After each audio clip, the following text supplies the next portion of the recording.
What's up, Mets fans? Welcome back, Talking Mets and Rob. How's everybody doing?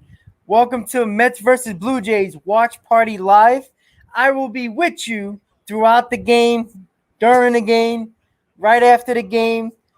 Going to do a little play-by-play. We're going to talk about the game. We're going to have all types of questions, all types of news, everything you want to talk about. Lots of fun today. We're going to hopefully get the second game of the series with Taijuan Walker on the mound against Hyun Jin Ryu. And we'll see what the Mets can do. It was a nice game yesterday. All the offense was from Alonso. Say what's up in the chat, guys. Don't forget, guys, hit on that like button. If you're new to the channel, hit on that subscribe button, everybody. Don't forget, next week on the trade deadline, 12 p.m. to 4 p.m., I will be going live during the trade deadline, talking about all the latest rumors, all the latest trades that went down. And that's exactly what we want to talk about throughout the whole day on the trade deadline. Fernando, what's up, buddy? Sweaty, what's up? Sweaty, yes, you did. You said you had a good feeling. Absolutely. Absolutely.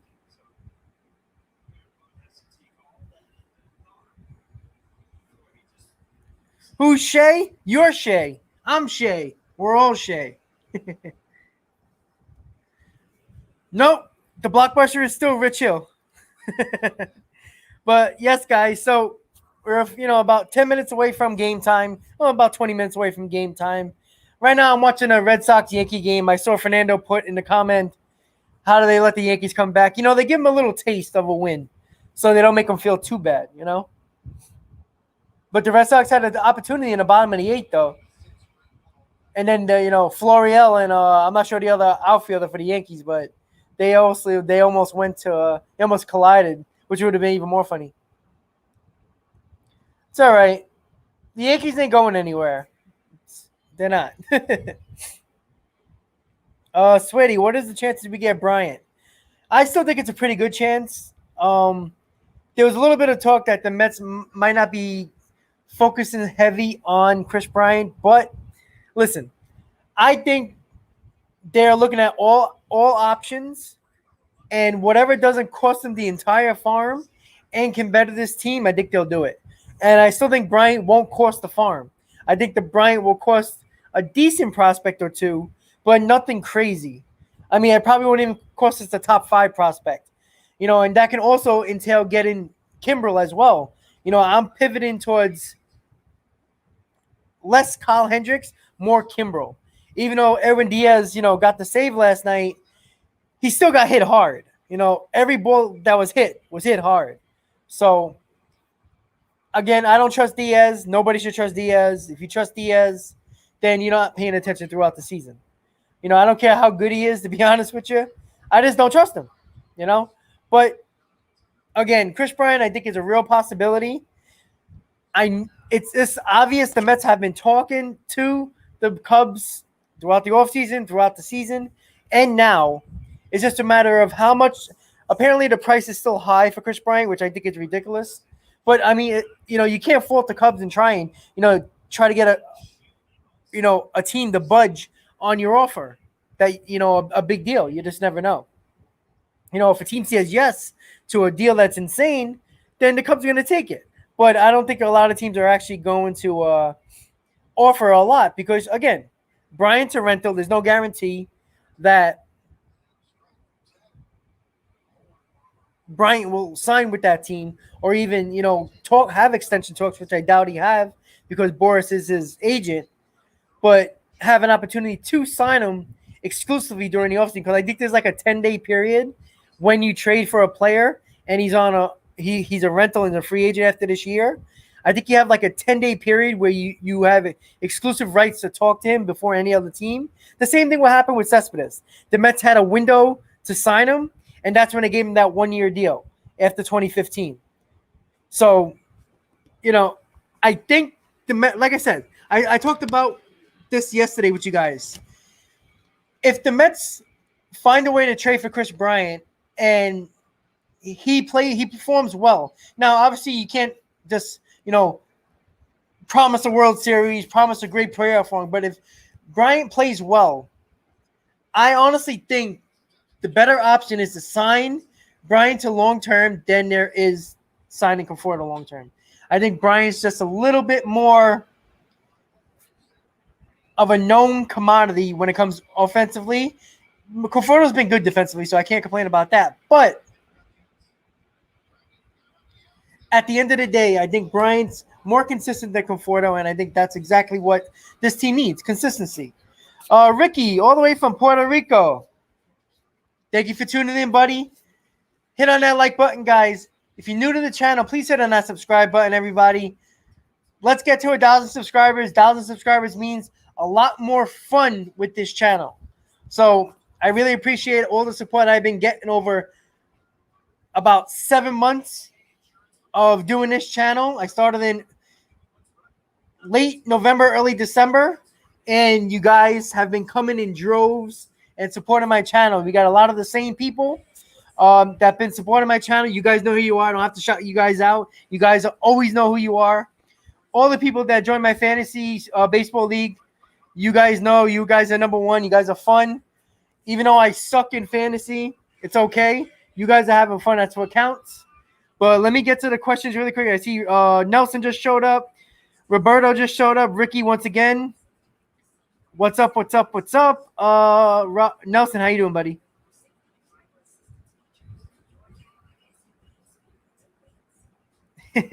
Nelson with the Spanish coming along. That's what I like to hear. Nueva York. Let's go. Conforto is a spit bucket. Roberto, let me throw out that comment really quick. What do you think about the trade? The new pitcher. Oh, let's go Mets. Let's see. Rich Hill. Look, I'm not gonna buy his jersey. Put it that way.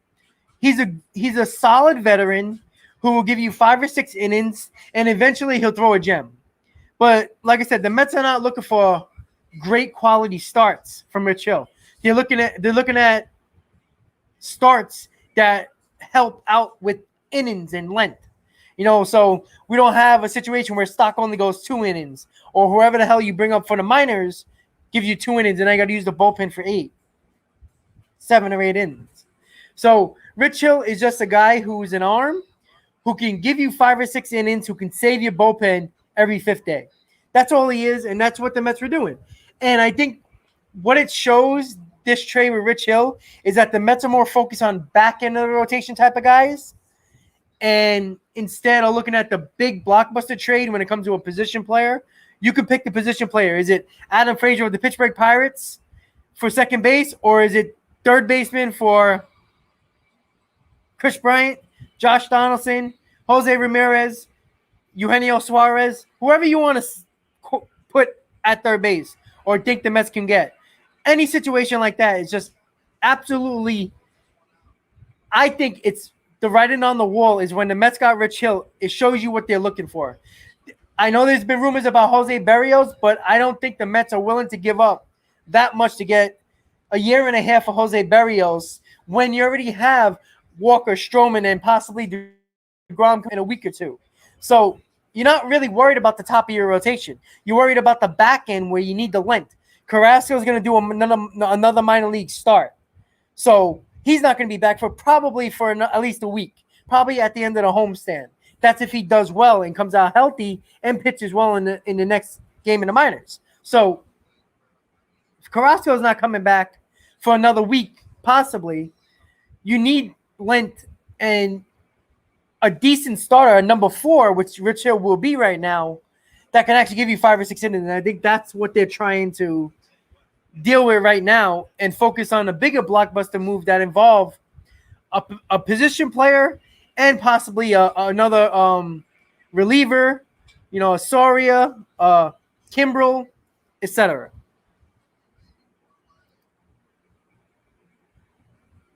Ricky, yeah, there's been a lot of rumbles that the Nationals might trade Scherzer. Listen, I don't know if the Nationals and the Mets can come to a agreement. I don't think it would be. Listen, if the Nationals never won a World Series like they did in 2019, I think it would make it harder for the Nationals to trade him to the Mets. But the Nationals have a World Series. The Nationals are clearly having trouble with their rotation. The rotation's getting older. They can't stay healthy. Scherzer's been solid this year. If the Mets can pull off a trade for Scherzer, I don't know what it's going to take. I think he's a free agent with a club option, if I'm not mistaken.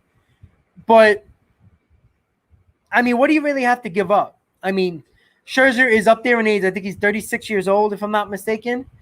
He still can be a very good pitcher. You know, he'll have his big outings, his gem of an outing. But I think if I had a choice, I would like to have Scherzer, honestly. That would be nice. You know, putting him as a 4 or 5 starter with the Walker, Stroman, and DeGrom, that's scary. That's a World Series contender right there. But I doubt that's going to happen. I think we're looking more on the route of a back-in-the-rotation type of guy with position players in mind for a blockbuster and a solid arm and a possible closer, such as a Kimball, Soria, stuff like that. Yeah, Sweaty, I know with Conforto, it sucks. You know, like, oh, it's a lot. Here we go. I was looking for where all the chat came from. So, like I said, with Conforto, he has his moments. He has his 2 weeks of a hot stretch, and then he's cold for a month.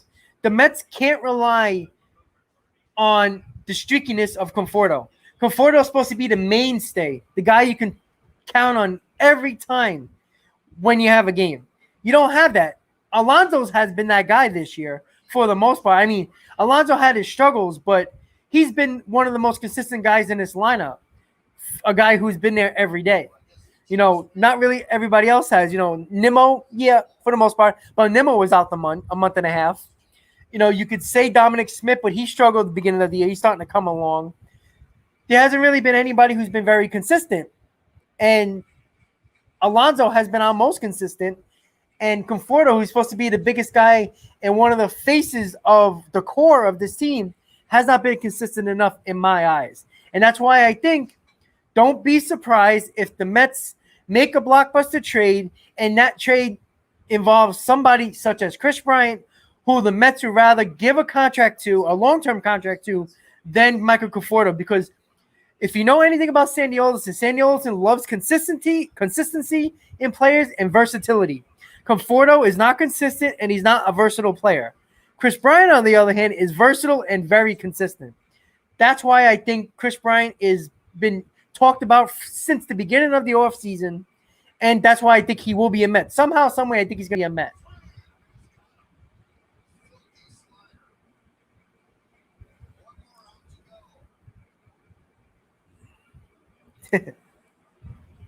So let me just put up the pitching matchup. Obviously, we talked about it already, but there's the pitching matchup. Go through your comments one more time. So got to catch up. Fernando, absolutely. Rich Hill throws a no-hitter. I'm buying his jersey. I mean, I don't think you could buy his jersey, so I'll get a custom made. You know, a replica jersey. I'm not going to get an authentic jersey. That's a little crazy. Yeah, I know. Scherzer, but Scherzer's always hurt. Like, Scherzer had that black eye that time when he got hit, when he tipped the ball off his eye, and he pitched with basically one eye. I think Scherzer can pitch to an injury, to be honest with you, if he needs to. So I'm not worried about Scherzer. I think Scherzer can be fine. Nelson, you think I'm big on KB? Yeah, you know. I mean, look, I always liked Kris Bryant. I always thought that he was a pain in the ass to deal with.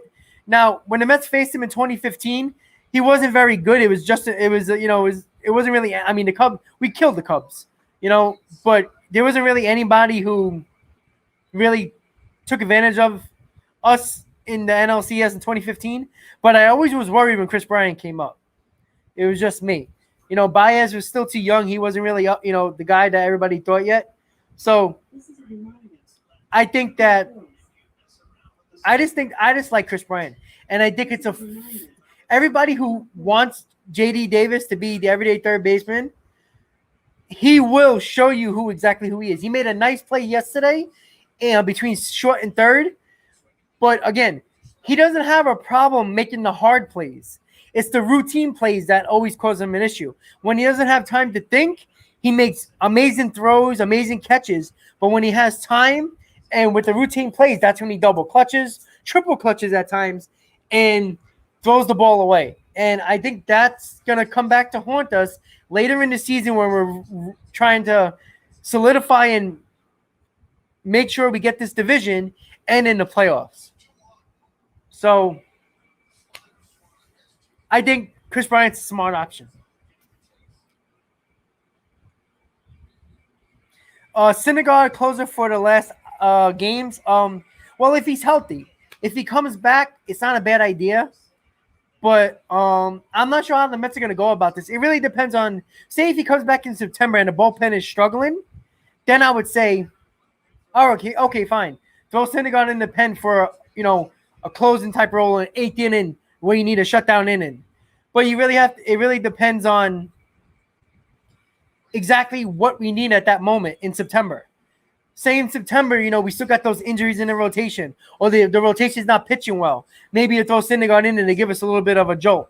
The same thing, if the bullpen's doing bad, then, you throw Syndergaard in there. I think it's only smart if the Mets can use Syndergaard in any way they need him. And that's it.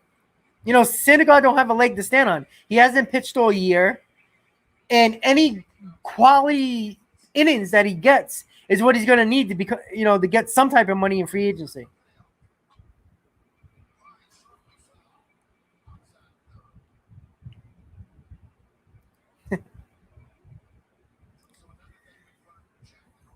Jonathan, what's up, buddy?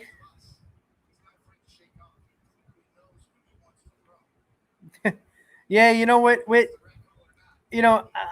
like Noah Syndergaard, but I always think that his head gets him in trouble a lot of the times. He could be a dominant pitcher if he doesn't have to overthrow, because he'd rather throw 103 and let the guy swing out, and miss the ball than, actually be a pitcher. And DeGrom learned that as well. Even though DeGrom is throwing harder than he ever has, DeGrom became a pitcher. When he first came up, he was still great. Really good. But when he was throwing 96, 97, but he still had that. He didn't really know how to pitch as a pitcher and get through it. Wow, I don't got my fastball today, so let me use my secondary pitches to get out of innings. Noah Syndergaard never did that, except for 2016. Noah Syndergaard never did that. He just blew by everybody. And as soon as the guy started to catch up to his fastball, that was it. He was done. So I wouldn't be surprised if the Mets think about putting him in a bullpen, because to have an arm like that in a bullpen is a little dangerous. Yeah, Chapman walked him. So who we got? We got Verdugo, this is Vasquez right now. So let's see if Vasquez can take Chapman deep to win the game. I know we're talking Boston Yankees right now, but we're just waiting for the Met game right now. Chapman's going to leave a cookie for Vasquez. Woo! Jonathan, I don't know how the Rich Hill work out either. The only thing I could say is if he's healthy, he will give us solid 5 or 6 innings, and that's it. And like I said, give us length. Jonathan, you just tuned in, but giving us length is exactly what this team needs. So I don't mind the trade. We didn't give up nothing, so I can't complain about that. Ray Fernandez, Dora is good if he has a good catcher. He does great down in the strike zone. Yeah, but when it comes to down in the strike zone with the heavy sinker that he has and the hard fastball, is that if he doesn't actually, when the hitters start to get on him and can get up to his fastball and catch up to it, that's when he has problems, because the secondary pitches aren't as established as his fastball and his sinker. So I think that's the biggest problem with Noah Syndergaard. And if he learns how to pitch and uses secondary pitches in a way where DeGrom does, or even Stroman does, it's important for Noah to learn how to pitch and be a pitcher than to just try to blow past everybody. I think that's his biggest Achilles heel. If he thinks about that, then he should be okay.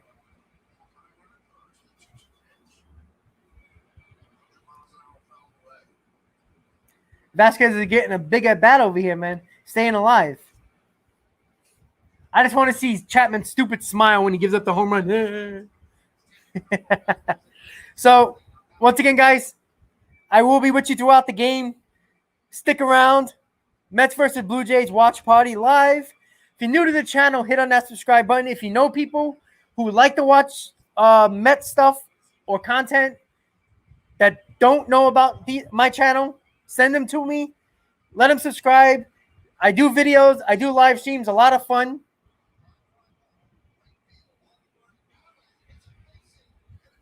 Wow, you know what's funny about that? Before I say anything, Vasquez just hit a bloop double. If that ball did not go into the stands, it would have been a tie game. That sucks. So, once again, guys, hit on that subscribe button, guys. You haven't hit on that like button, hit on that like button. The more likes, the more this stream goes out, the more people. I will be with you until the end of the game today, so let's have fun. Take your questions, talk about the game. Talk about the Yankees possibly losing. That's a lot of fun at the moment. Let me throw up the lineup really quick because the lineup is out. It's on the bottom of your screen. It's going to scroll across. You know, a similar lineup: Nimmo, Alonso, Smith, Davis, McCann, VR, Pilar, Guillaume, and McGill. You don't see Conforto tonight, so most people get their wish. You know, he's been good defensively. He made that nice catch, but again, Pilar is perfectly fine for playing right field, and at this moment, I trust him more offensively than anything else. Oh, we got Kiki up for the Red Sox.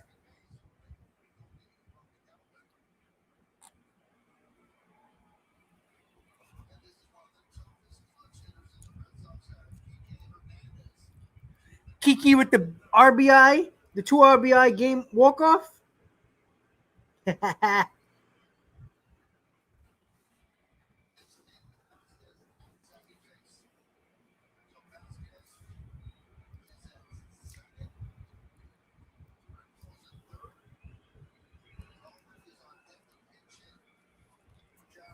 See if the Yankees blow this game and Chapman blows another save. I do have to say, though, Chapman's been a little better lately, too, with his control. So I see the comments are rolling in. Give me a second, guys.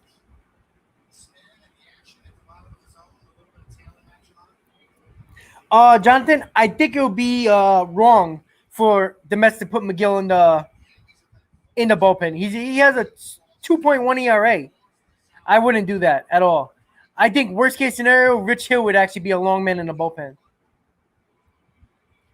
That's another reason why I think Rich Hill is important as well. Because if Carrasco comes back and McGill pitches the way he's been pitching, then Hill can go right into the bullpen as, you know, a long man. Just, you know, if a starter is not performing well, has to go. We need 3 or 4 or 5 innings from a pitcher. Rich Hill can absolutely do that. Kiki, do you love me? Oh, chant. Let's go, Kiki. Uh-oh.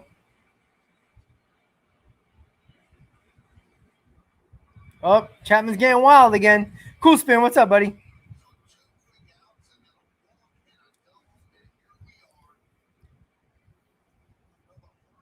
Oh, man. How crushing would it be if Chapman blows this lead? Oh, man.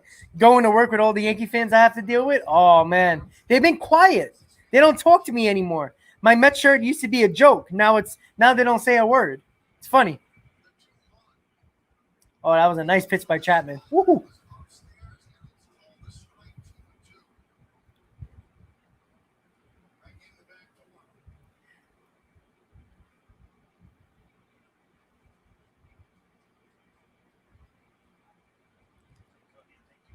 Right now, guys, we're just waiting for the Met game to start. I'm just watching the Yankees-Red Sox game right now.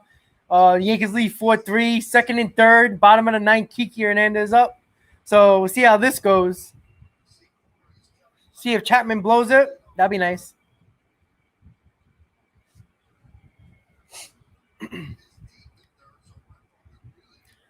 I just want to get the Yankees lose chant. I like that.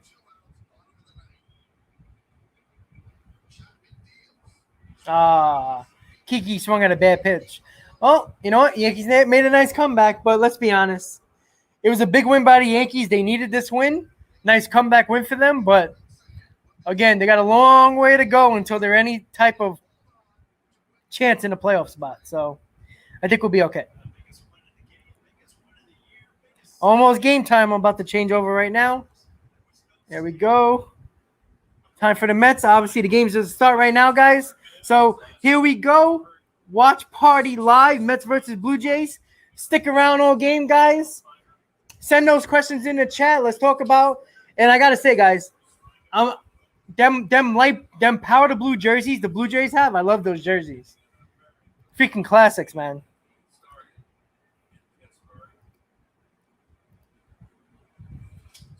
Oh, Springer just hit a home run. Nope.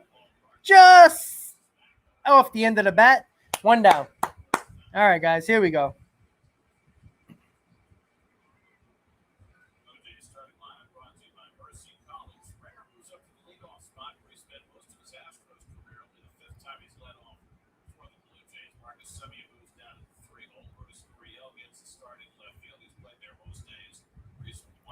Matthew, that would be interesting, honestly.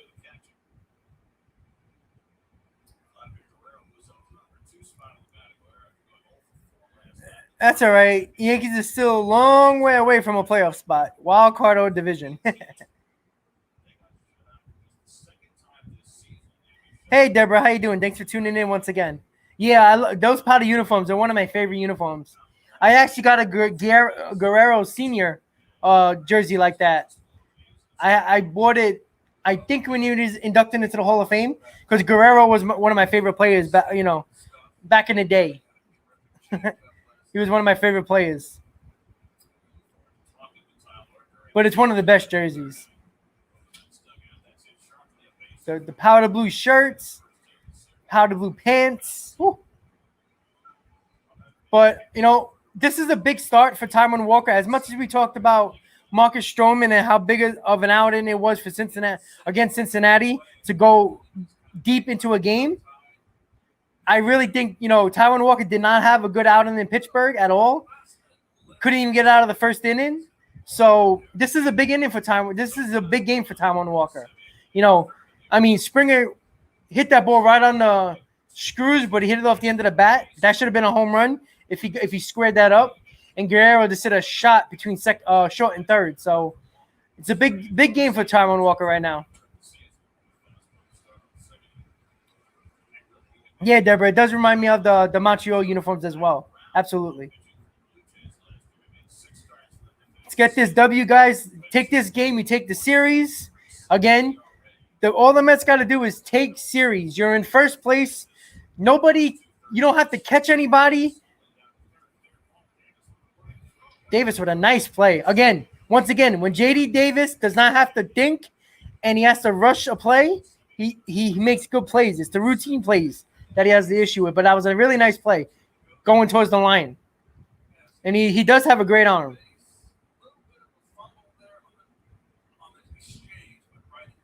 Got him by 2 steps.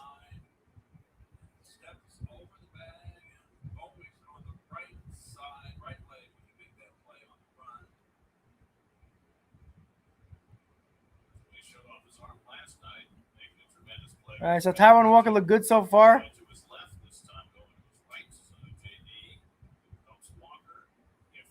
I was just about to say, okay, Dante Bichette's up, but it's Bo.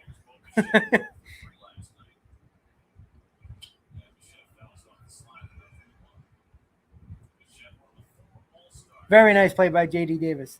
Exactly what I said before the game started. JD Davis is very good when he doesn't have to think and he has to rush a play. When he has time and it's a routine play, that's when he scares the hell out of me. So, guys, if you're just tuning in, hit on that like button. The more likes we get, the more people see the stream. And that's what we want, right? We're going to be here throughout the whole game. Going to have a fun watch party, Mets versus Blue Jays. Hopefully the Mets can get this W and take the series. Get another game over 500. It'd be 9 games over 500. The Braves and Phillies are going to beat up on each other. So I think it's important to just continue to win. Like I said, we're either going to gain a game on one team or lose a game in the division to one team. So it's not really a bad thing, because usually when the Braves or Phillies play against other teams, there's a chance that you can actually lose a game to both teams, but at least you know you're going to lose it to one team. So that's not the end of the world. Like tonight, I'd rather have the Braves win tonight, right? But if the Braves win tonight and the Mets win, that means the Phillies lose the game and the Braves stay where they are. So it's a win-win most of the time.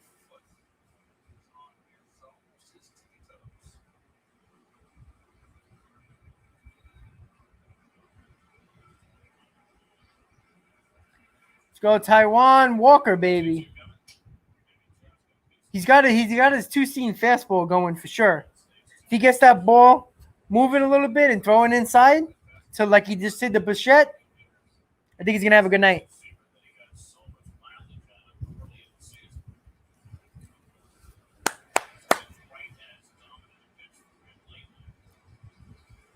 So it's kind of crazy. We got 6 days until the trade deadline. There's only been 3 trades that have been going down. The Mets were one of them. The Rays were one of them. And there was one more that I don't remember, but I know there was a third one that happened. So obviously the Mets are Rich Hill and the Nelson Cruz to the Rays. So it's been quiet, which is a little weird.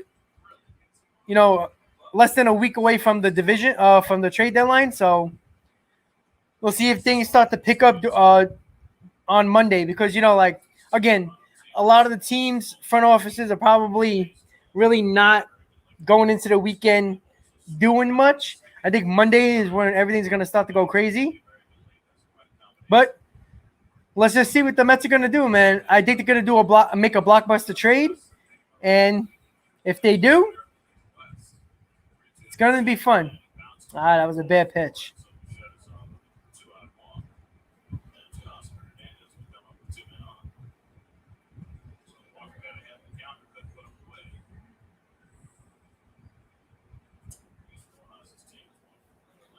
Rodon versus Burns. Today, that's a nice matchup. Yes, it is.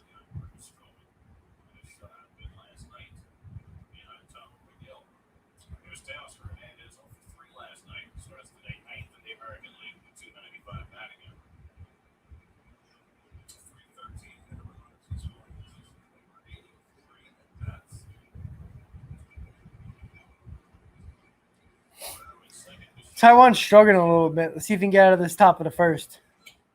That's a nice pitch. I don't know why he doesn't throw more pitches like that. Let her high. These hitters can't get it.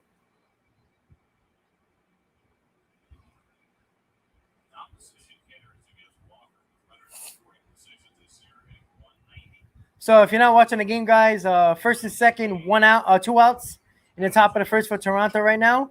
Again, Taijuan Walker. Keep that ball, let her high to Teoscar Hernandez, and he'll strike out because he can't lay off of it. Right now, Walker got 16 pitches right now, so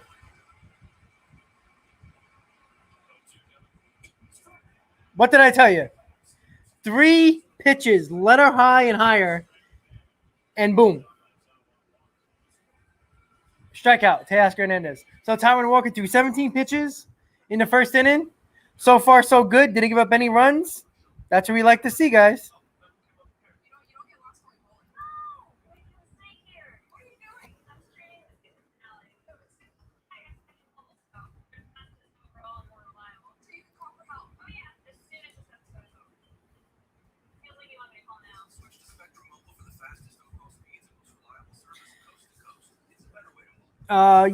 Barrios for McNeil. That was just somebody joking in the chat. That's obviously not going to happen. It's going to take a hell of a lot more to get Barrios.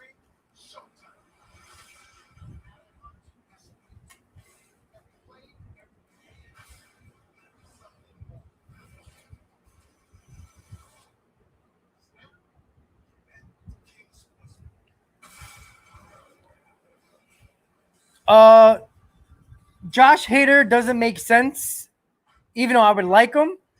Milwaukee's leading the division. They're going to need Josh Hader. So that's kind of a wishful thinking. But, again, anybody would want Josh Hader. But Josh Hader is set in the Milwaukee bullpen, and Milwaukee's leading the division.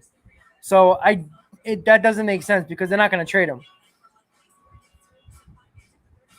And honestly, if you really think about it, the way the NL East is the NL West is going right now, 3 teams are going to come out of the West for the division and 2 wild card spots. So it's looking like the Mets are going to play the Brewers in the first round in the NLDS if everything stays the same. So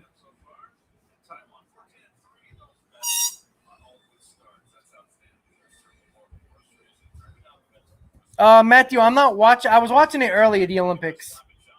I was watching a little bit of the table tennis, a little badminton. I was watching that. I watched a little bit of the swimming earlier. I was watching the women's soccer team beat up on New Zealand, but that's about it. I'm not watching it right now. I'm gonna watch the Mets. So, like I said, I like to watch it because there's always something on when the Olympics are on, which is cool.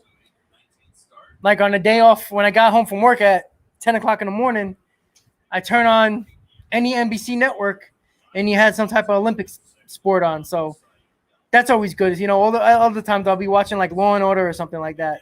So, or taking a nap. So it's always fun when the Olympics are around because you get 3 weeks of constant sports.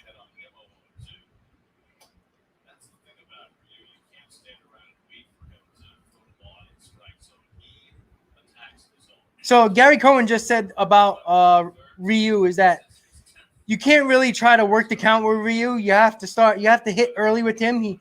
He pounds the strike zone. That's exactly what the Mets have to do. They have to get him early because when he starts to get into a groove, that's when the Mets are going to have a problem. So, like I said, Conforto's out of the lineup because Ryu's a lefty. I think, not only do you give him a break, but you sit him down against a tough lefty. Nimmo hits one to the gap. All right. Splits the gap. Nimmo's going to get a double. And they played a rough outfield shift on Nimmo, too. The center fielder was playing towards left center, and the left fielder was playing towards the middle, like right center, basically, into left center as well. So he hit that little gap in between the left fielder and center fielder. He got it right between them. He hit it so hard they couldn't even catch up to it. That's what I like to see.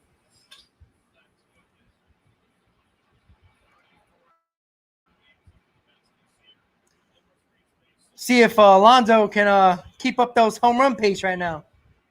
Let's go, Pete.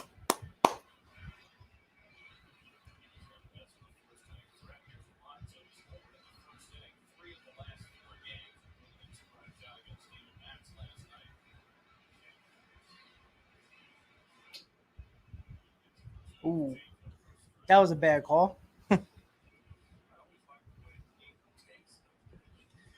Buxton, again, with center field, I think Nimmo finally solidifies and found the mark at center field. So I think center field is out of the question. I think you got to look more infield, second base, third base. Adam Frazier, Chris Bryant, Josh Donaldson, Jose Ramirez, Eugenio Suarez, guys like that. I think center field's out of the question now. I think outfield is Smith, Conforto, and Nimmo. And obviously Pilar as well, filling in for those guys every now and then. So I think you got to look at, I like how Nimmo's playing. So I don't think the Mets want to give up prospects for any of those center fielders, actually. I don't think it makes sense. I think there's more glaring needs for this team. I think mostly trying to get a big bat at third base or something to solidify this offense a little bit more.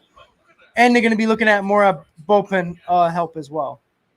But I think outfield's out of the question. Because I don't really think we need it, to be honest with you. Again, at the beginning of the year, I was worried about Nimmo's health, and I was worried about Nimmo's defense. All right, besides Nimmo being out for a month because of that nerve thing, it really wasn't an injury where he got hurt performing baseball type activity or he got hit by a pitch. It was just a nerve issue. So And, Nimmo showed me that he's worked on his defense. The analytics team puts him in spots in the outfield and plays him where he can make a better play. And I think it just made him a better defensive player. Offensively, I don't worry about Nimmo. So I think you just have to look more at the infield than the outfield right now. Starting pitcher, bullpen, and third base, second base.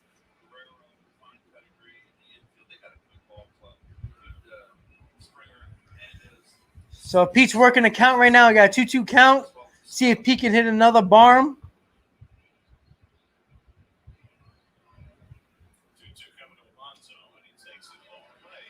All right. Again, Pete's been one of our most consistent hitters lately. Not just power, but consistency. And the Mets lacked that a lot this year already, especially offensively. I do have to say once again, it's so nice to see packed ballparks again. Let's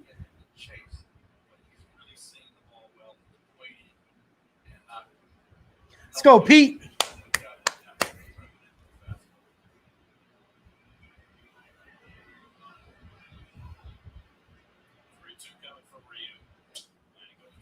Pete, nice take. Pete with a great at-bat. Now we got Dom Smith up. With first and second, nobody out. So let's see if Dom can continue to be hot.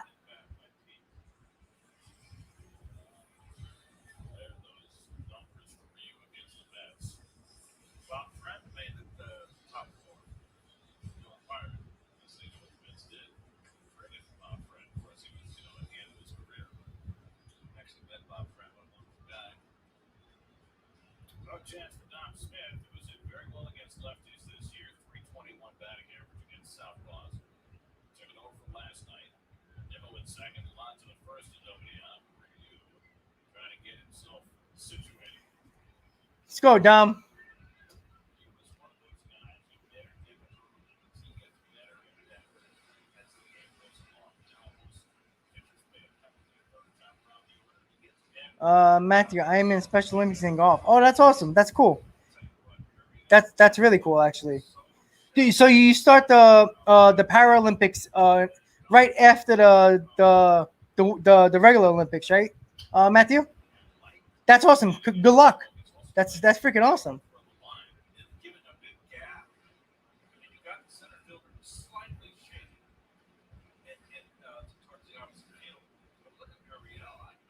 Yeah, well, I think Dominic Smith has been shockingly good in left field. He had some problems going back on balls, but other than that, he's worked on his defense. He's been better. And I also think you got to give credit to the analytic team for putting these players in position to make better plays defensively. Because I think it's more of where they're positioning Smith and Nimmo that's giving them a better opportunity to get jumps on balls. I think that's a big factor. And it just shows sometimes I think analytics work more with outfield defense than it does infield defense when it comes to the shift and where to position. Dom had a terrible at bat. Yeah.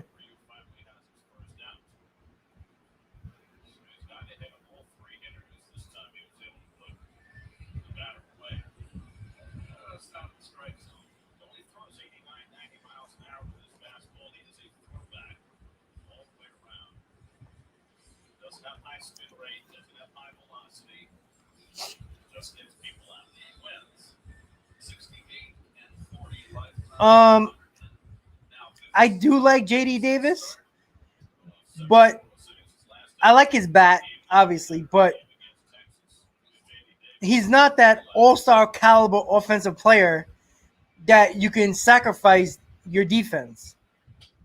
And I know he's been making good plays, but again, he has those moments where his routine plays, where he double clutches and makes bad throws. That's what he's done. He's done it every year since he's been a Met. And you haven't seen enough of him at third base to say, oh, yeah, he is a problem at third base. He hasn't played a lot this year. He played, 25 games already this year? So it's kind of hard to say, people see him now. He's making the nice plays. He hasn't made errors yet. But let's be honest. He's played 25 games out of the Mets, 90? So you can't really, it's hard to say, why do you dislike his defense? Well, we've seen it. This is what he is. I don't think he's going to get better defensively. I think he is that guy where when he has a routine play, when he has time to think, he makes bad decisions. And that's just my opinion with J.D. Davis. He can rake with the best of them, but I don't think he's consistent enough offensively. And with his woes defensively, I think it's a no. If you have to choose for the Mets game, if somebody says right now, J.D. Davis or Chris Bryant, doesn't say if you don't give up much for Chris Bryant, who would you rather have man in third base? An all-star MVP caliber player in Bryant, or a J.D. Davis who can be very good offensively? I mean, I'd rather have Bryant. It just makes more sense. People fall in love with Davis because he can hit. And in 2019, he was a big part of the team in the second half, but we all have to remember he did make a lot of defensive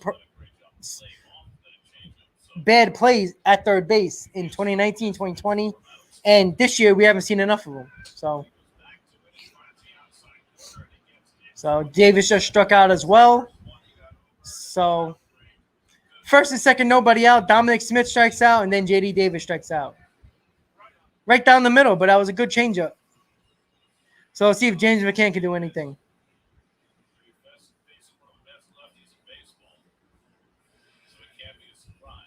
Matthew, that's awesome. That's really cool.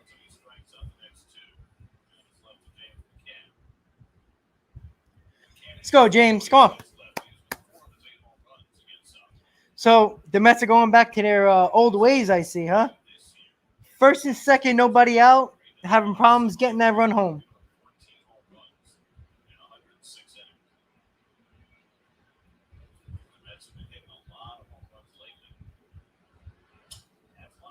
There we go. Let's see if I don't think they're going to send them. Oh, they're sending Nimmo, baby. Let's go. Shit.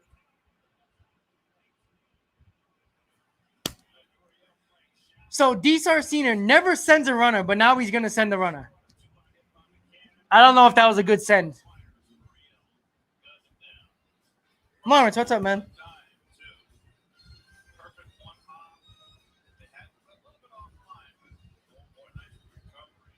Damn. D-Star Cena, man. How many times he hasn't sent runners on a base hit? I would have kept Nimmo at third base. I think that was just a bad send. You got VR coming up who's been hot, batting right-handed. I would have kept Nimmo at third. I mean, it wasn't really that close either. Shit. Well, Mets did not score in the first inning, so we're going to the top of the second.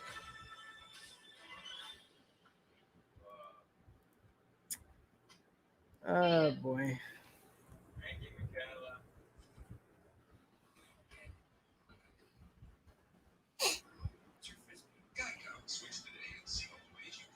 Don't forget, guys, if you haven't yet, hit on that like button, guys. Are you new to the channel? Hit on that subscribe button, everybody. Thank you for tuning in. Talking Mets with Rob.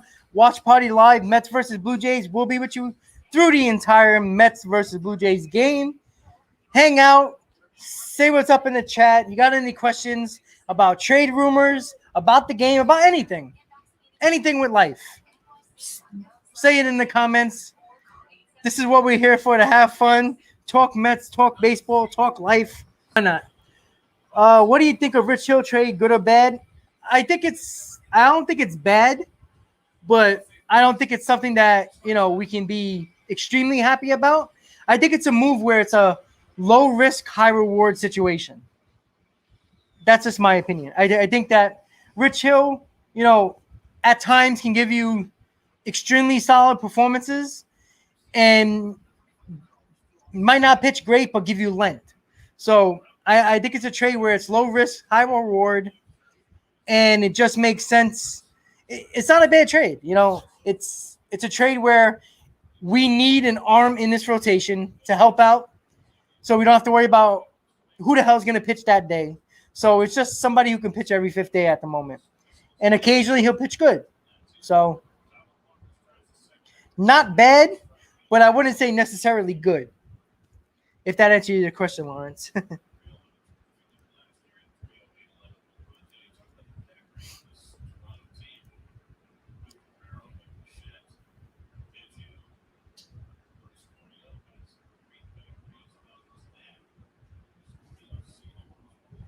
Oh, Matthew, that's awesome, man.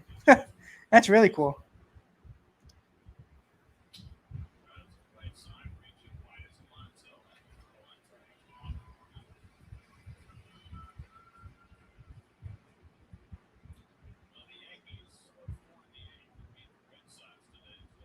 Yeah, exactly. Like, I think I just think it's a smart move. And I think Cohen wants to make a big splash. And there's just been so much smoke with Bryant. And I don't really know who else would really go after Bryant at this moment who's a contender. Like, I don't think the Padres need him. I don't think the Giants might go after him, maybe, but I don't think so. The Dodgers, no, they got Turner. So it's like, and the outfield's pretty much set. So I really don't think, like, who else is a suitor for Chris Bryant? I mean, if you have somebody that might be a suitor for Chris Bryant, say it in the chat. Maybe I'm missing it. But I think the Mets are in the driver's seat with Chris Bryant. I think the Cubs don't have many options to trade Chris Bryant somewhere else. So I think the Mets can get the best possible deal for themselves and maybe not have to give up too much, because the last thing the Cubs want to do is hold on to Chris Bryant, or for that matter, Anthony Rizzo, and not get nothing for them and just get a draft pick for that qualifying offer that they give them after the season. So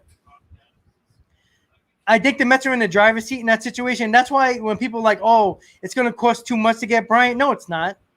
Because you got to understand, the Cubs don't have a lot of options. There's not a lot of teams out there for Chris Bryant. And it might be another team besides the Mets. Like I said, I might be missing it. If you can think of another team that might be a suitor for Chris Bryant, then the Mets have some competition. But I don't think the Mets have competition for Chris Bryant. So I think the Mets have been working and talking to the Cubs ever since the offseason. So I think there's already been names established and talked about. So I think when there's smoke, there's fire.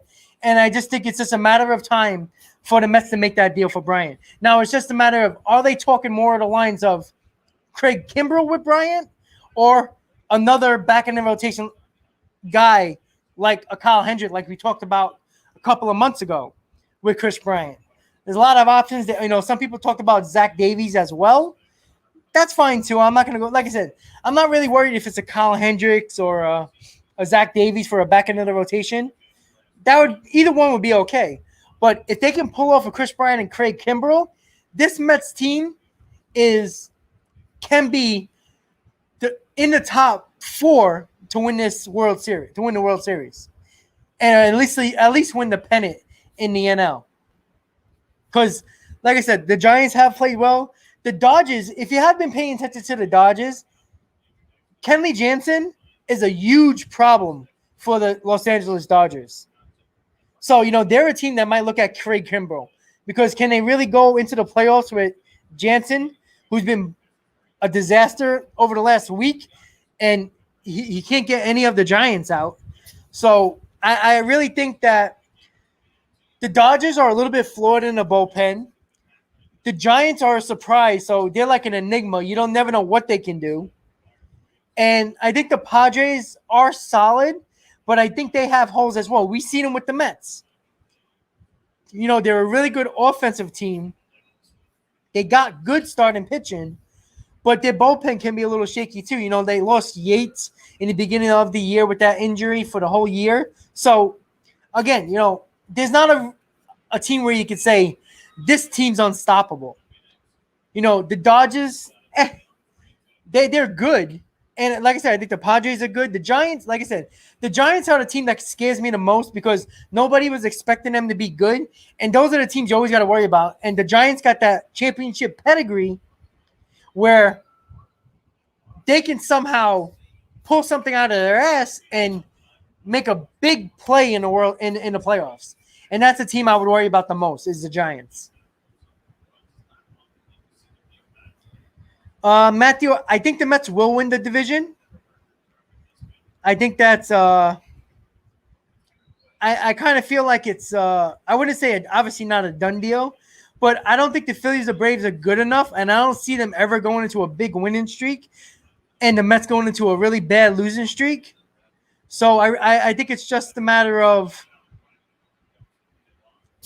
the Mets are just it's their division to lose. World Series, again, you see the odds for the Mets; they're like fifth best to win the World Series. So yeah, they have a shot. You make the playoffs, you have a shot. So I think they do have a shot.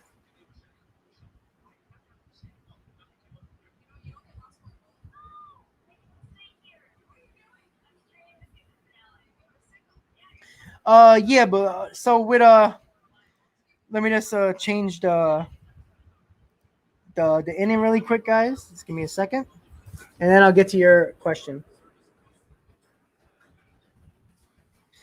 All right, so let me throw up that comment. I think yeah. So if you can make, and guys, this is a question to you guys as well. If you can make the moves you wanted before July 31st, what are expected players you would get? I'm assuming Brian is on the list for me. Let me know in the chat, guys. Obviously, that's a great question. Who would you want to make? What moves would you want the Mets to make? Throw it up in the chat, and we'll talk about it. For me, obviously, Bryant. I think the Mets need a bullpen arm. I still think it's a wishful thinking to get Kimbrel, but like a Joaquin Soria from the Diamondbacks, maybe we can find a way to get him. I think we need another bullpen arm. I wouldn't be against a back end of the rotation, another one, because you can never have enough starting pitching. But if I'm being greedy, and if not saying what players would be in deals like trade wise for packages, I would want Bryant, Kimbrel, and I would want Kelly from the Diamondbacks to starter. I think that would be a nice blockbuster trade and something to solidify the bullpen as well in Kimbrel. And a guy like Kelly who can help out the back end of this rotation, and I think it'd be great.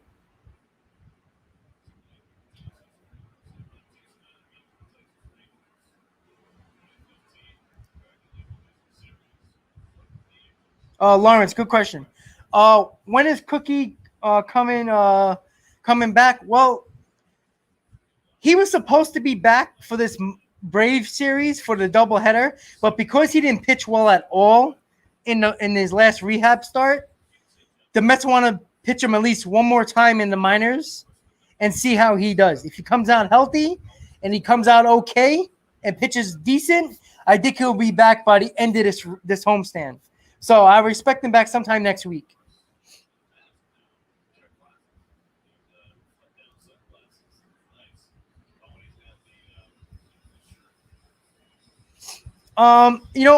That's not a bad, the C rate. That's why I know Washington's a little interested with Chris Bryant, but I think Washington is going to start selling off Scherzer and, guys that they can get something back for. I think the Nationals think they're out of it, and I don't think they're going to try for Chris Bryant. It's stupid for them to get a rental at this point. Philly's interesting, though, because, Philly's in between. They're in second place right now. They're 4 games back from the Mets. So that would be interesting, though. I mean, they do have a third baseman, but again, nobody's better than Chris Bryant on the Mets or the Phillies. So, that would be interesting if it, like I said, then the Mets have to get Chris Bryant. You don't want Chris Bryant going somewhere in the division. The Braves already got Jock Peterson. I don't want the Mets to get stuck dealing with a player like Chris Bryant and dealing with him throughout the division. That's going to be a pain. It's going to be a pain in the ass. You might as well just get him.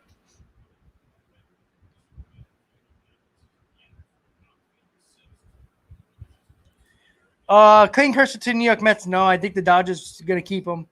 Doesn't make sense for the Dodgers to trade him. Honestly.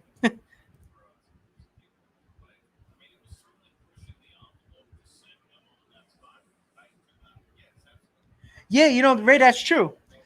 The Mets really haven't really had long winning streaks. I think their longest winning streak is 5, maybe 6. And the Phillies had, I think, more winning streaks. I think 6 or 7. But the difference is that Washington, when they went on their winning streak, they were so far back that it just got them a little bit closer. I think at some point they were 2 games out about a week and a half ago, right before the All-Star break. And then they fell apart. When Schwarber got hurt, that was it. So, in Philly, the same thing. Philly was back as well. They were like 7 or 8, 6 or 7 games back. They had a winning streak, but the Mets never really had that long, extended losing streak either. So, which helps them as well. And that's the reason why they're still in first place since the beginning of May.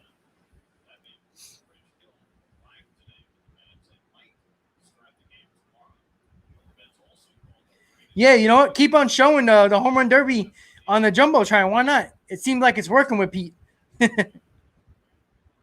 What's going on with Cole Hamels? I know he had like a pitching outing where all the scouts are at. They said he performed well. So I guess a lot of teams are going to go after him. I mean, I don't think the Mets want to give somebody like $10 million to a guy like Hamels. I mean, I wouldn't mind. It's not a bad idea, but I could do without Hamel, to be honest.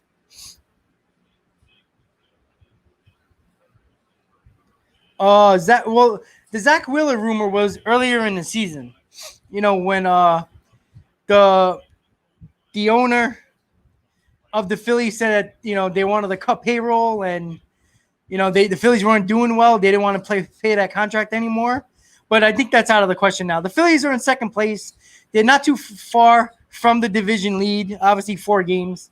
But the Phillies ain't going to do that right now. Zach Wheeler's been their best pitcher.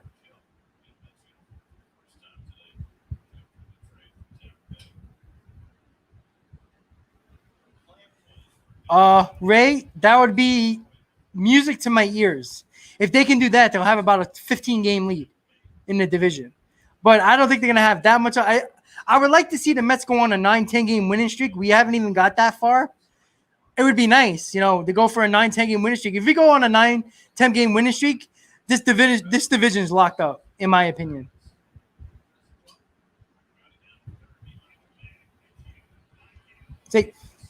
Woo! That was a nice play by, I don't know who that is at third base. Biggio?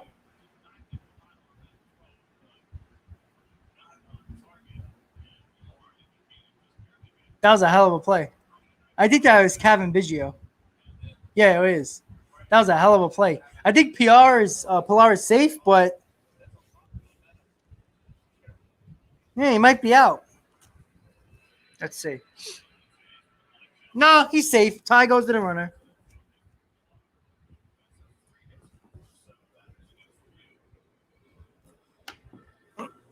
Sorry, guys. I'm just plugging in my laptop. Alrighty.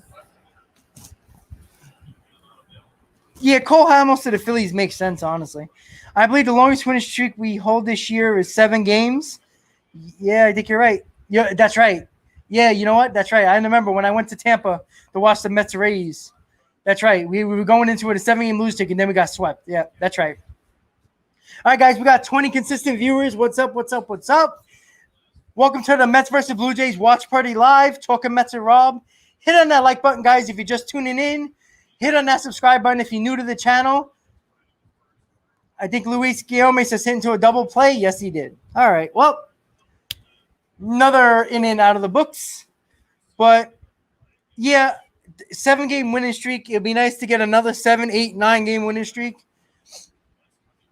That would be nice. So, right now, guys, no score going to the top of the third.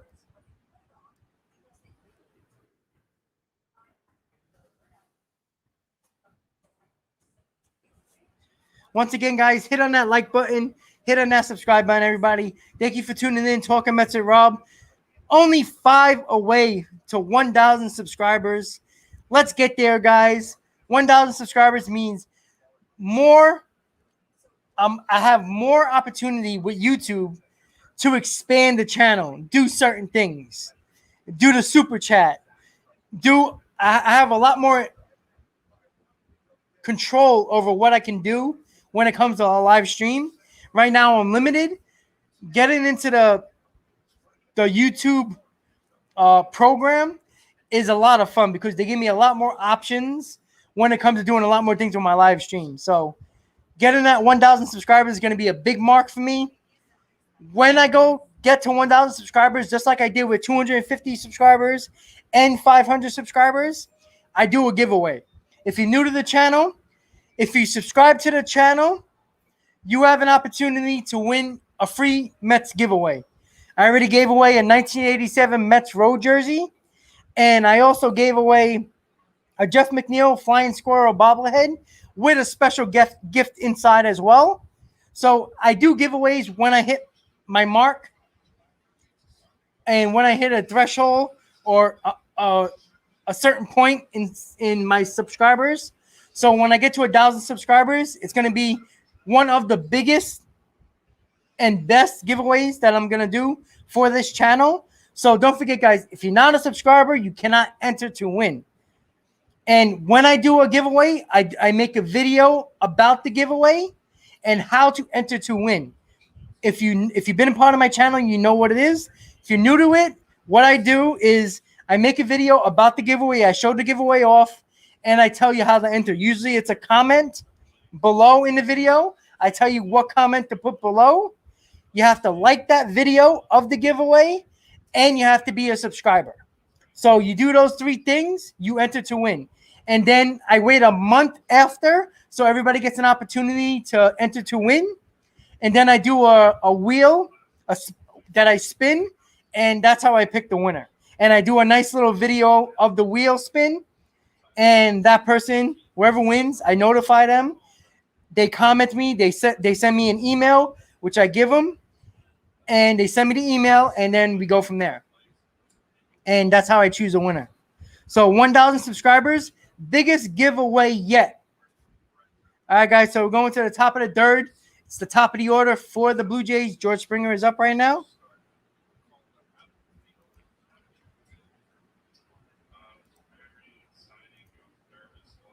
Let me catch up with the comments, guys. Sorry about that.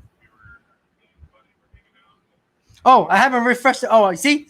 Cool Spin, I didn't even see that. I didn't even refresh my page yet. Usually when I'm live, it doesn't update my my subscribers list. How many? So it just stays exactly what it was before the live stream. So that's awesome. 3 away. How about that? Oh, you see, I'm just checking my phone. So I just saw it now. Perfect. Awesome. So leadoff home run by George Springer. He had to go to bat his first at bat in the first inning. So, they're going to throw the ball back.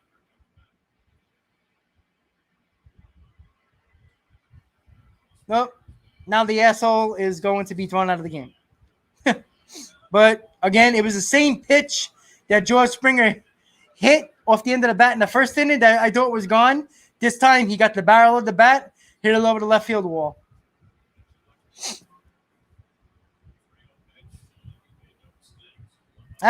So it's 1-0 Toronto going in. No outs in the top of the third. So that sucks.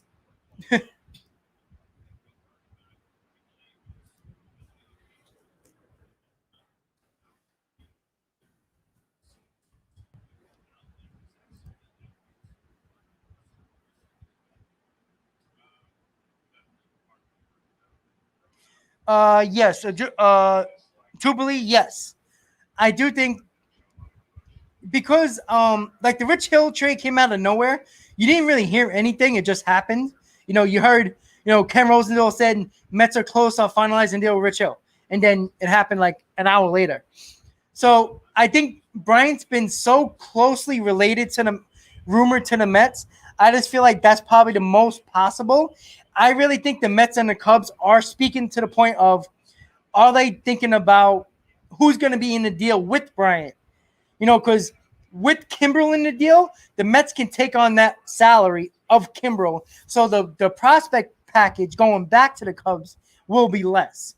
Now, if it's a Kyle Hendricks, because he don't have a lot of money on the contract, and I think he only has a year and a half left on the contract, it might cost a little bit more in prospects. So I think that's why there's a lot of back and forth probably with the Mets and the Cubs of who's in this deal.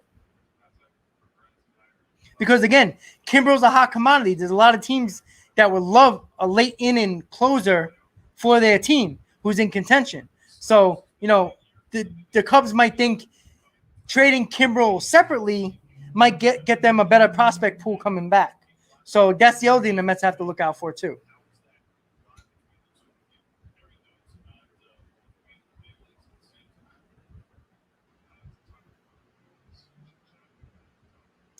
Yeah, like I said, Tripoli, basically, like this is what we do as YouTube specifically for the Mets, with our channels. We try to think of ideas and players that can best suit this team. And sometimes we actually might be right when it comes to rumors. Most of the time what I try to do is I don't try to just make a video based on no reason why I do it. There has to be a rumor somewhere. At the very least, even if it's maybe not be credible, I hear it, I'll put up a video about it. Like I'm going to be doing a video about Eduardo Escobar of the Diamondbacks, who is an interesting option as well if Bryant doesn't work out. So I try to not give false hope with my videos, but this is what we do. There's not a lot to talk about during the season until the trade deadline, besides the games. So, during the offseason, it's a lot of fun talking about all types of players and stuff and what the Mets are going to do. But during the season, we got to come up with ideas,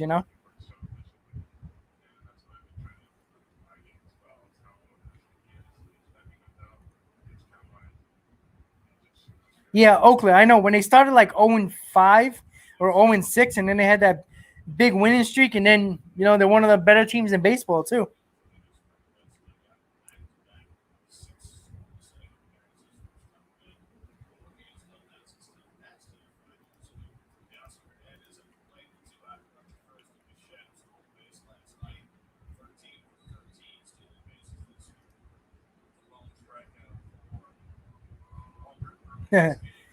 Garrett Cole to New York Mets. No. I don't like Garrett Cole. I think he's one of the biggest cheaters in the game, and I think you can clearly see that when he was with Pittsburgh, he was an okay pitcher. Goes to Houston, figures it out, clearly figures out spider check in Houston. I think that's where it started mostly, and everybody else started using it because it wasn't illegal. So, but I do think Cole is a product of the sticky stuff, spider tech, and whatever else he might use. So I do think that he is a mediocre to good pitcher, but I don't think he's the great pitcher without that stuff.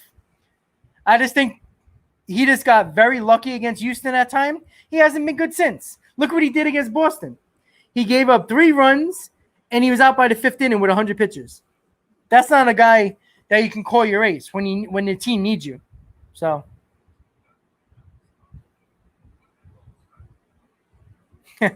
yeah, I know. Trevor Bauer, he has that good swing, right? I mean, you might have to paint a woman's face on the baseball to get Trevor Bauer to actually hit it. Honestly. What a joke. Imagine if the Mets would have got Trevor Bauer. It would have been typical Mets. Paying a freaking pitcher $40 million, and the guy's a freaking perverted wife beater, basically. But it's the Dodgers' problem. And he hasn't really been that good anyway.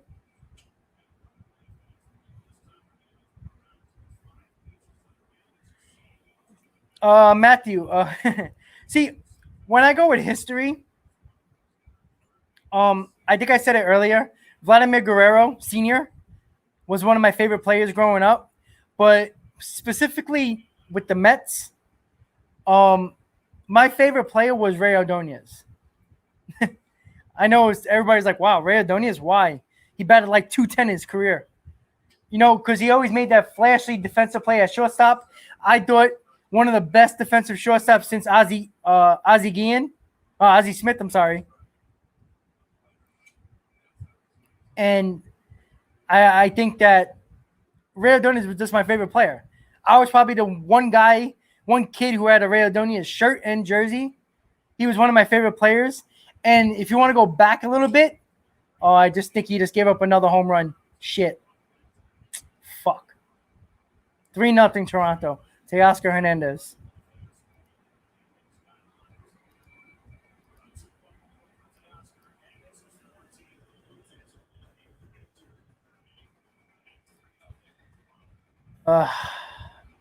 Well, like I said, guys, Taijuan Walker had a terrible outing in Pittsburgh. This was a game where we needed Taijuan Walker to come back and pitch the way he's been pitching, but he left a hanging slider right over the plate, and it went right over the outfield wall. So right now, top of the third, 3-0 Toronto. Let's see. Oh, now it's going to take the Mets coming back. Shit.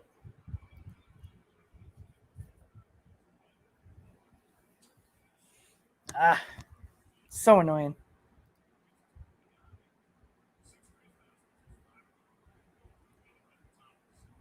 Yeah, I don't know if we ruined him, but we also have to remember this is the most innings he has pitched in the majors since 2018. So it's been a couple of years. So I think the Mets have to be careful with Taijuan Walker. He's pitched a lot of innings this year already, and he hasn't yet done that in a couple of years. So I think we got to be careful with him with the pitch, the amount of innings he's pitched. I think it's catching up to him a little bit, unfortunately. But again, we need him every fifth day because we don't have nobody.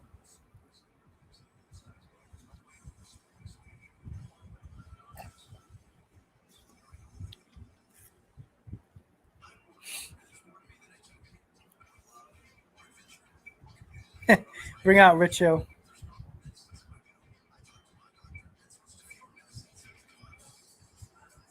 The NFL draft. Let's see. I got to refresh my memory a little bit. Let me see. Now, I'm a Dallas Cowboy fan, so I care about what the Cowboys do. I can care less what the Giants do or the Jets do. But I'm very intrigued by Trevor Lawrence, only because, the whole thing was the Jets were going to get him because they were going to lose every game, and then they decided to act like an NFL team and win. But I'm very interested to see what Trevor Lawrence can do. How dare you? I'm assuming that's me towards being a Cowboys fan. But I am very interested because I'm in New York about Zach Wilson. Trey Lance is an interesting pickup by the Niners. Let's see. Who else should I be interested in? Let's see. I think Justin Fields to the Bears is one of the biggest moves, honestly. I think that's a huge draft pick by the Chicago Bears.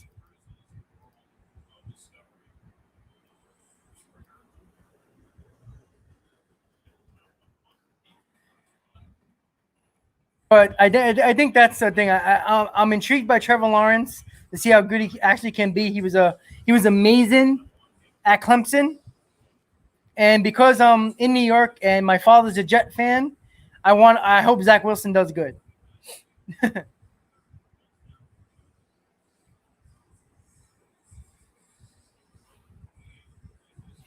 Thomas, I'm sorry, but I can only be listen, I'm a fan, and that's about it. You know what I'm saying? Like I said, on Sundays during NFL season, my grandfather used to watch me a lot. And he was a Cowboy fan, and my grandfather always had the Cowboys on. They were always, at the time, they were one of the best teams in the early 90s. That's when I was young, really, as a kid. And they were winning with Emmitt Smith, Michael Irvin, Deion Sanders. We can go Troy Aikman. You can go on and on. Jumbo Elliott, those guys. All those guys.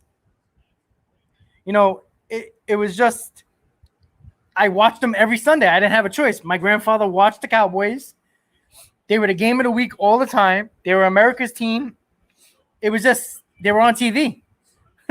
So I just fell in love with them, and I'm a Cowboy fan. It's the only New York team I don't root for in a sport. I'm a Knicks fan. I'm a Ranger fan, and obviously a Met fan. So, I just swung a little. Football is one of the sports where there's a lot more fans that live in a state that they're not a fan of. Football is one of those. You'll get like my mother was my family's all screwed up. My father's a Jet fan. My mother was a Chicago Bears fan. I'm a Cowboys fan. I got Giant fans in my family. I got a couple of Redskin fans in my family. So it's crazy. Oh, I hear the ice cream truck. Woo!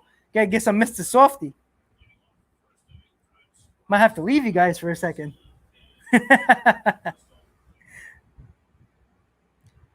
Oh, I'm so sick of Tom Brady. You know what? I have all the respect for him because it's just awesome that, he can be so dominant for so long. But, hey, Tom Brady's the GOAT. So, getting back to the game, guys, the Mets are losing 3-0 going into the bottom of the third. Teoscar Hernandez with a 2-run homer and George Springer.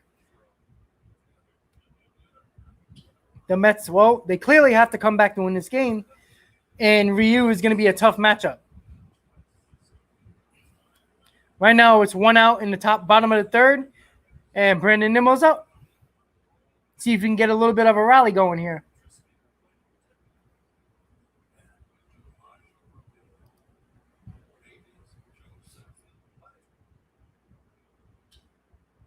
Oh, did he get another one into the gap? Oh, wow. What a catch by George Springer. That's why I know George Springer's a cheater. I know he's been injured this year, but he is one of the best center fielders in the game defensively, and I think he's one of the better offensive players in the game too. What a catch. Holy shit. Wow. What a catch. Wow. I didn't think he had any chance of getting there. Wow.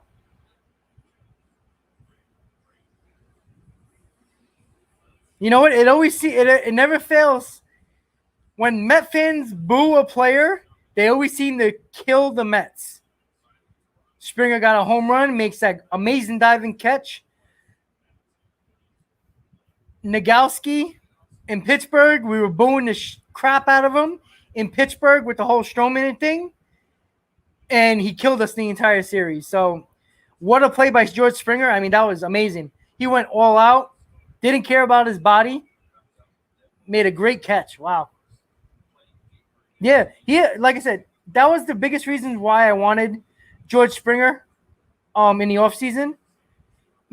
I know he was good defensively. He's a very clutch player in the playoffs, but he's one of the best defensive center fielders in the game. And at the time, I didn't think Nimmo was going to be the center fielder that he's become so far. So, but George Springer he's a good player. That's a tough out, man. Jeez.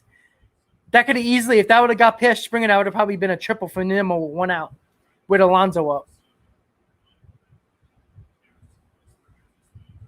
YT, I know. That was a great catch, man. Yeah. Cool spin. That's a great point. Pilar was like, wow. I used to do that when they used to call me Superman.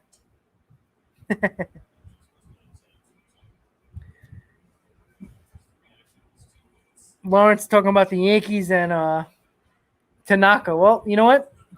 They rather Kluber and Taijuan. So come on, Pete, get it going. Let's go.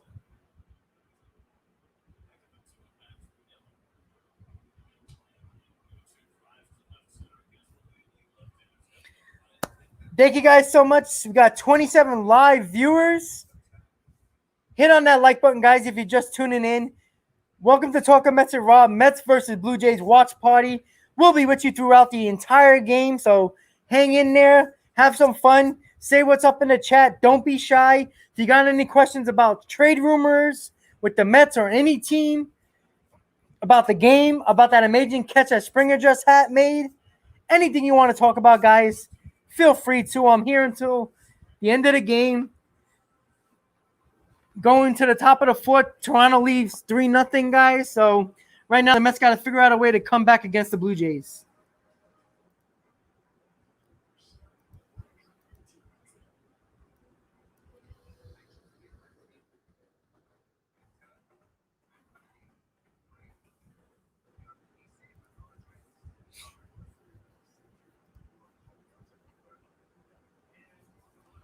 Yes, sir. See you later, Koosman.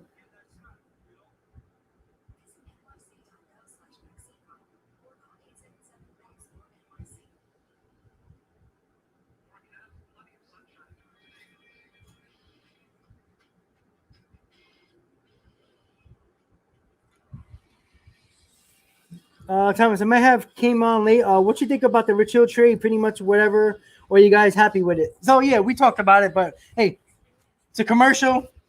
We got all night. So, yeah, Thomas, it's not a bad trade.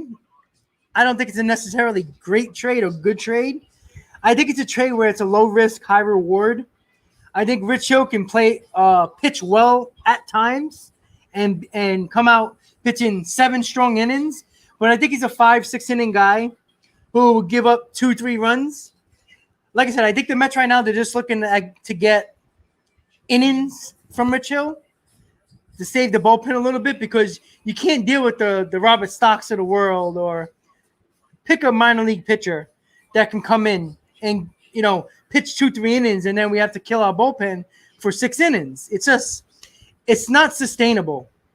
So just getting Rich Hill, I think it's more about getting innings and saving a bullpen. And I think that's the only thing it is. And I wouldn't be surprised if Rich Hill surprises us every now and then, gets us, to the 7th inning. So they keep on showing that Springer catch.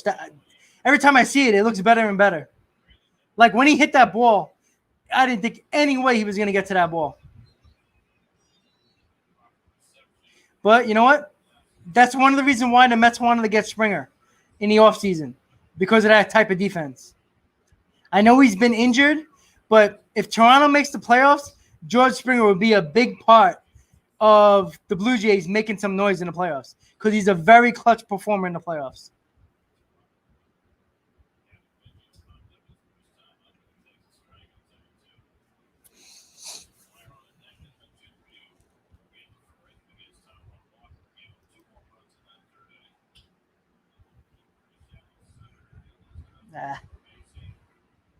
Crappy blue pit.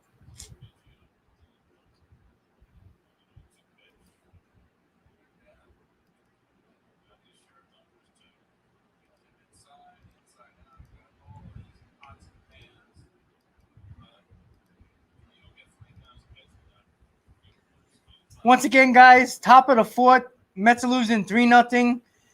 Teoscar Hernandez with a 2-run homer and George Springer with a solo home run to make it 3-0 Toronto going into the fourth. George Springer just made an amazing diving catch in left center field off the bat of Brandon Nimmo, that if it would have got past Springer, it would have probably been a triple with 1 out. Looks like a double play ball maybe. So, yes, it's a double play. The runner ran out of the baseline. So, good call by the umpire. So, it's a double play. Thank God, because VR almost kind of messed that up.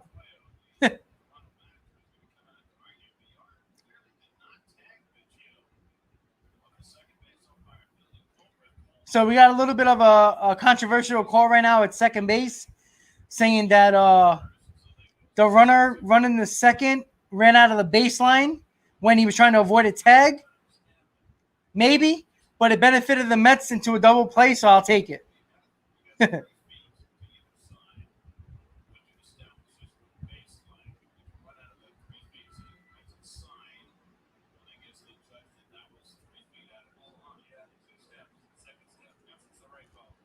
So thank you guys for tuning in. We got 31 consistent viewers.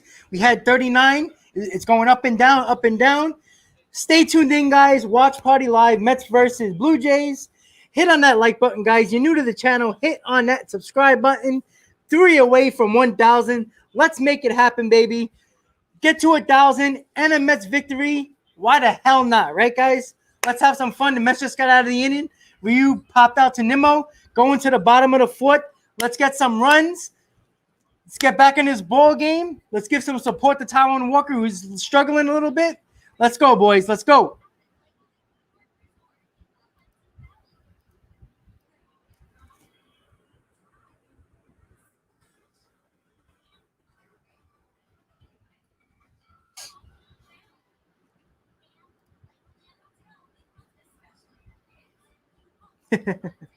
Go back to Canna.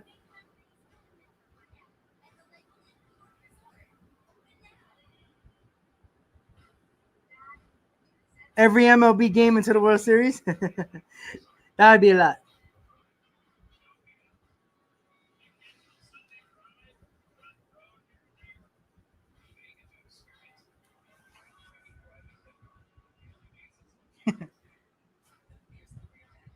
Well, you know what, Lawrence? Technically, they can finally go back to Canada to play in Toronto again since the border opened up for them a little bit.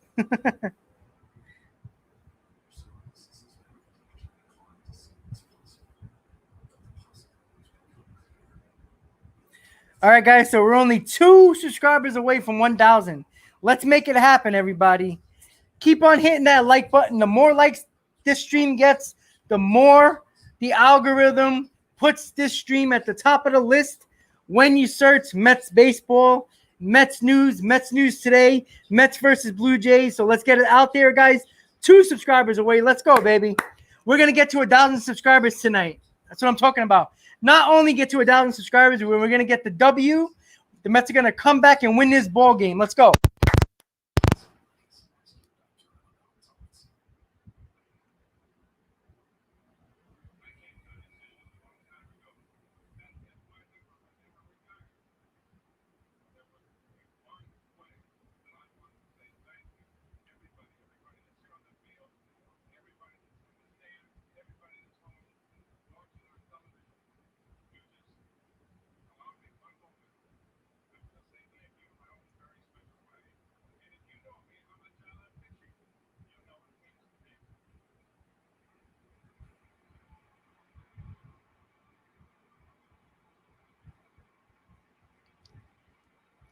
What's up, everybody? Once again, going to the bottom of the 4th. Toronto's leading 3-0 against the Mets right now. George Springer hit a solo home run. Teoscar Hernandez hit a 2-run homer. That's your score right now. Hopefully the Mets can start coming back right now. Get this going. And that's exactly what we need. Let's try to get this series now so we don't have to worry about the rubber match tomorrow. Even though a sweep would be nice, but let's win this series. You're just tuning in, guys. Hit on that like button. New to the channel, hit on that subscribe button, everybody. Let's get it done. As Lawrence says in the chat, 1,000 subscribers means that you start getting your donations. Of course, again, this is more fun for me. It's just a hobby for me. But again, obviously, donations are fun as well. You know, obviously, you come in, you know, when I started this channel, I didn't think at all that I would actually get close to being anywhere near 1,000 subscribers. So it's all because of you guys who support my channel, who keep on coming back for my streams, check out my videos. I really appreciate it. You guys already know. 1,000 subscribers means the biggest giveaway of this channel. And I was even thinking to give 2 giveaways when I hit 1,000 subscribers. What are those free gifts and free giveaways? I'm not sure yet. I do have an extra Mets jacket that I don't wear that I bought many years ago from Models. You probably remember them. It's white sleeves, blue back, has a big Mets logo, has 1986, 1969 World Series on the back as well. It's the World Series, 2-time World Series that Models sold that for a limited time about, 15 years ago maybe 16 years ago. So I got one of those. I got 2 of those, actually. Obviously, one I wear every now and then. The other one is just sitting in the closet in a bag. So, all right, I think we got a hit with Davis. Nice blue pit. So let's get it going. So, yeah, that might be one of the giveaways, and maybe I will give a replica of Citi Field. I bought at Citi Field about, I think it was right before the All-Star break, a miniature Citi Field replica, which is pretty nice. Maybe I'll give that away. Not sure yet, but I'll figure it out. Maybe I'll give the Lindor jersey. I got 2 of them. Maybe I'll give that away. I don't know yet. But once again, guys, you have to be a subscriber to be able to enter, to be at least involved in enter to win a Mets giveaway. So if you're not subscribed to the channel, you can't win a giveaway. So subscribe to the channel. Wait for the free giveaway video to come up and be posted. When it is posted, you'll have the opportunity to know how to enter. You have to like that video of the free giveaway and say the comment that I say in the video. The reason why I do that, it gets viewers to the video. It makes people watch the video. So like that video of the free giveaway, subscribe to the channel, and comment below that video of what I tell you to comment below. So that's how you enter to win. But you have to be a subscriber first. So if you're not a subscriber, you're not going to get notified when I post that video. I leave that video up for a month. After that, after the month, I do the giveaway, I do the drawing, and that's how it goes down. So make sure you subscribe to the channel, guys, because that's the only way you can at least have a chance to win the free giveaways that I do. Another base hit by James McCann. Let's go, baby. First and second one out. Let's go. Here we go. Here's the comeback. Lawrence, you're freaking awesome. Tell your friends, please help support Rob. He's funny and he knows the Mets and he is a very nice guy. Thank you. Apparently, with some people, I'm a negative guy too. But I am a Mets fan, so if you're not negative, then you're not a Mets fan, right? But I don't try to be funny. This is who I am. The person you get is me.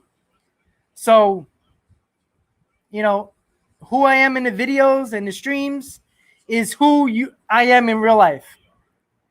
I'm a diehard. I'm passionate. I have fun. Like I said, if you catch me at a ball game, if you know I'm going to a game and you're at a game, hit me up. Comment on my video, or I have my channel email. You can email me. Say, hey, Rob, I'm going to be at the game. You want to meet up? We'll have a beer. Or if you don't drink, we'll have a soda. We'll meet up. Why not? You know, I did it. Sal hasn't been around a lot lately on the stream, but one of my subscribers, Sal, saw me at a Mets Padres game in Citi Field, and he was sitting 2 rows. I did a live stream at the game, and he commented on the video, say, "Hey, I'm at the game. You want to?" We didn't even know that we were only 2 sections apart, and by like the 5th inning, Sal found me because he saw the stream and saw what section I was in, walked over to me, handed me a beer, and sat with me for an inning and just talked about the Mets. So that's freaking awesome. Like I said, you know, that was really awesome that he did that. He didn't have to do that. I'm not going to tell anybody, hey, buy me a beer if I'm at the game. I don't, you know, you want to come up to me and say what's up? Freaking awesome. I would do that. I would never turn you away. You know, I'll have a chat with you. We'll watch the game. And we'll have some fun. That's all. Matthew, how old am I? I'm 33. Yes, Lawrence. See, you know me well. I do work nights. I have to be in at midnight tonight, so that's going to be fun. Oh, I think Viada's got to a double play. God damn it.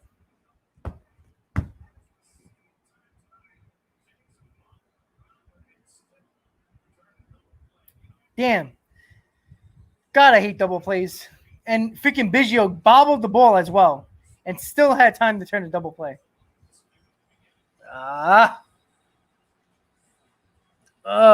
It's looking like the old Mets again. Can't score with guys on base. Shit. Boy.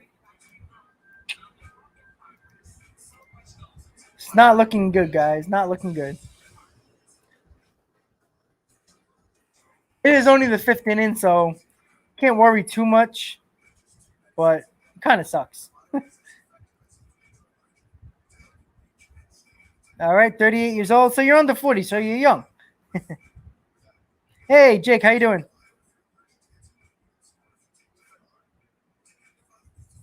Thank you for tuning in, man. I'm glad you can join in on the watch party. Right now, it's not looking so good for our Mets. 3-0 Toronto, but it is only the 5th inning. The Mets are basically shooting themselves in the foot.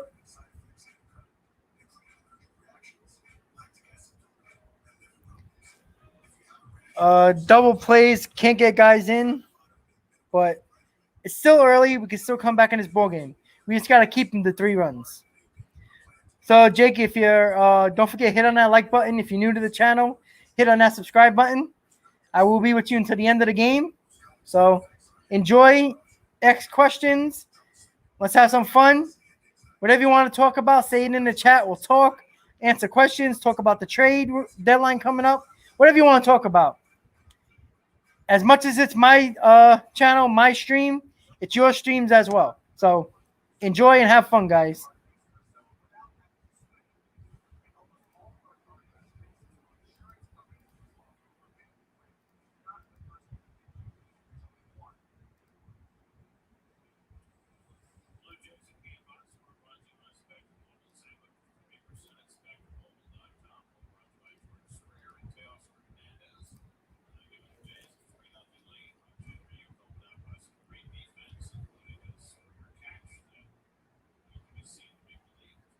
So, as I said before the game started, this is the big game for Taijuan Walker. You know, he hasn't pitched great, but he hasn't really pitched that bad. But with the debacle that he had in Pittsburgh, it was a little worrisome because, you know, he's getting to the point now where he's getting to the innings where he hasn't pitched in a long time. He's pitched a lot of innings this year. You got to remember, he was injured with Tommy John. Last year, it was a shortened season. So he hasn't pitched this many innings since 2018, 2017, really. 2017, 2018. So, and during that time, he was injured as well. So it's going to be a little George Springer is killing us right now. But with Walker, man, we have to really watch him because he hasn't pitched a lot of innings over the last couple of years. So it could be a little bit of fatigue. It seems like he's keeping a lot of his pitches up. His slider is not doesn't have that bite that he usually has. His fastball has been up. So it's not a good sign for Taijuan Walker. But again, Toronto's a good hitting team. Keeping them to 3 runs is not always a bad. So we just have to see if Taijuan Walker can continue. His pitch count's not high. It's only at 62. So through 5 innings. So, you know, we just got to see what he can do. But I'm worried about Walker when it comes to the innings. Uh-oh, the trainer's coming out. That's not good. Oh, boy. Oh, boy. Here comes the trainer for Taijuan Walker.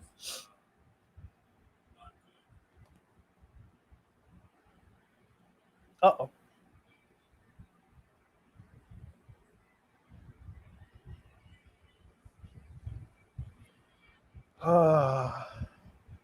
So right now the trainer's coming out, Taijuan Walker.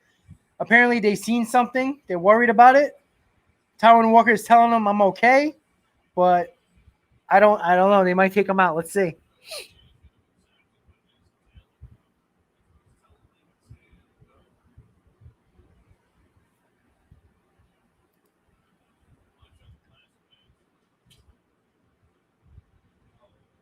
Oh, so they just showed a replay. When Springer hit that ball up the middle, Walker reached and he felt something, I guess, somewhere on his left side. So that's not good. Well, he's staying in the game for now. So hopefully he's okay. Jesus Christ. That's all we need. Oh, Lord. Well, let's see if he's okay.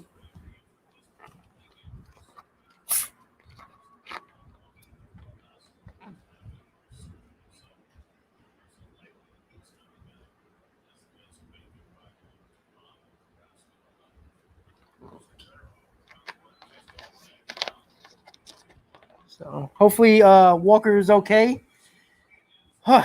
Jesus.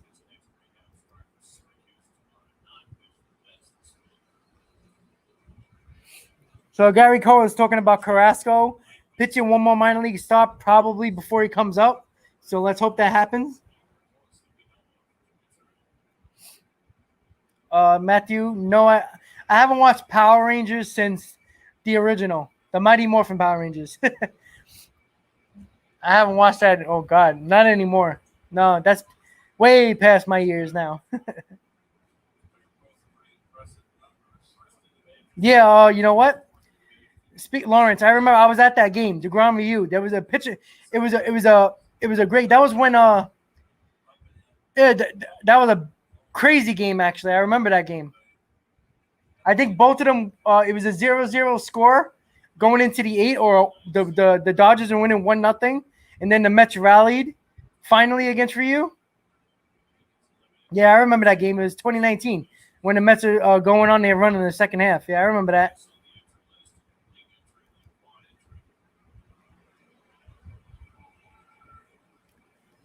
All right, so it looks like Taijuan Walker's okay.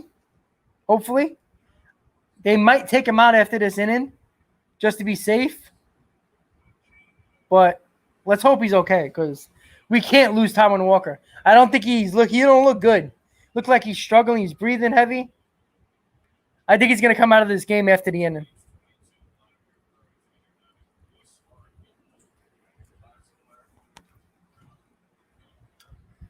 Oh boy.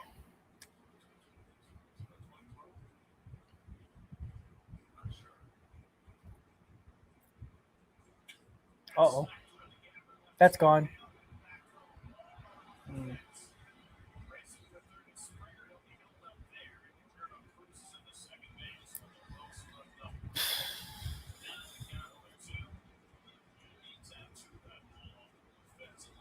Oh, 2 count.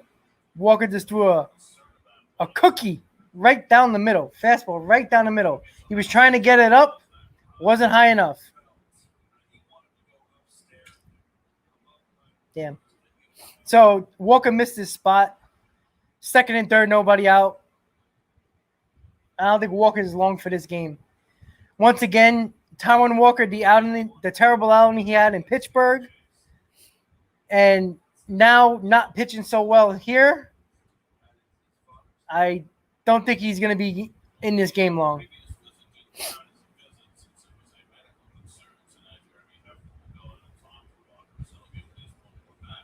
Not good, guys. Not good. Miguel Castro's warming up in the bullpen. Sucks.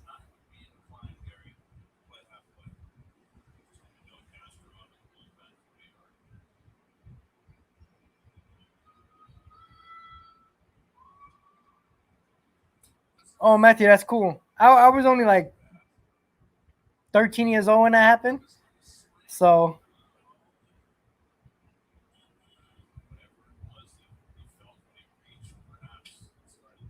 apparently when Taijuan Walker swung in his last at bat, that's when he felt that little tweak. And then I guess reaching for the ball didn't help. So I guess that's bad. So again, Taijuan Walker, stop swinging the bat. Clearly, that's been the problem. The last time he got hurt, it was because he swung. Oh, Lord. Oh, that's not good. Yeah, they need to take Walker out of this game. He's all over the place. It sucks, too, because he only has 67 pitches. Hey, Smarter Carter, what's up, buddy? Thanks for tuning in.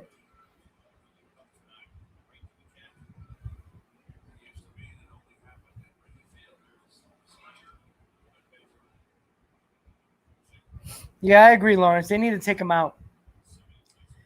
He's not getting the ball over the plate. When he does, he's leaving it right over the middle. I think they should have took him out. As soon as the trainer came out, take him out. The bullpen's been rested. I take him out.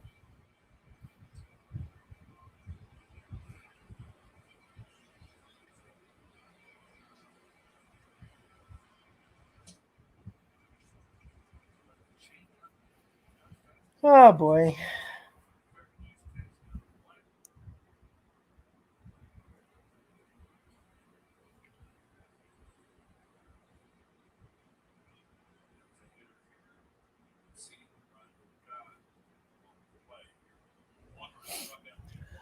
See if Taijuan Walker can somehow get out of this. Oh, shit. All right, that's foul. Woo. Oh, boy. Matthew, I live in New York.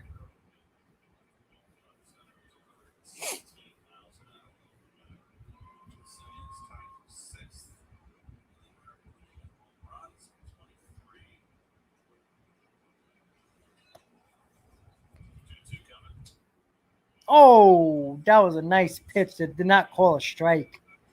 Umpire is not giving Walker a break. It might have been inside, but it's close. I live in Queens.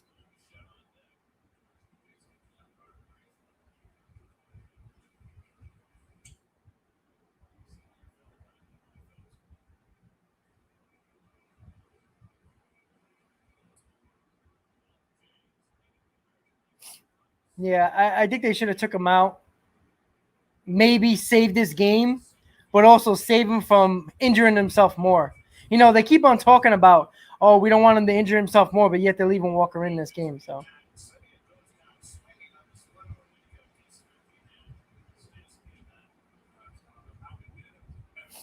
oh, okay, North America. I got a couple of friends right over there.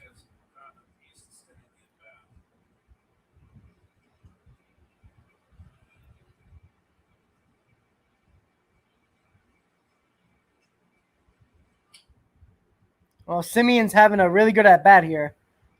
That doesn't help Walker at all.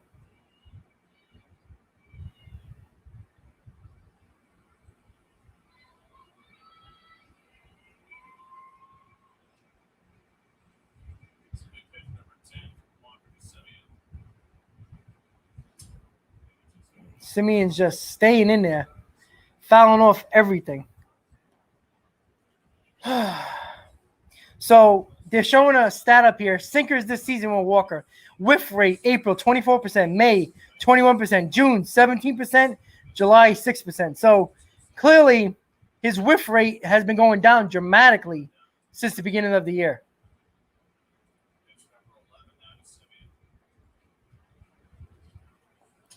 Uh-oh. That's not good. Oh. 3-run homer by Marcus Semien.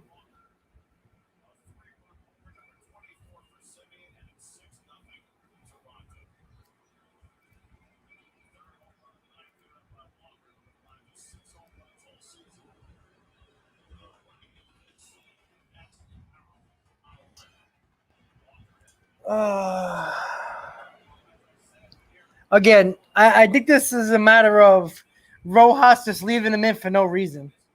You know, he's clearly there's something wrong with his left side. Leaving him in the game. He's not pitching well. Take him out.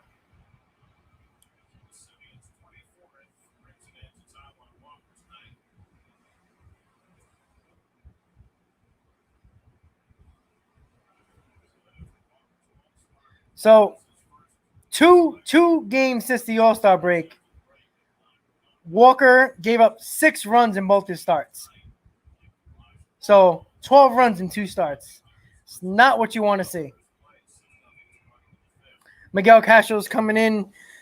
Toronto's got a 6-0 lead. They got a solo home run by Springer, 2-run home run by Teoscar Hernandez, and just now Marcus Semien hit a 3-run homer to make it 6-0 Toronto. So it's starting to be a lot harder for the Mets to come back, but it's possible. But it's not looking good. I think they should have took Walker out as soon as they saw something was wrong. Get the bullpen in here. They're rested. Use them. See if you can stay in this ball game. Keep it to 3 runs. Now it's 6 runs. We got a long way to go until it's over, but I don't know. We haven't hit Ryu at all. Hey, Game Bros. What's up, buddy? How you doing? I think it was a bad call by Rojas to keep Walker in this game. Not only was he had discomfort, there was something wrong. You kept him in the game for no reason. Like, why have a rested bullpen where Wednesday and Thursday your bullpen didn't really pitch at all? Wednesday, we only had to use a pitcher in the ninth. Thursday, we were off. Yesterday, you only used 2 bullpen arms. Why not use your bullpen now? Take Walker out. Why let him risk getting injured more and basically make this game somewhat unreachable? I think that's a bad call by Rojas. He didn't have it either. He wasn't pitching. You saw all his pitches were up. God, just not good. Well, while we're in a commercial break, don't forget, guys, hit on that like button, please. Hit on that subscribe button if you're new to the channel. I will be with you throughout the end of the game. It's not pleasant at the moment for us Met fans, but we always hang in there until the final out.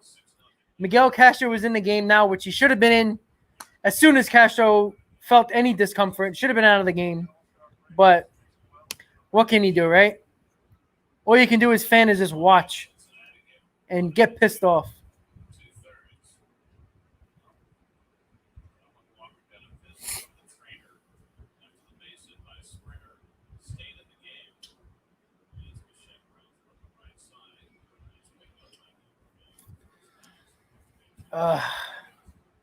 All you can do as a fan is what if? What if Taijuan Walker came out of this game when he had some type of discomfort? Maybe it would still be a 3-0 game instead of a 6-0 game. But that's all you can do as a fan is say what ifs. But I think it was obvious. Walker wasn't pitching well. He had discomfort ever since that at-bat where he swung and he hurt himself. Then when he reached for that ball up the middle, he hurt himself. I would have just took him out of the game. Why risk it?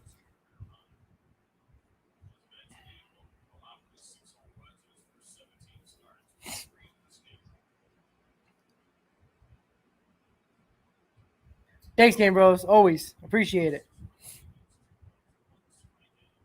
it. Fernando, why don't you buy the team? You gotta have a couple $1 billion stashed away somewhere.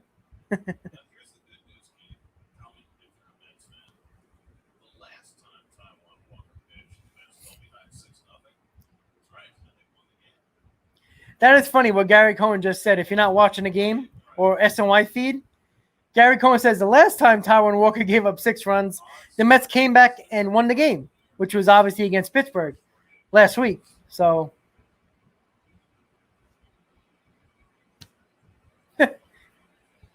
I guess that's some good news and wishful thinking, but what can he do?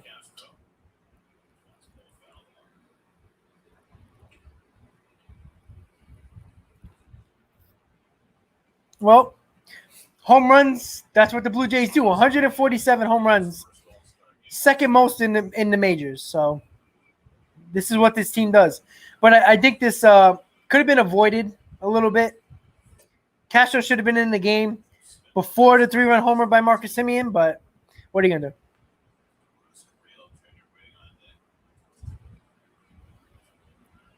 What about the 21st August LA? Thomas.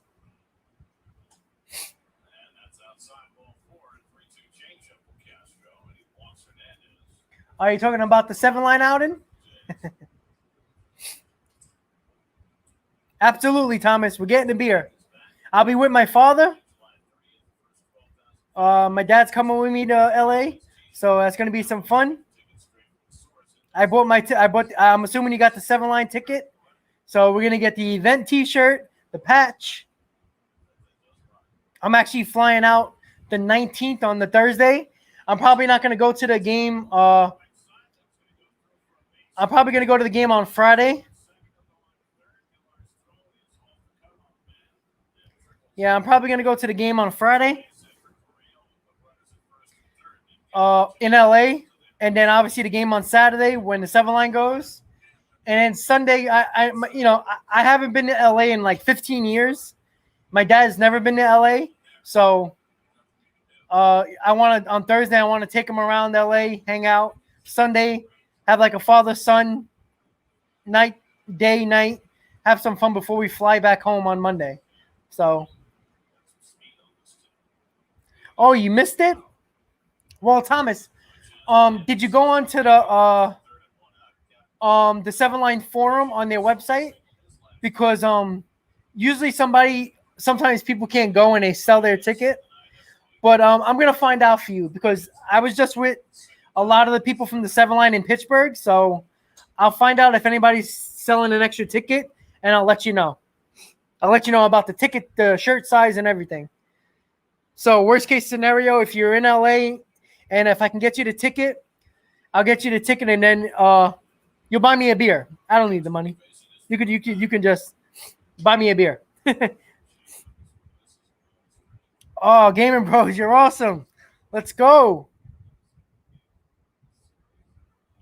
I got to refresh to see it. You see? Boom.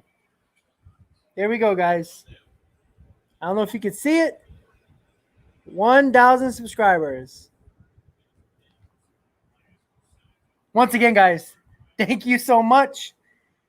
It's an honor to be here chatting with you guys and having some fun. 1,000 subscribers. You guys are awesome. Couldn't have done it without you guys. But I'm not going to leave yet. It's only the 5th inning. We're Met fans. We never leave until the final out. Even though this game might...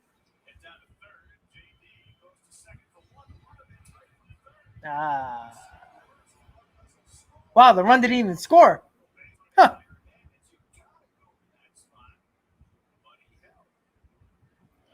Well, we didn't lose the run. That's good. We didn't even get the double play either, which didn't help. But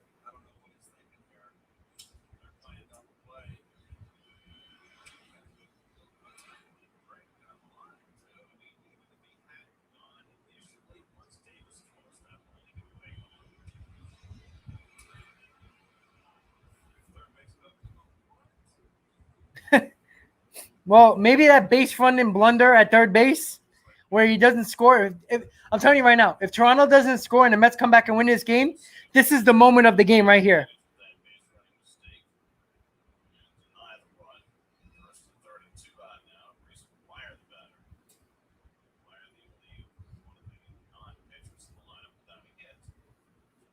See if Castro can get out of this inning.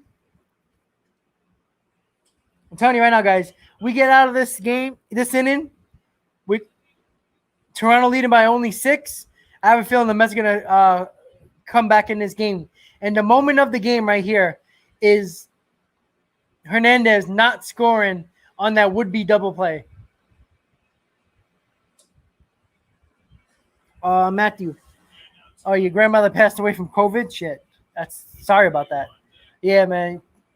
This year and a half with COVID and during the pandemic, luckily, I didn't know anybody that passed away from COVID. I know a few people who got it, but luckily I didn't get it. My girlfriend didn't get it. Most of my people in my family didn't get it, luckily.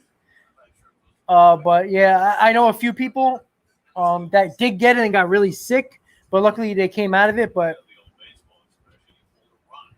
it's kind of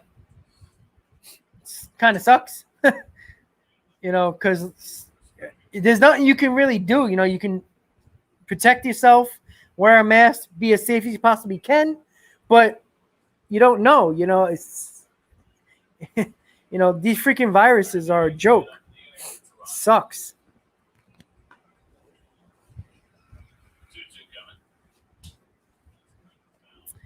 But what can you do?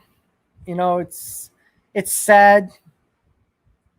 Unfortunately, because of this virus, people had to freaking die. And, you know, you don't want nobody to go out like that, you know? Well, hopefully, Matthew, she didn't suffer. She unfortunately did because COVID sucks. But let's see if the Mets got out of this inning. They did. All right. Yeah, Matthew, I'm sorry for your loss, buddy. So, Mets kept it at 6 runs. Once again, that base running error by Hernandez. If the Mets come back and win this ball game, that's the big moment of the game. Top of the 5th.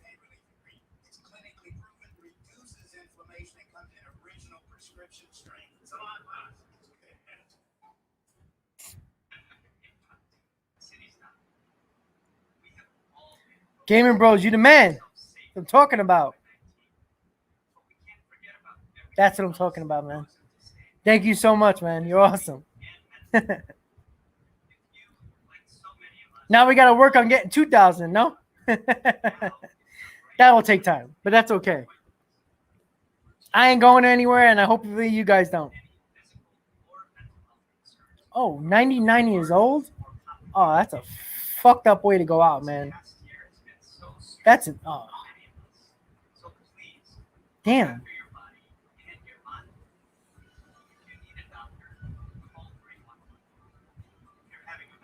Hey, what's up, Bill? Hey, so you and your wife are flying for a baseball game. You know what? Those are always the best games. You just pray it doesn't rain. That's it. Other than, I mean, if it does, you and your wife can have a nice night out in the city, right? But again, flying out for a baseball game is always fun. It's always fun.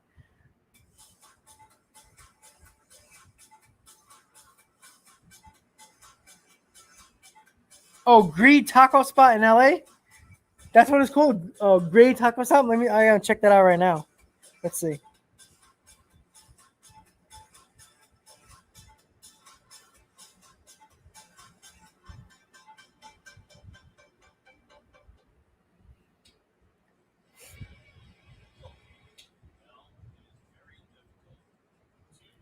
Yeah, definitely. I gotta try that taco spot.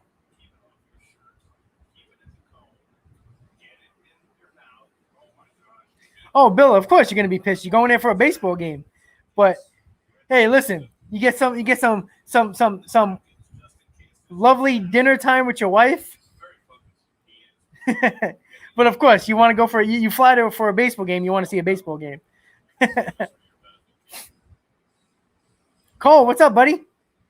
You still don't want Bryant? All right, guys, we got 36 consistent viewers. Hit on that like button, everybody. If you're new to the channel, hit on that subscribe button, everybody. I'll be with you to the end of the game. Thank you for tuning in. Mets versus Blue Jays. Watch Party live with our Met fans. Supporting my channel. Love you guys. Always appreciate the support. Obviously, the game is not as fun as this live stream right now, but let's hope the Mets get in a lucky break in the top of the fifth because of the Hernandez stupid base running. Maybe the Mets can come back. It's only the bottom of the fifth. Let's get this comeback going, baby. Let's go. Let's get this rally cap. I don't like doing this to my hats, but we got to do it for the cause, right? Hold on. See, this what happens when you got to snap back on. There we go. There we go. Oh, my poor hat. There we go. Rally cap time. Oh, that's what it's called? Okay, I'm gonna check it out. I'm gonna save it. Sados taco. Oh, hell yeah, here we go. Woo-hoo. That's what I'm talking about. Oh yeah. I'm saving it right now. Oh, actually, you know what? I might be staying at the hotel, like not too far from here. So, oh, hell yeah. Okay. Thomas, thank you. Cole, I don't trust him. I'm sorry. I do not trust him. But let's get this rally going, guys. Starting with Pilar.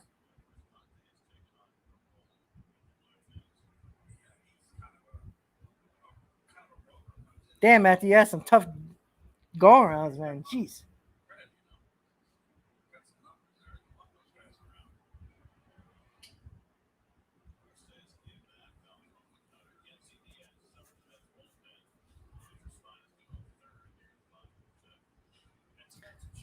Got to get that rally cap on. Yenzi Diaz is warming up, so he'll probably be in. See if Kevin Pilar can get it going.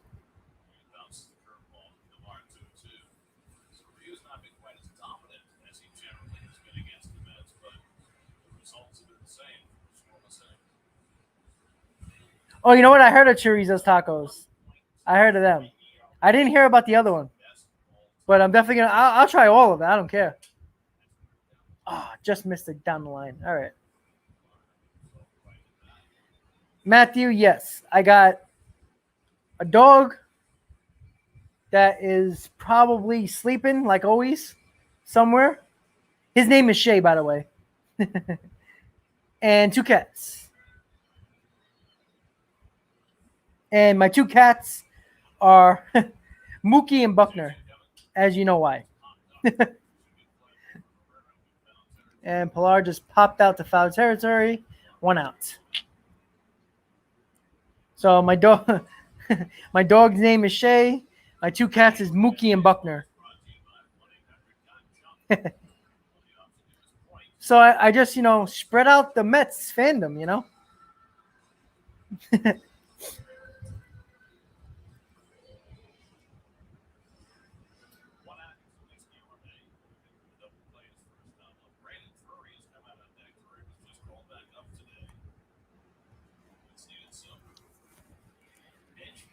Yeah, Cole, for real. Like I said, I was just talking about it before you came on. When Walker, he got hurt swinging the bat, and then when he was out there pitching and he reached for the ball that went up the middle, he hurt himself more. And that was when it was 3-0. If Rojas was smart and he's always quick that's a basic by going, all right, here we go. You should have took him out of the game when he got the trainer out there. Take him out of the game. It's still a 3-0 game. Throwing Castro, maybe we could have saved. Maybe he would have gave up a run or so, but it would have been 6-0 most likely. It put us in a hole. Not only did you risk Taijuan Walker being injured more, now you made this a 6-run deficit. So, Sledge, what's up? Thank you for tuning in. Hit on that like button, guys. You're just tuning in. Hit on that subscribe button if you're new to the channel. We got past 1,000 subscribers. Let's keep it going. More and more subscribers, the more fun this channel is going to be. Going to work on with the YouTube program since I hit 1,000 subscribers. Get through their little protocol and make sure everything's good. And then we're going to have more fun. But I really appreciate all the support, guys. Couldn't have done this without you. All the work that gets put into the videos, the live streams, the time everything takes. It wouldn't be as fun if it wasn't with you guys, and, with the support as well. If I didn't get the support, it's hard to do it. So the support is awesome, and I really do appreciate it. So Chris Drury back up from the minors. Let's see if this big boy can hit a home run, get this a little bit closer. Got the rally caps on. In the 5th inning, no less.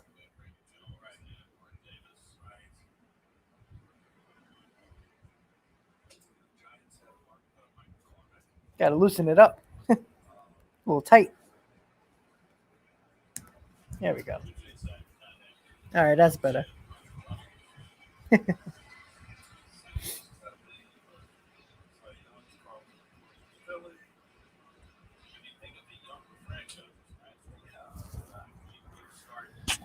Chris Drury was part of that bench mob era about, 2 months ago, a month and a half ago. So, see what he can do.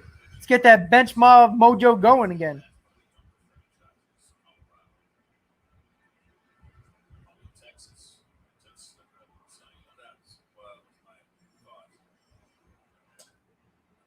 Chris Drury, Brandon Drury's having a... Brandon Drury? Yeah, Brandon. I'm thinking of the hockey. See? Well, let's see if Drury can keep this going a little bit so we can get a little bit of a rally going, guys. Hit on that like button. 36 viewers. Welcome, welcome, welcome. Mets versus Blue Jays watch party. Talking Mets and Rob. Hit on that like button. Hit on that subscribe button. Oh, yeah. Get there, baby. Let's see if he ain't catching that one. Oh, he dropped that one, baby. Let's go. Let's go. Run. That's what I'm talking about. Springer couldn't get that one, baby. Woo! Let's go. What happened, George? What happened? Can't make that one. Oh.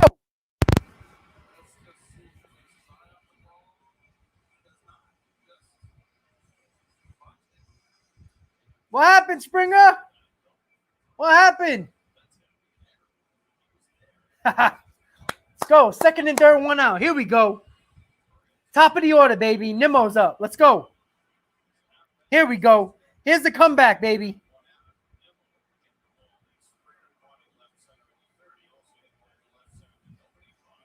Here, the fans going now. Here we go. Base hit. Yeah. That's right. Here we go. Rally cab, baby. That's one run. All right, Brandon. Woo!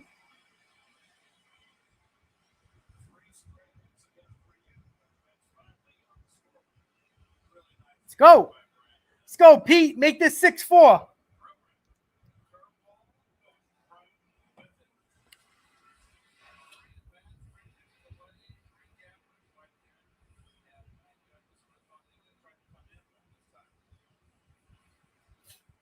There we go.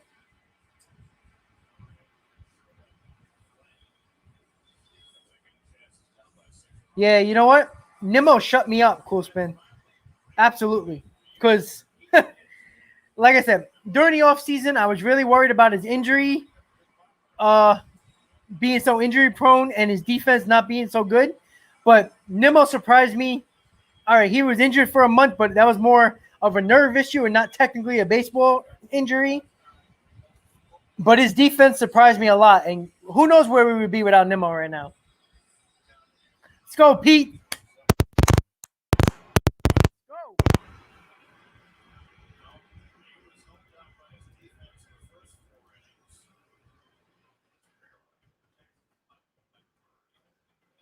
Oh. Yeah, Pete. That's a base hit. All right, here we go. Yeah. Rally cap, baby. Let's go.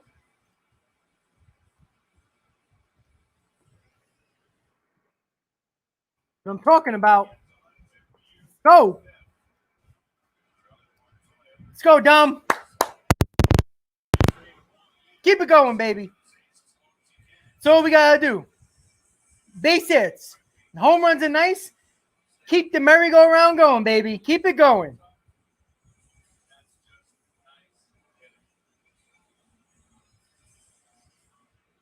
I'll take a down bomb. I'll even take a base hit, baby.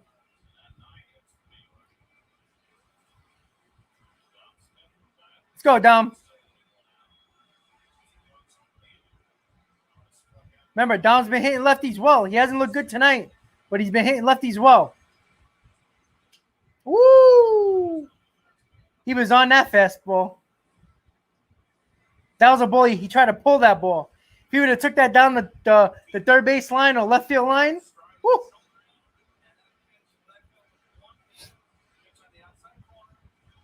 Happy day. I'm assuming you're a Dodger fan? That's okay. I mean, not Dodger, sorry, a Blue Jay fan? Yeah, baby. Go, bring him in. Come on, Nimmo. Here we go, baby. 6-3. Let's go. Woo! Let's go. That's what I'm talking about. Tying run at the plate, baby. Let's go, JD. Do it for Cole.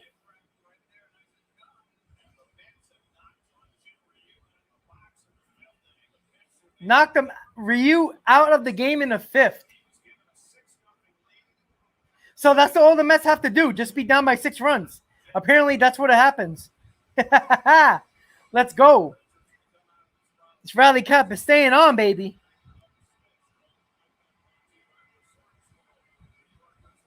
Imagine JD Davis hits a home run, and then he's traded by the end of the week for Bryant.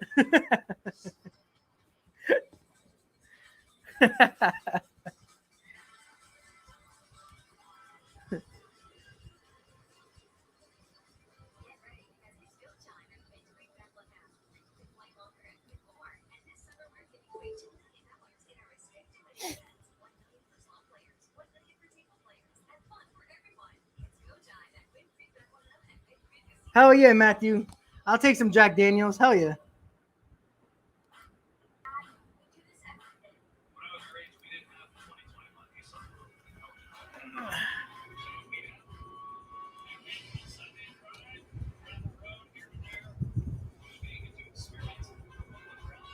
Sorry, guys. I'm just putting up my charger.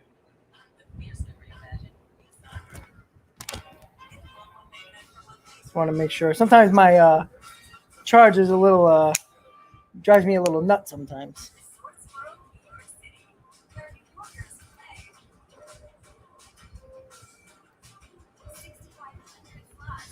Oh boy.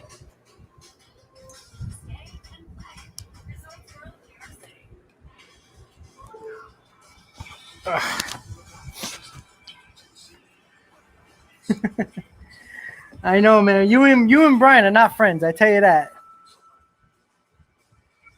So if you're just tuning in, guys, Mets are rallying in the 5th inning, 6-3.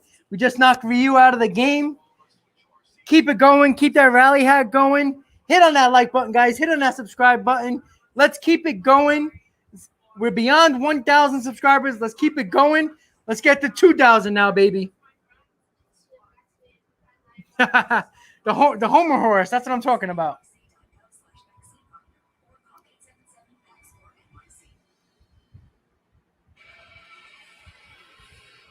Hyun Jin Ryu in an unfamiliar spot against the Mets. His lifetime ERA is sitting field with 1. He's given up 3 runs already, 4 to third, responsible for 2 more. Amazing that the box ball out in right field, center field by Springer. Slides open the bucket. Let's go.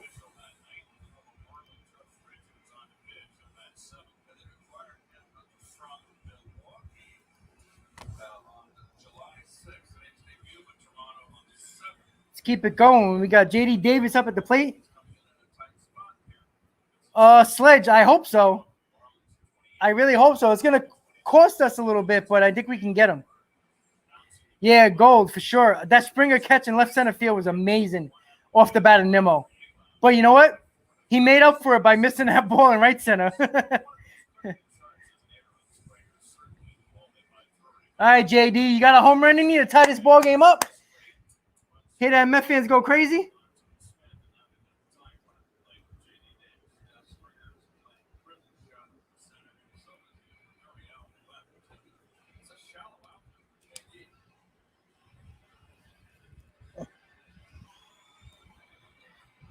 Let's go, JD. Oh, yeah. Here we go. Sorry, guys. I'm going to fix this charger for a second. Don't mind me.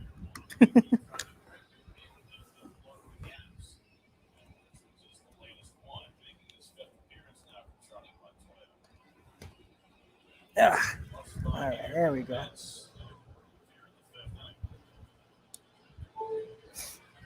All right.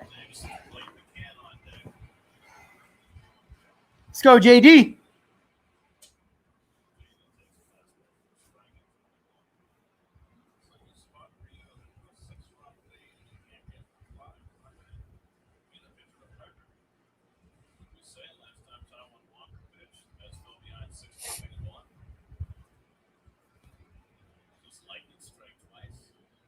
Let's go, JD. Hey, don't take that. Let's go.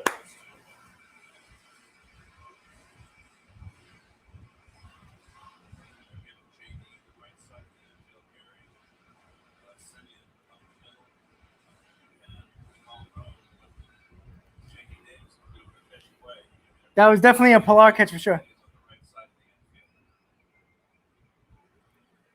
Matthew, no, I don't watch any of WWE anymore, honestly, unfortunately. I left after the Attitude Era. Let's go, JD.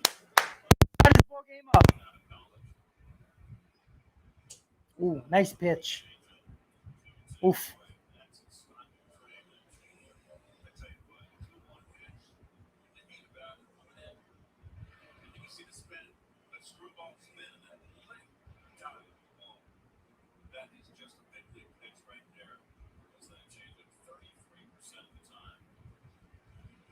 Yeah, that was a nasty changeup. Come on, JD. I'll take a home run, but I'll definitely take a hit. Ah. Brian would have hit a bomb. That was a bad at bat by Davis. Very bad at bat.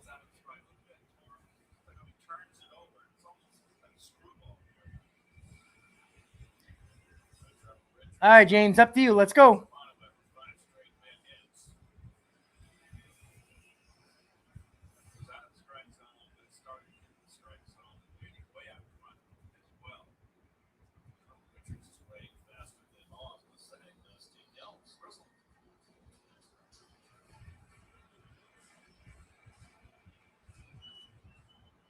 James McCann. He's already 2 for 2. Let's go, James.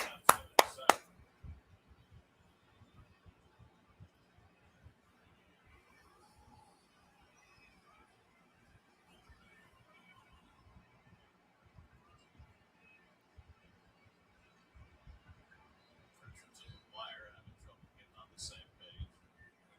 McCann has been swinging a hot bat.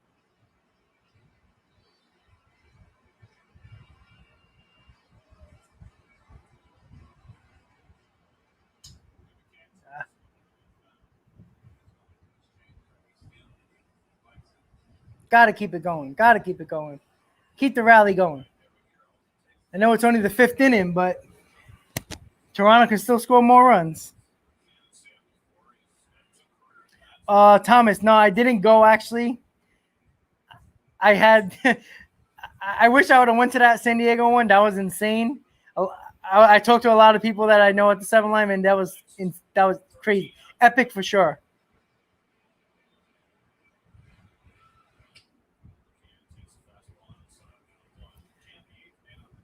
Cole, no grand slam here. It's only 1st and 2nd. I mean, we can add the extra run if you want.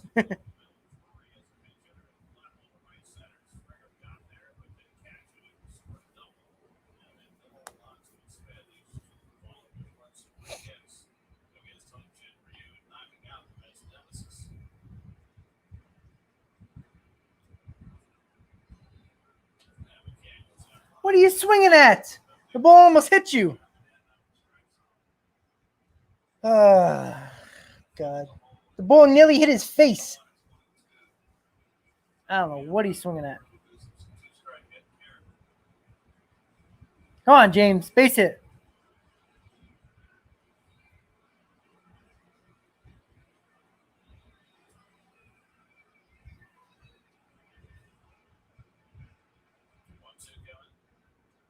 All right, good eye.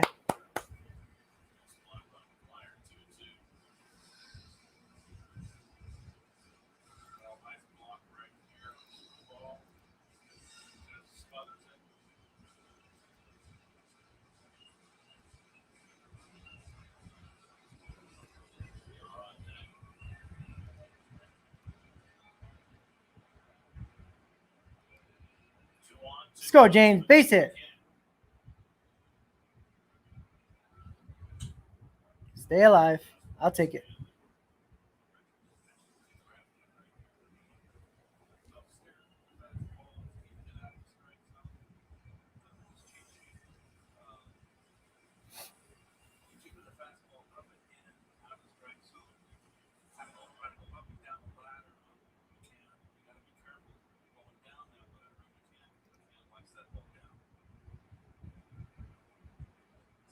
Come on, James. Let's go.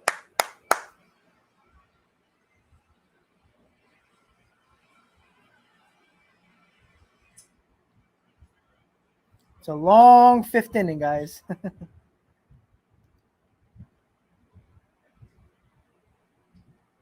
I think we need at least another run here in this inning. There you go. Good eye. Let's go.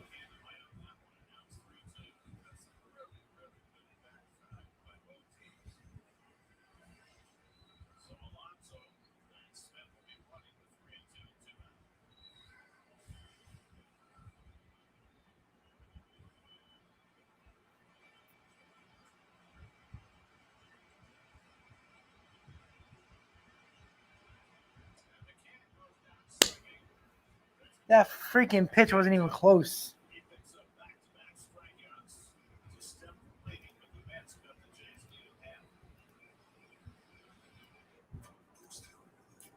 Shit.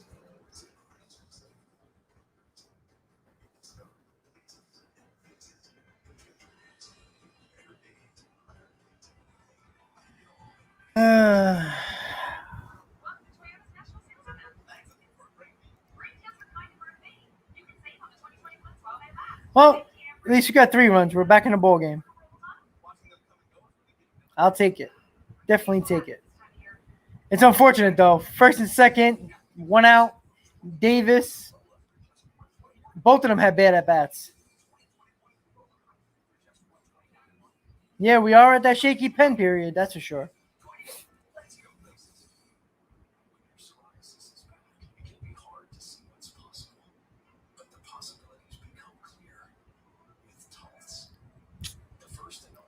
It's frustrating sometimes.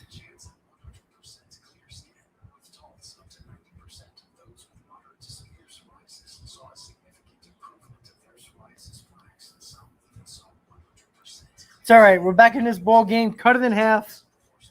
We got the 6th. We got the 7th. We got 4 more innings left, guys, to come back and and get to this back to this lead. But we also got to hold the Blue Jays to just 6 runs. Keep the rally cap going, even though it's killing my head. That's okay. No pain, no game, right?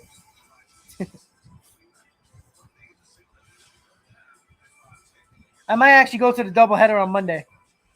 Why not? I don't have tickets for that game, but I mean I do, season tickets and all, but I split them with a friend, but we'll see. You know, buy a cheap ticket for like $15. Get to see 2 games, even though it's 7 innings. I'm definitely going Friday night, the 30th. I mean, the 29th. I don't even know these days anymore. Yes, the 30th. You want to hear something funny, guys? So I'm going to do a 12 to 4 stream during the trade deadline. Then I got to go right to the game for Blackout Friday with the black jerseys.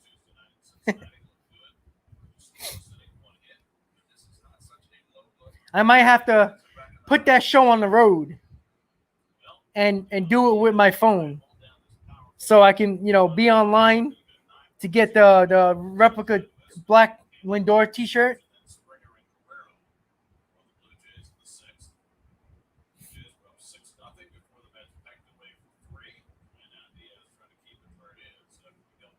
Yeah, you know what? Todd Frazier would have hit that 3-run homer.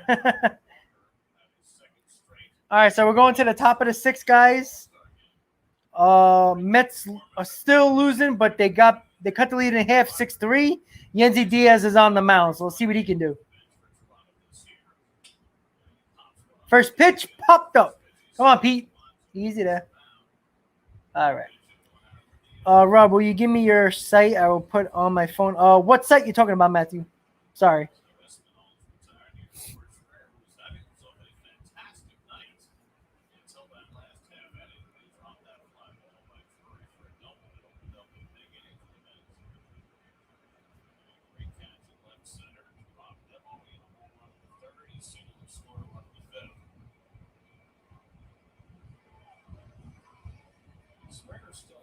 Somebody on Twitter just tagged me and said, James McCann fails in the clutch again. What else is new?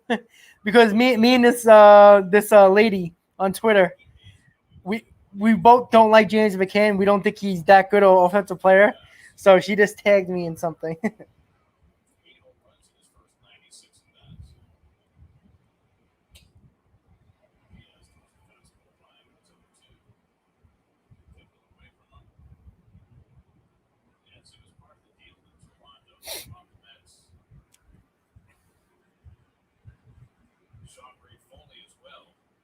Oh, okay, cool, Matthew.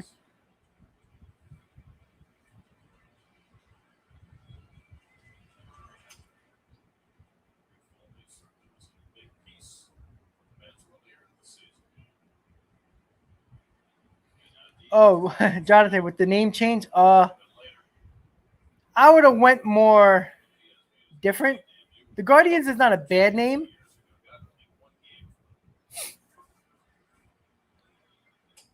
But it's not a bad name, but it's not really – it doesn't really flow. The Cleveland Guardians, it's okay. But I was thinking, I don't think we're going to go back to the Spiders.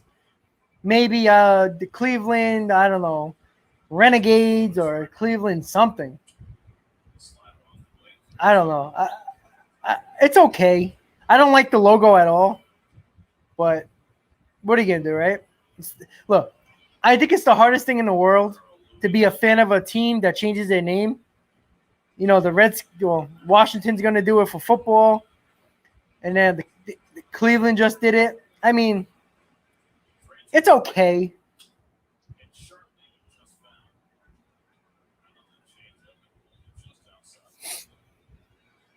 Sweaty, you got faith? I got faith too. Why not, right? Last time the Mets were down 6 runs in Pittsburgh, we came back and won. So why not? Imagine.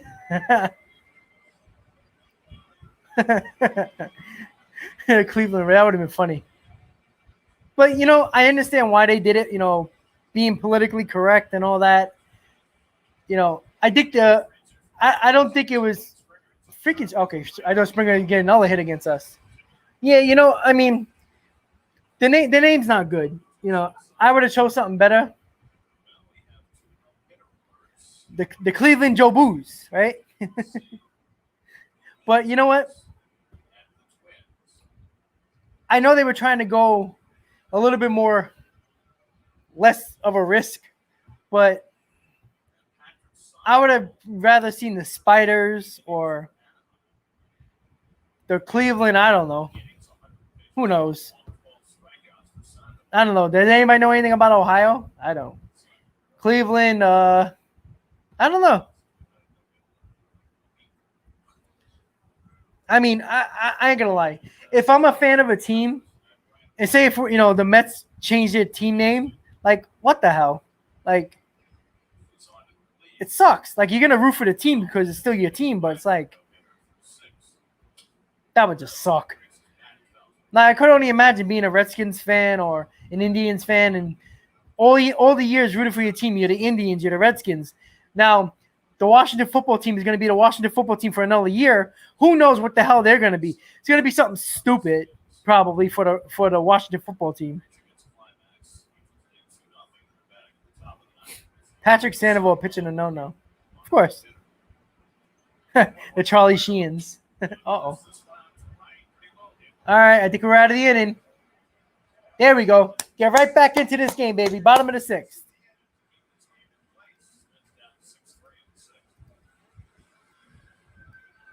Get the bats rolling again.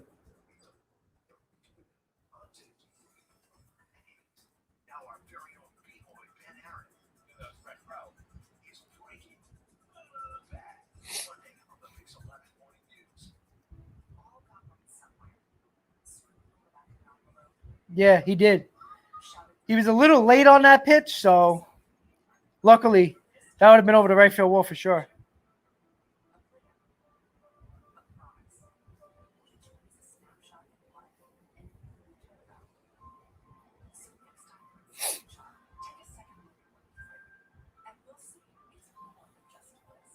Oh, boy.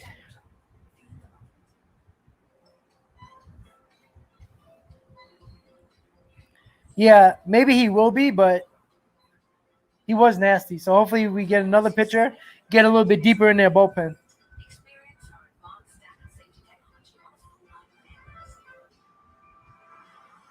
I've watched a little bit of Harry Potter. I won't know enough about it, to be honest. Parts of the Caribbean, of course. But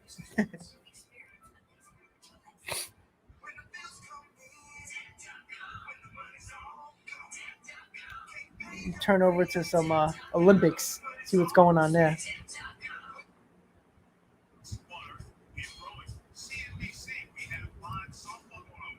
Oh, look at that. They got rowing going on. They got volleyball, beach volleyball. Oh, they got some skateboarding. Wow. They just make anything an Olympic sport now, huh?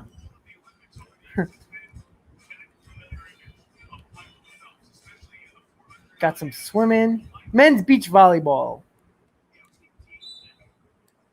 Got USA versus the Netherlands. Let's see what else they got on the other channels. Got skateboarding. What else we got? Let's see.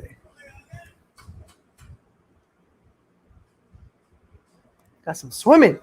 There we go. That's awesome. And he's back, of course. Oh, I'm assuming this is a repeat. I don't know.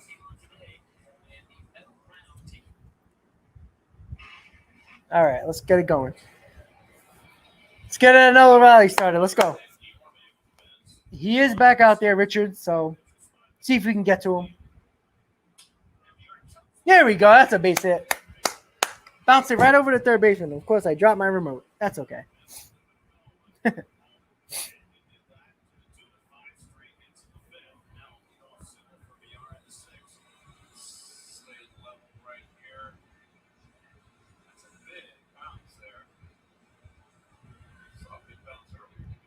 All right, we got Pilar up right now. Let's get that rally started again, just like the fifth. Here we go. Right back at it. Oh, it was women's. Okay. Well, right now it's the men's volleyball, so beach volleyball.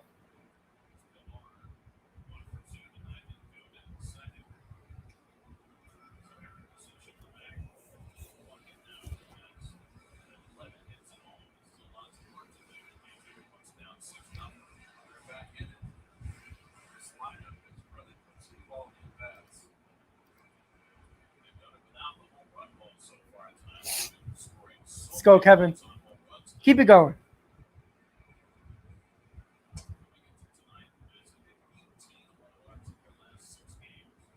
The Mets have it. Gary Cohen said the Mets have 18 home runs in the last 6 games. I think earlier in the year we didn't have 18 home runs in 18 games or 30 games for that matter.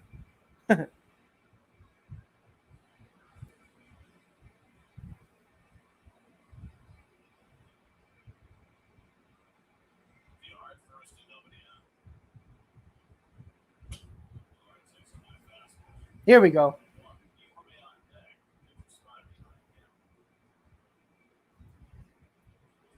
Oh, we got the infamous Travis Blankenhorn with batting gloves on. Uh-oh.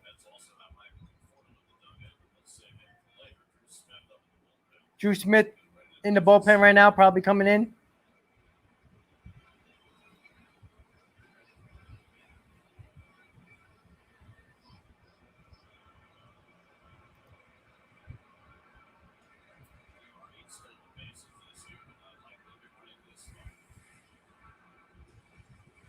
I can't put the screen up, Edward, because of copyright issues, unfortunately. I'd love to, but I can't. Yeah, exactly. You can't get a hit. Take one for the team. Oh!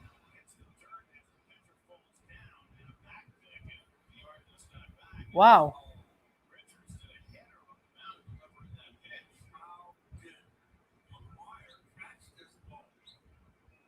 That was a hell of a play by McGuire, the catcher. Wow.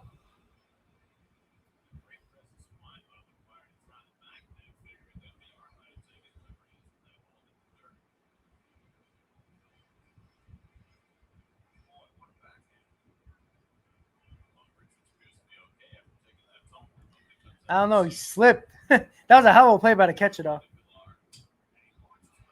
Oh, just foul. Jesus Christ. No, 10 feet. That's a home run.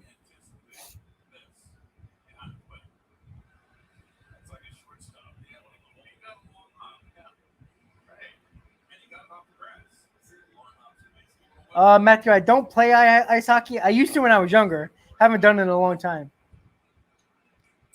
Let's go, Kevin.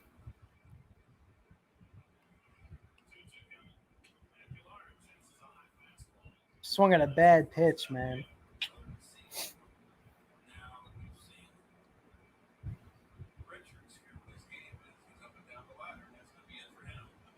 No, Richards is coming out now. Going to bring in a lefty. Smart move. Because now you got Guillaume up. And you only got lefties on the bench. So, smart move. You know, with the 3-batter rule, it makes sense. You have Guillaume, whoever pinch hits is going to be a lefty and Nimmo. So it's a good move. I don't know. I don't know what the hell he was looking at. It looked like he thought he was going to get something else, and then was like, uh-oh, fastball, and then swung. Well, shit.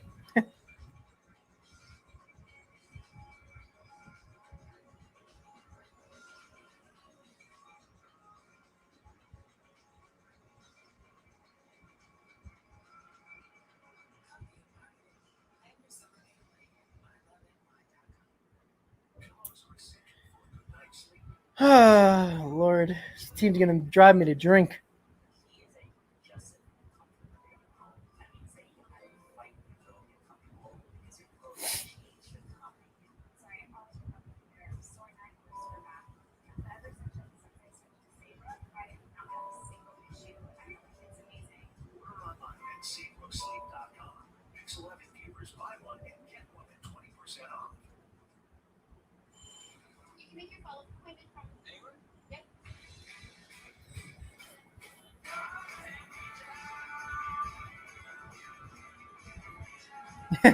The rally started with Pilar getting out. We'll see.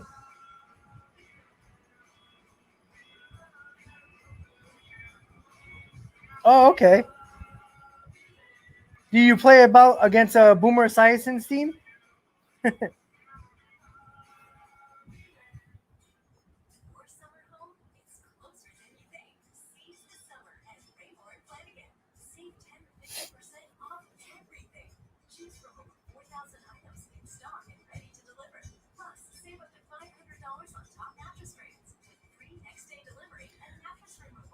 Yesterday the game was over in like 2.5 hours. This game's gonna go like 4. Looking like I ain't getting no sleep tonight for work.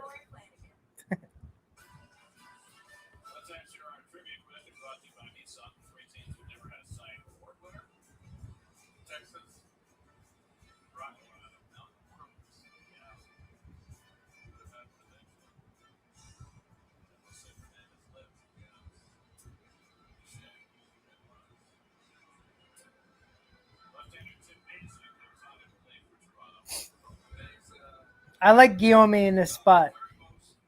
You know, he don't try for the home run. He just tries to hit a ball to the other way for a single. So he always works, have good at bats. So we'll see how it goes. Yeah, I saw that Sandoval. And I think one of the pitchers for Houston also got a no-hitter through 7.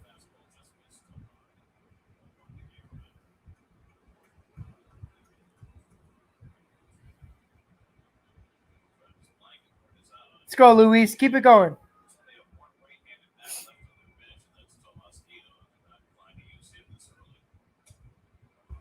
There we go. We got 1 out, Edward. 1 out. Guy on first. Luis Guillaume had to play on a 2-0 count.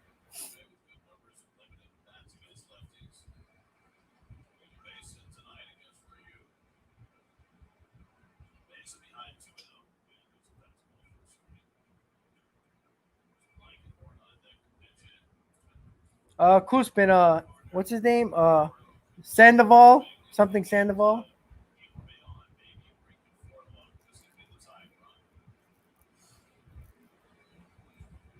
Luis gets on here. I think Conforto's going to come up over Blankenhorn.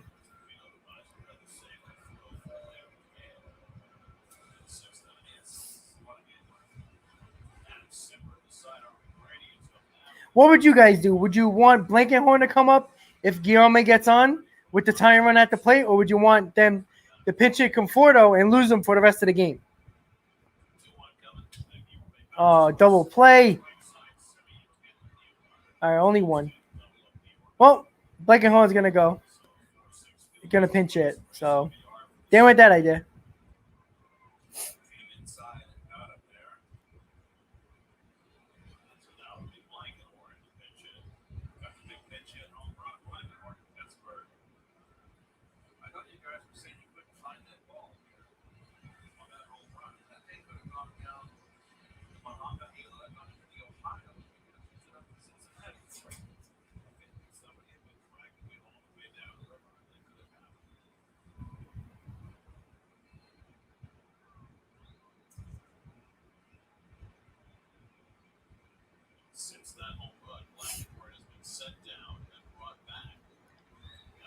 Let's go, Travis. Let's go. Keep it going.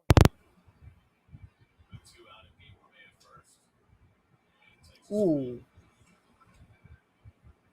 His home run on Sunday in the Ohio River, or Allegheny River. Allegheny, right? And then was first pitch too. He just jumped off of that. First big league home run.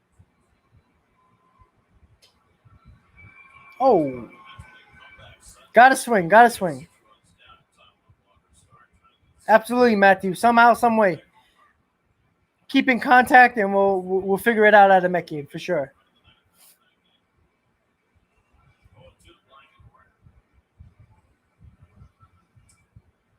Oh, damn.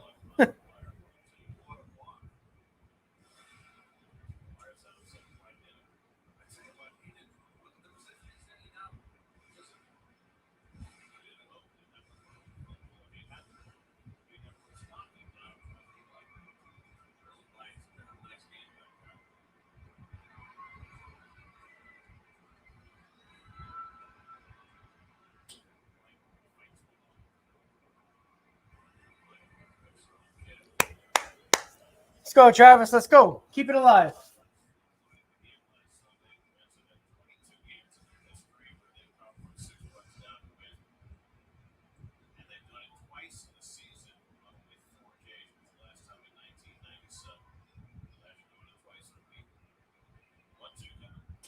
Ah, shit.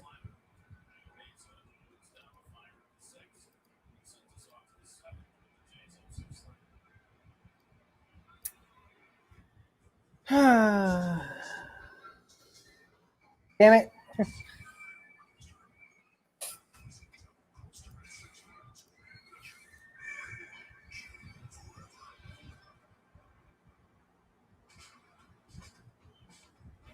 Well, at least you got the top of the order coming up next in the seventh, so see how that goes.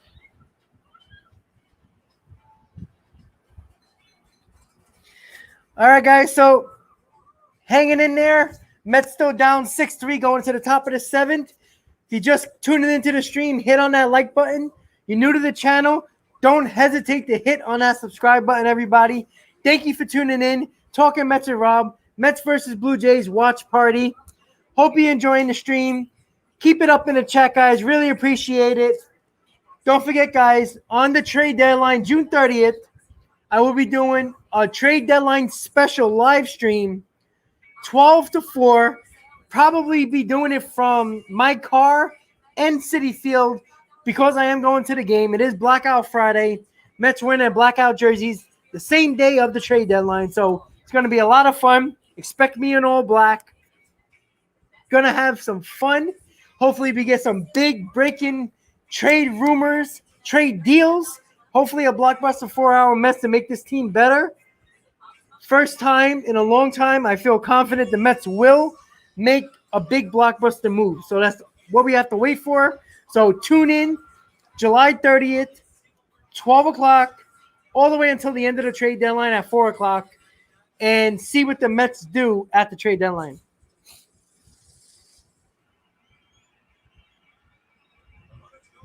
Yep, I remember it when he was announced at the game for sure.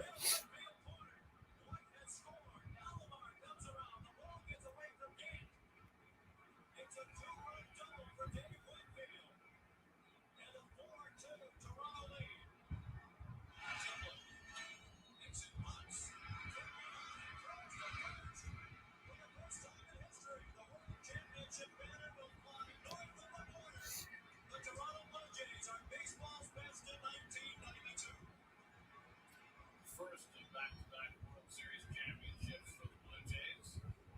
Taijuan closing it out. Nixon trying to bunt to keep the Braves alive. That double off the bat. All right, guys, we're going to the top of the seventh right now.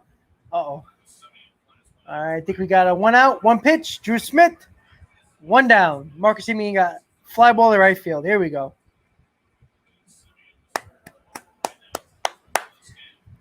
Keep it going. Drew Smith's been a very good bullpen guy for us. 2.76 ERA, 22 games. Been solid for us all year. 2.11 average, 1 home run, 2 walks to the first batter face. Showing it right there.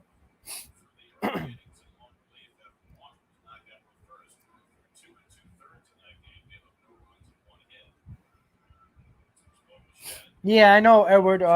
With Walker, I said it earlier in the stream. It's a big game for Walker today, knowing that how bad he pitched in Pittsburgh coming out of the All Star break, and once again did not pitch well again today. So he gave up 12 runs in two games pitched ever since the All Star break. Uh-oh. Bo Bichette just hit a bomb. Shit.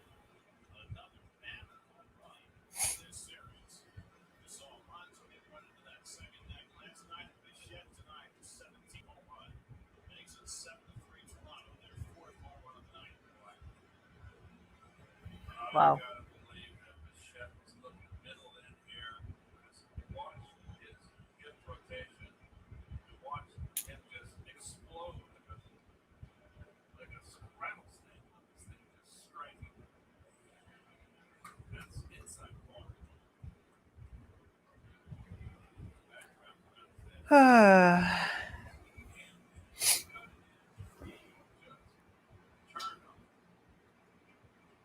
Yeah, you know what, Cole? I don't like. I don't know if Gallo's a fit, but I wouldn't mind.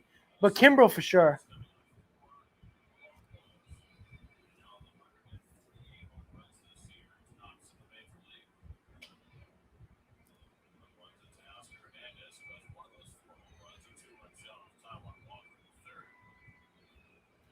Matthew, I don't know. Maybe we'll see. That kind of hurt a little bit. That home run. I thought the Mets are gonna somehow sneak this game out, but 4-run lead now, 7th inning. It's not impossible, but damn. Uh,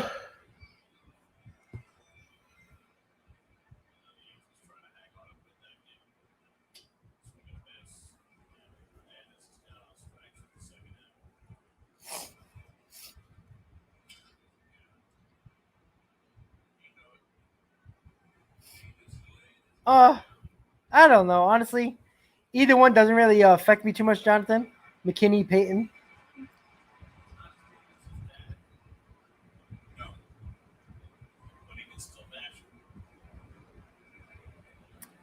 Sweaty, that's why Bryant is perfect for this team. That's the problem when you put all your right-handed batters, for the most part, in the lineup, and then later in the game when they throw in the lefty, you only got lefties on the bench. So,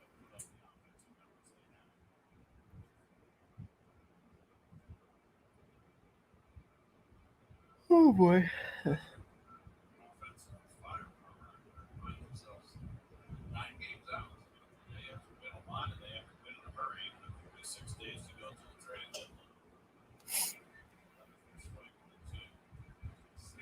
Gallo can play third.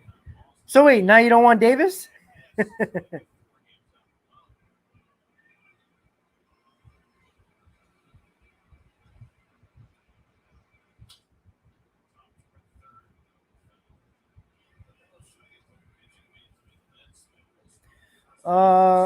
Edward with the Cassie with the Reds. I don't know if the Mets are willing to give up what it would take to get him. That might be the issue.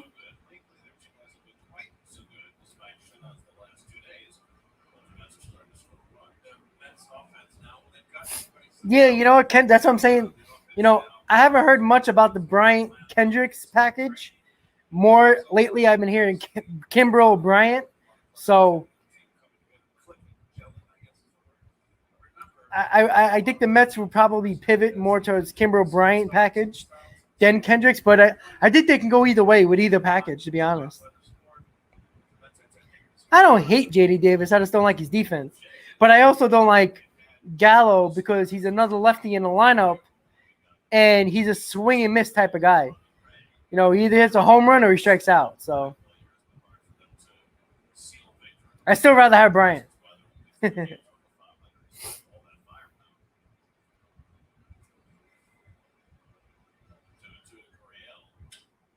Oof.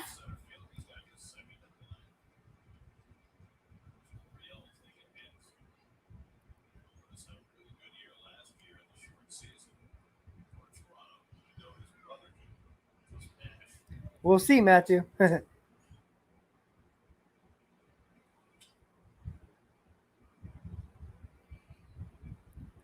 Sweaty, yeah, that's true.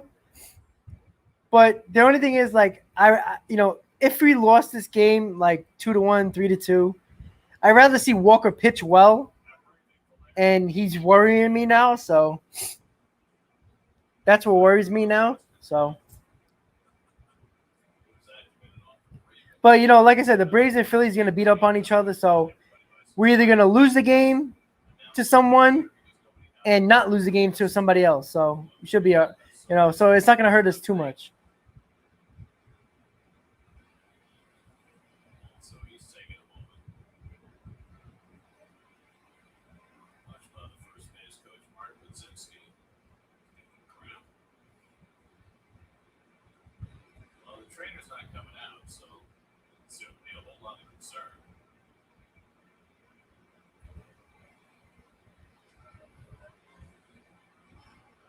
A lot of delays in this game, man. It's a late game.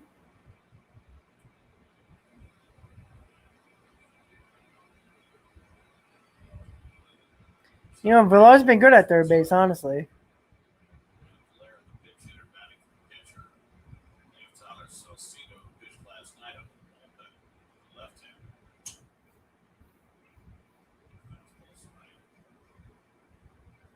Yeah, I mean, Sweaty, we're scoring runs.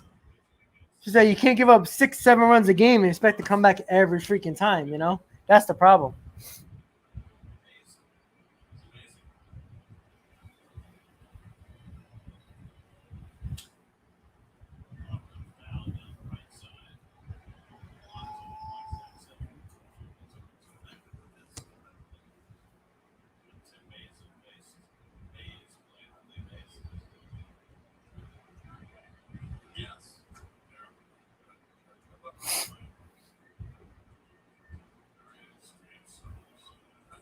Oh, yeah, Matthew, I did. Jack Leiter, yeah. And his teammate is now a Met. Kumar Rocker. Drafted 10th overall.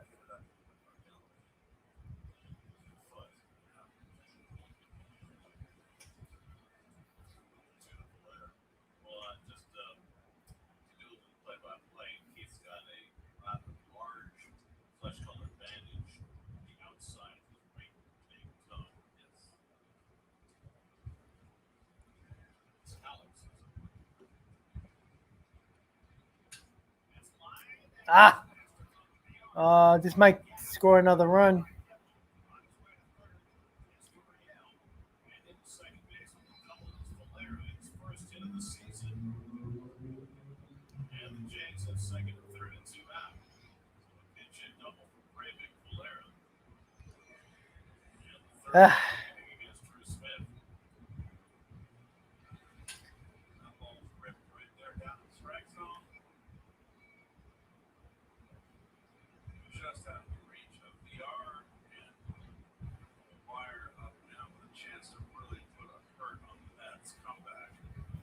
Yeah, we really have been getting up a lot of runs lately.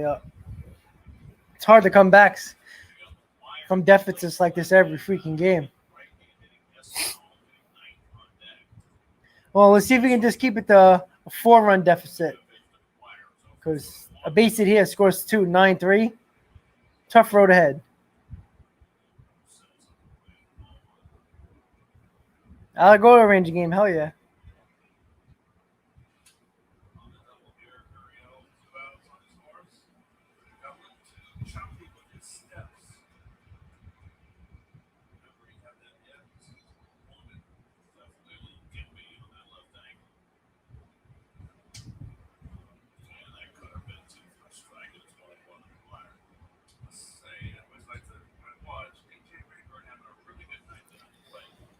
Oh, boy. Long game, and always long games suck when you lose.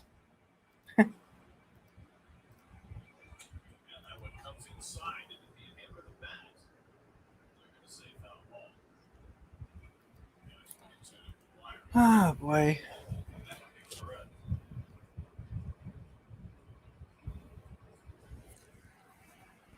Come on, Drew, get out of this inning.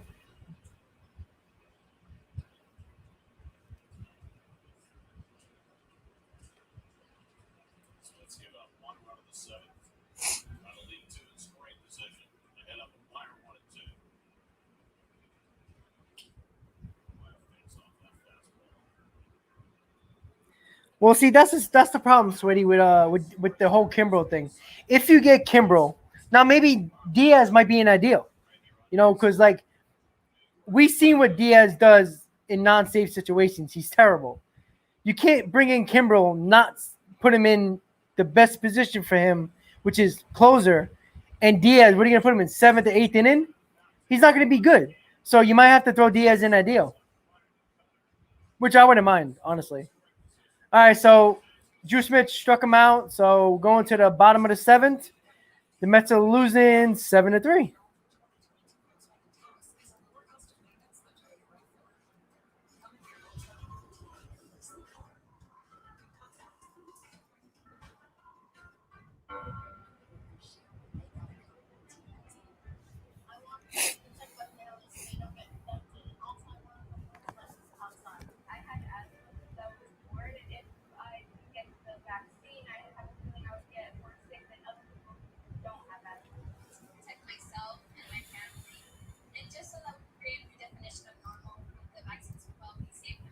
Don't forget, guys, you're here in the stream. You haven't hit that like button yet. Please do. You're new to the channel. Join the fan club. Join all Mets fans. Hit on that subscribe button, everybody. Talking Mets and Rob. Thank you for tuning in. Mets versus Blue Jays watch party live. Thank you for tuning in. Sticking around for 3+ hours. Probably go a little close to 4 hours. So hang in there, guys. We're going to get through this. Hopefully, the Mets come back and win this ball game. Rally cats enforced. So let's see what happens.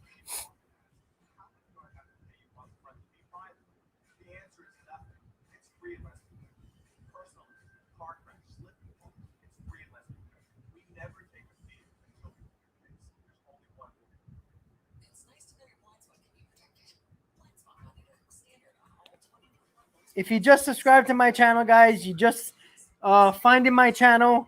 Check out the latest videos that I posted about Adam Frazier, Chris Bryant, Eduardo Escobar. I'm going to be posting in a day or two. All the videos that I've done about the possible rumors, possible players the Mets could get during the trade deadline. Check it out.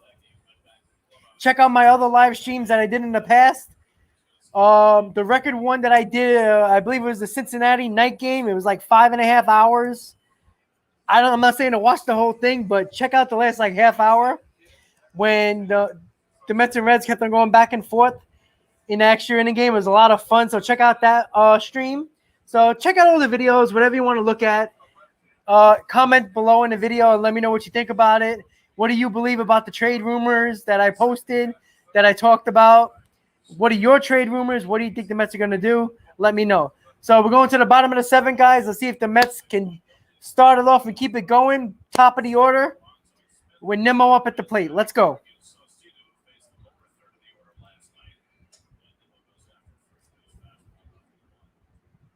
Yes, sweetie, I got there.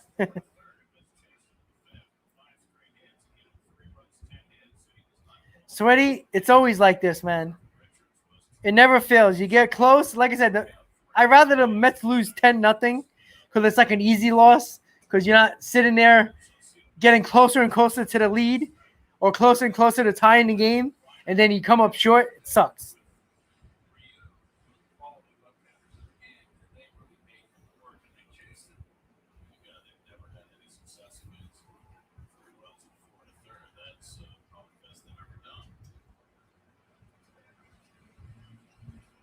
Edward, I don't think we need a frontline starter. It's a little nerve-wracking about Walker lately, but I think Stroman's a solid number 3. Carrasco is going to be coming back soon. I think DeGrom's going to come back soon. I think we're going to be okay. I think we need another guy who could eat innings and like a Hendricks, Kelly from the Diamondbacks, pitchers like that. So.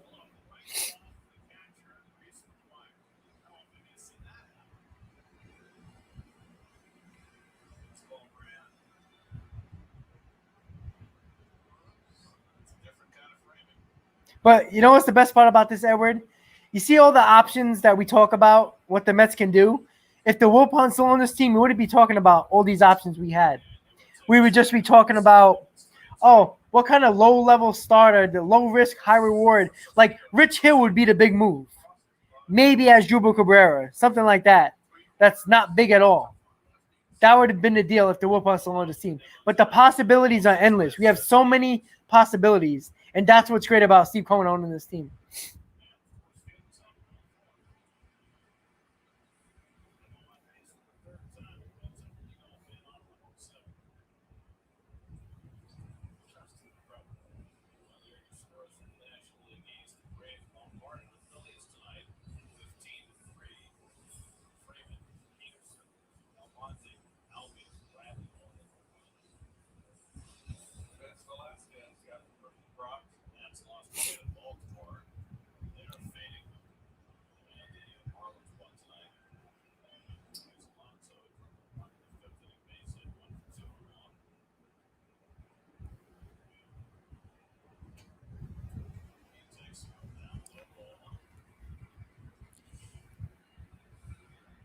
Oh, you know what, Edward? Absolutely. Tyler McGill, 2.1 ERA.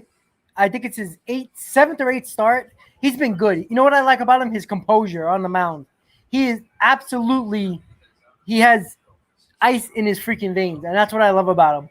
You know, he might not give you 7, 8 innings, but 6 innings is perfectly fine with me. And I tell you that right now, he is going to be a big part of this team.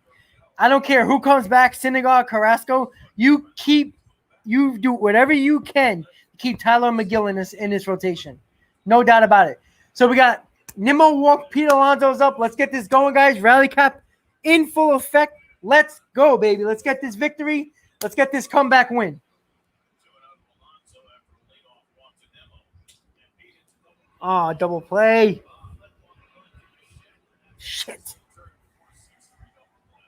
Ah, that's a rally killer.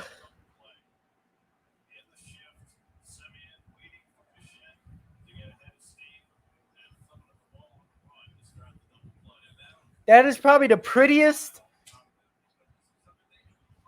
That is probably the prettiest double play in a shift I've seen in a while.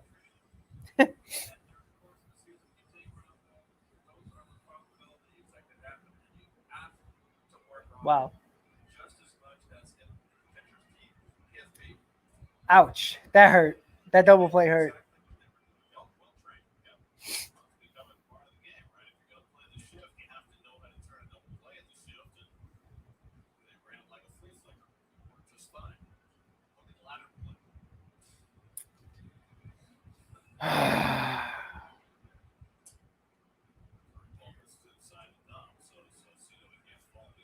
Not good.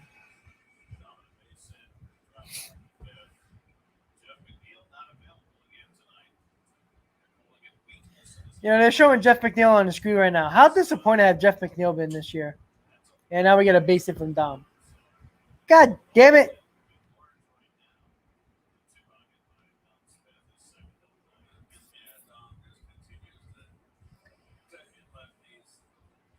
Shit, man.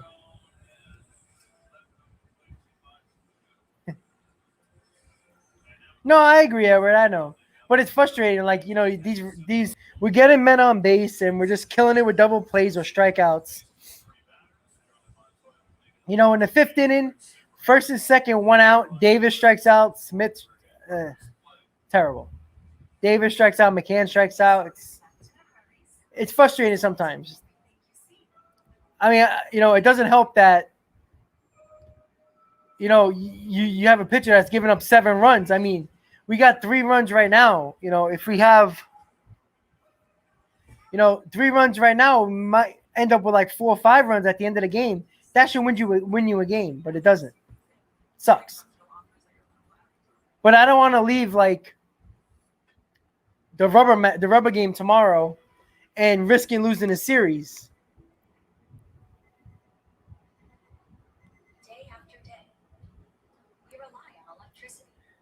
Because right now, Rich Hill is pitching tomorrow, and we don't know what he's going to do. You know, he can pitch well, but he also can get shelled too.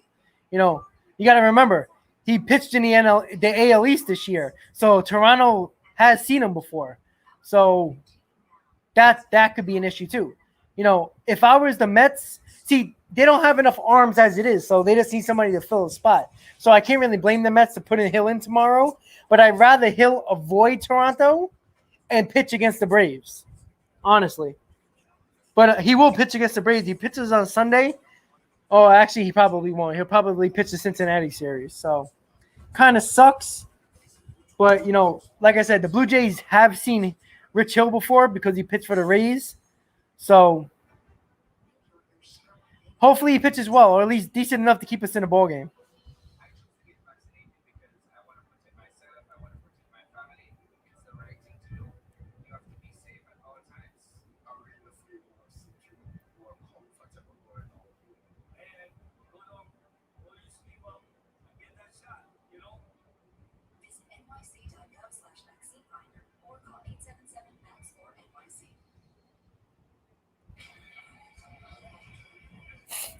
Well, it's a Saturday night in New York. Things are hopping in Times Square. Gate those rickshaws come to partake of one of this.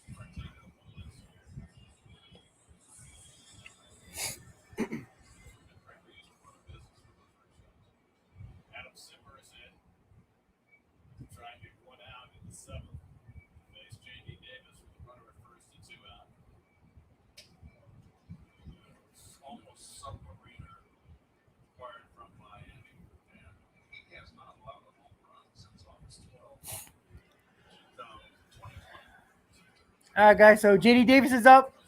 Bottom of the seventh. One guy on, 2 outs. We got a Syndergaard Simber on the mound.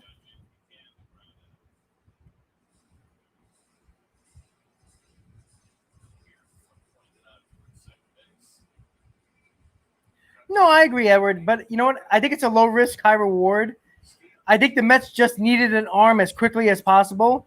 And somebody who's a veteran, who's been around the block before, I think that was their main focus until they can get somebody more better, or at least I feel like right now everybody's still like feeling out the water a little bit when it comes to trades and who's available, who's not, what's the price.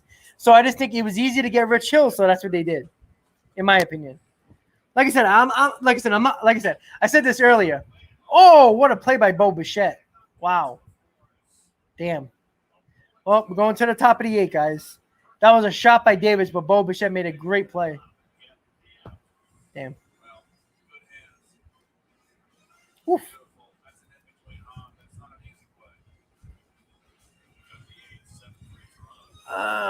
Boy.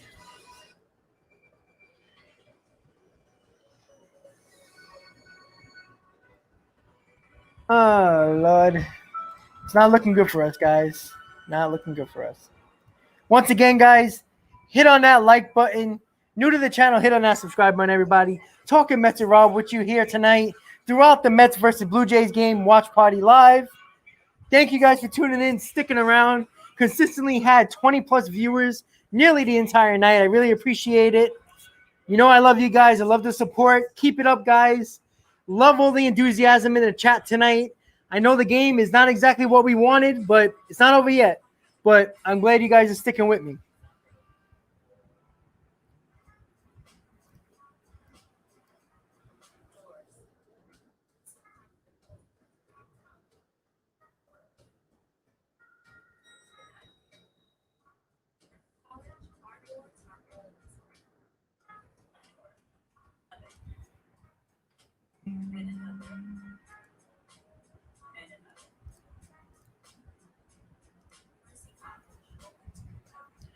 Once again, guys, thank you for getting me over the 1,000 subscriber mark.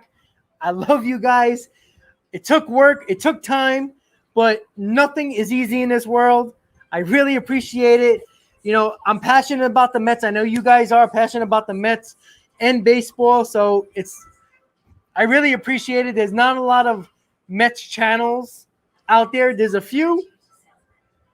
Some are doing better than others, but once again, I really appreciate you guys sticking with me throughout the pandemic, early on last year into right now into the off season, into the season.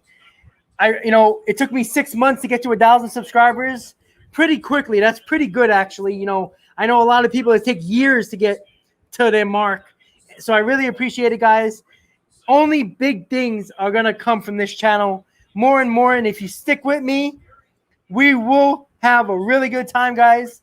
And I actually love the fact that I'm talking and having a channel based on one of the most passionate things that I do in my life. And this is the Mets team and Mets and baseball in general. So I really appreciate it, guys. You don't know how much I do appreciate it. So I appreciate the support, guys. Back to the game, top of the eighth. Drew Smith is still out there. Mets are losing 7-3. Let's see if the Mets can come back in this ball game. We got 2 innings to go.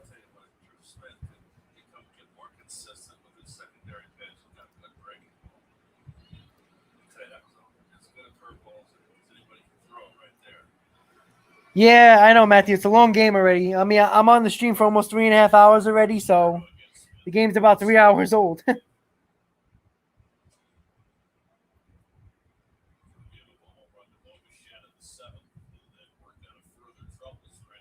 Right. Keep talking baseball. All about the Mets, baby. That's it.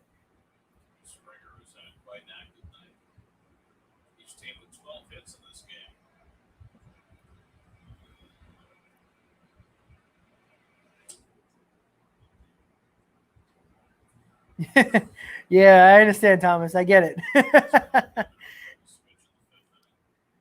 Hey, it's a long game, man. Long stream.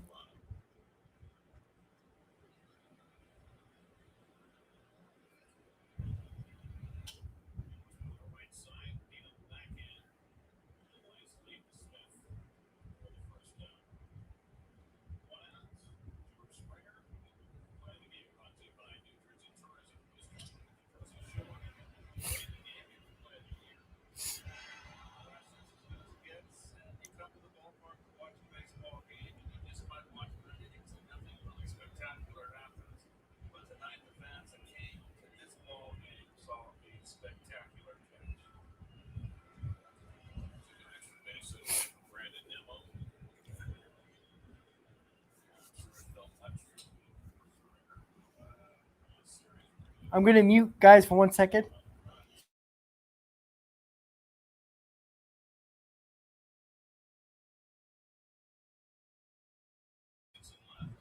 Sorry about that, guys. Oh, boy.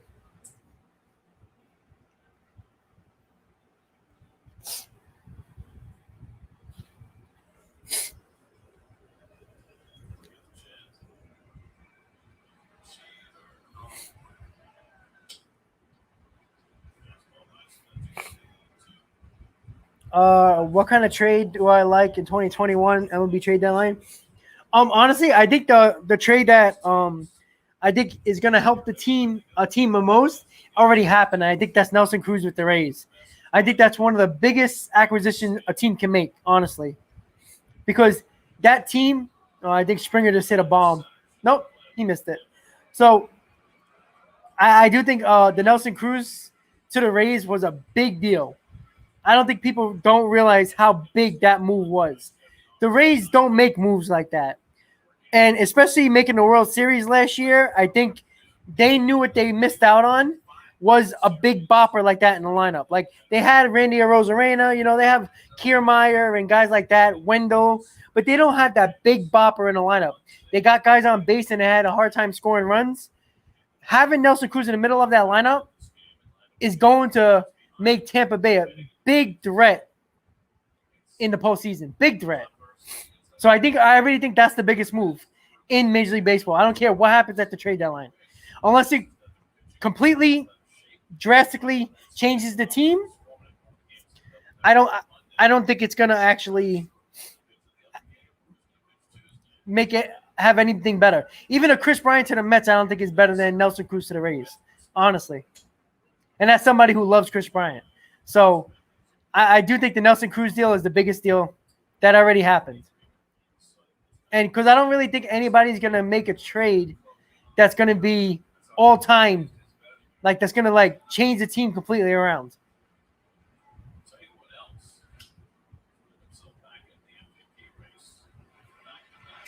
All right, so that was a quick top of the eighth. See if the Mets can get it going in the bottom of the eighth. It's getting close to the end, guys. We need a couple of runs here.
Sorry, guys. I got a lot of tweets coming in from all the people that are following me on Twitter.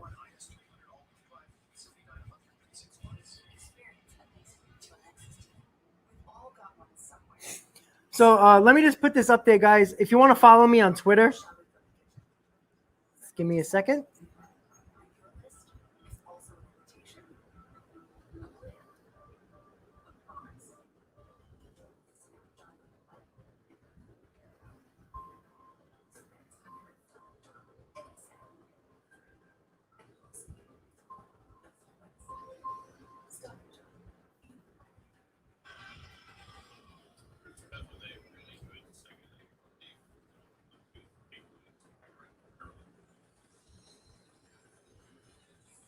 Let me just throw that up there, guys. So if you want to follow me on Twitter, that is my my handle right there, Talkin Mets Rob.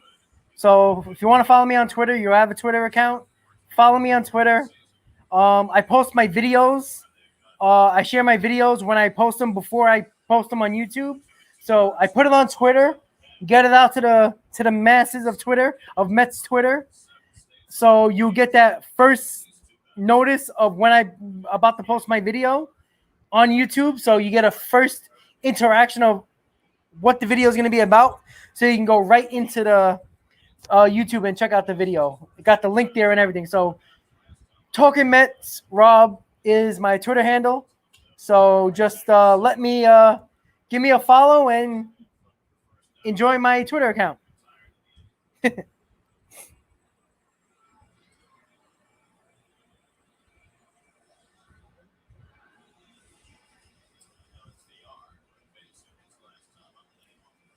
So it's not looking good for us, guys. It's already an out. Ugh. Oh, boy. Comeback's getting harder and harder right now.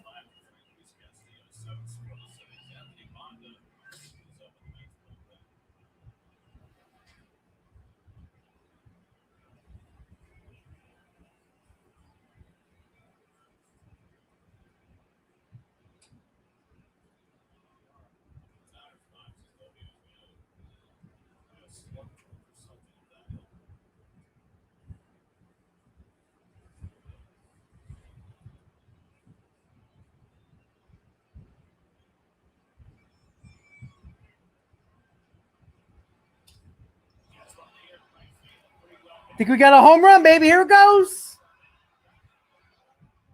Oh, he fucking caught it.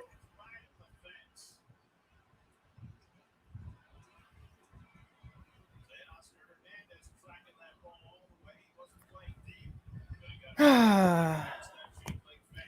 know what? That's a good play by him. Track that ball.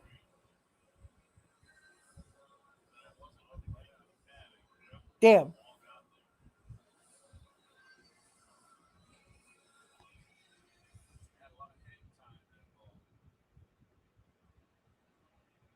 Edward, thank you for subscribing, buddy.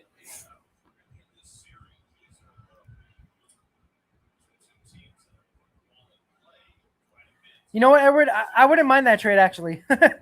You know, it's just a problem of when Lindor comes back, you're going to put Lindor at shortstop only because he's your guy. I don't know if Javi Baez is going to want to play second, especially going into a contract year. So that would be a Lindor and Baez. That would be a great combo. But I don't know if Baez will be willing to play second.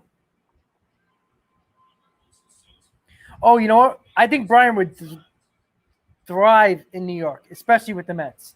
I think he's perfect. He's got a World Series under his belt. You got to remember, there is no other place to have so much pressure than being a Chicago Cub with the curse of the Billy Goat and trying to win a World Series in the playoffs, thinking that something's going to go wrong.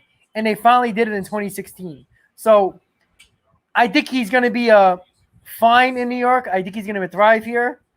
And that was a quick inning by the Mets, by the way, going to the top of the ninth. I think Brian will be fine. I think he'll be a big-time bat. I think it would be perfect for this Mets team.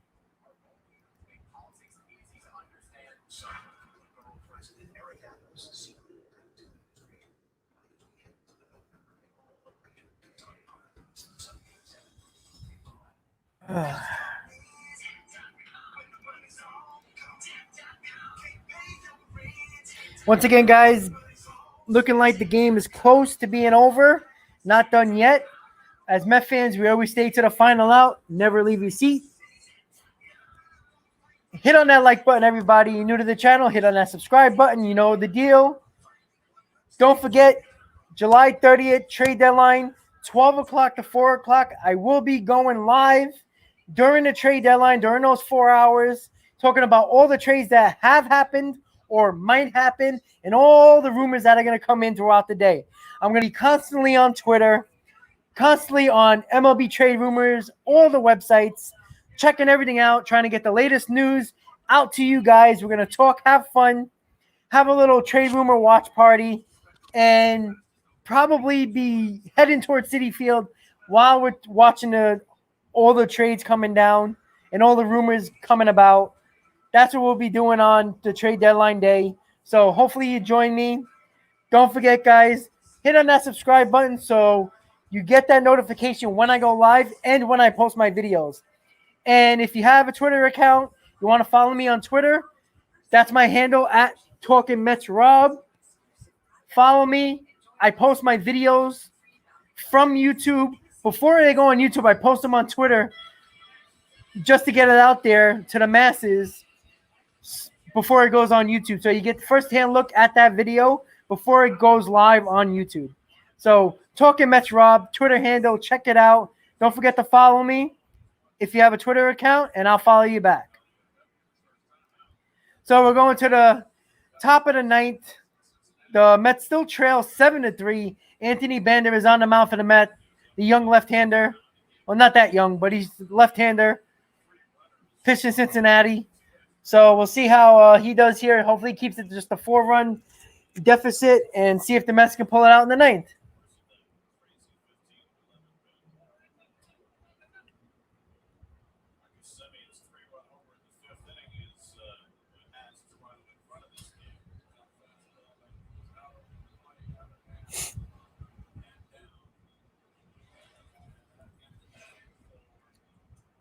Taijuan Walker. On the second appearance as a Met. Right. It's got on from the Giants, which he never pitched. After spent the last 3 years getting a handful of appearances for Tampa Bay.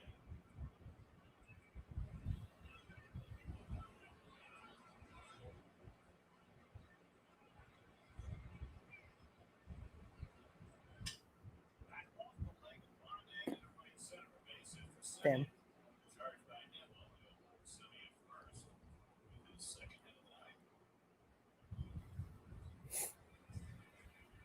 Damn it.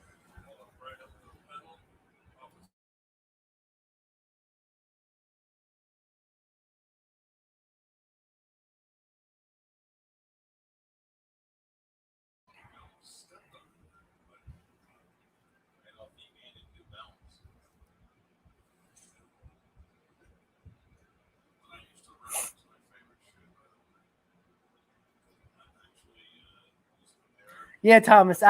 We all be rich if that was the case. Do I have any family members in the military? My cousin just got out of the Navy. He had like a 10-year run with the Navy. He just finished his duty with the Navy. My grandfather was in the. He was a Marine,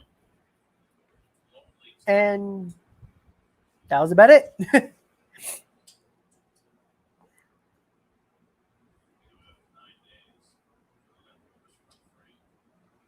Yeah, Edward. I thank you. I don't know if you probably didn't hear me, but I just saw it on my phone. So thank you so much, buddy. Keep on coming back for more. Hopefully, you guys enjoyed the stream.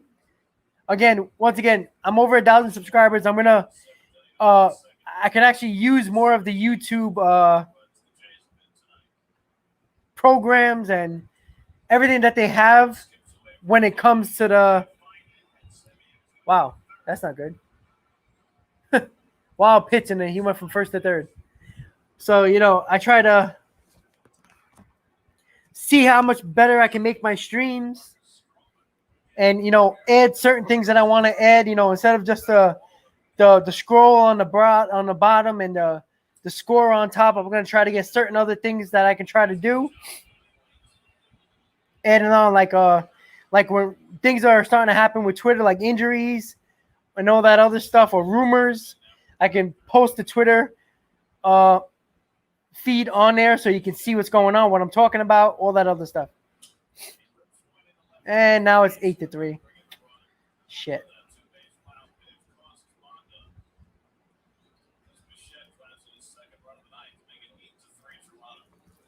Ugh. Not looking good for us, guys.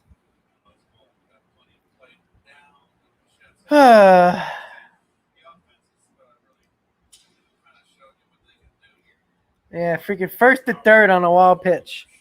See, that's a moment where, all right, McCann doesn't know where that is. It bounced away from him. That's when you need your pitcher or your third baseman to start saying where the ball is so he can get there quick. Oh, that's gone. Oh, it might be 10-3 now. Wow.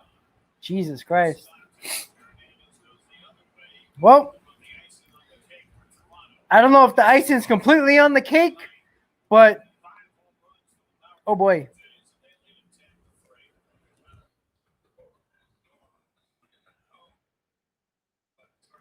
Wow. Huh. Well, that happened quickly.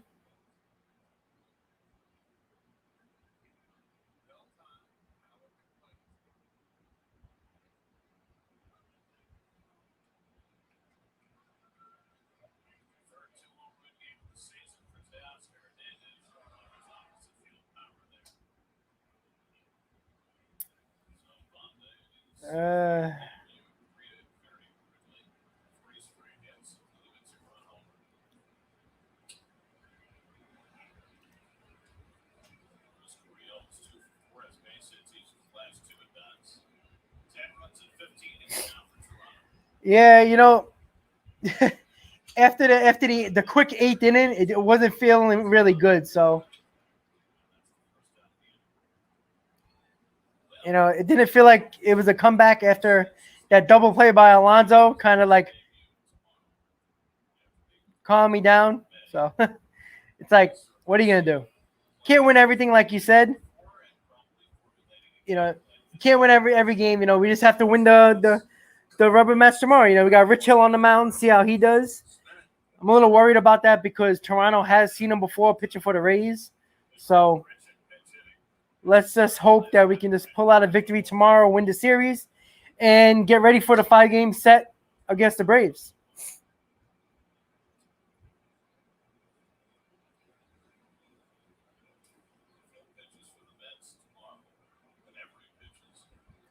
You're right, Bill. They do have a tired pen for sure. That's right. Dick Mountain. That's a great nickname.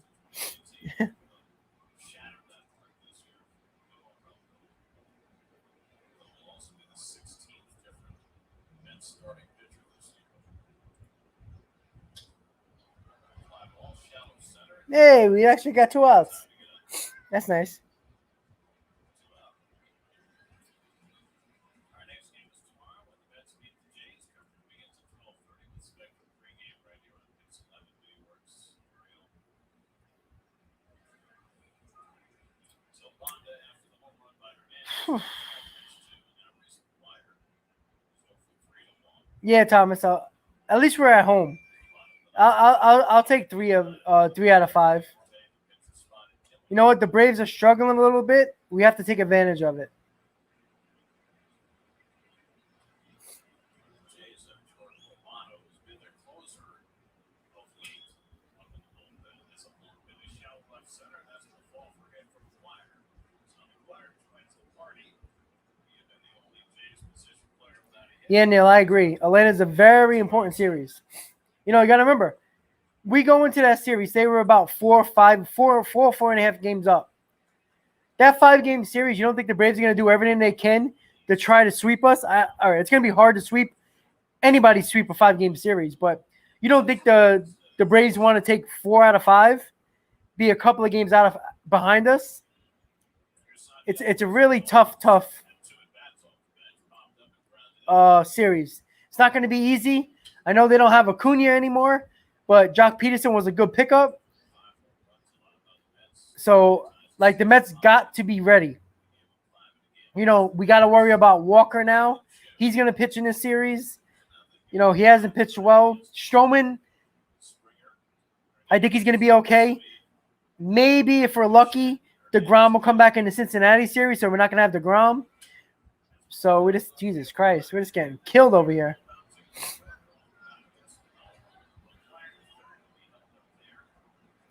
Jeez.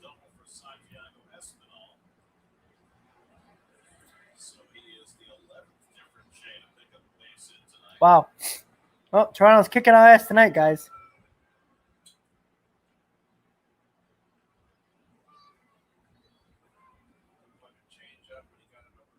Yeah, I saw that. The Phillies got their ass kicked.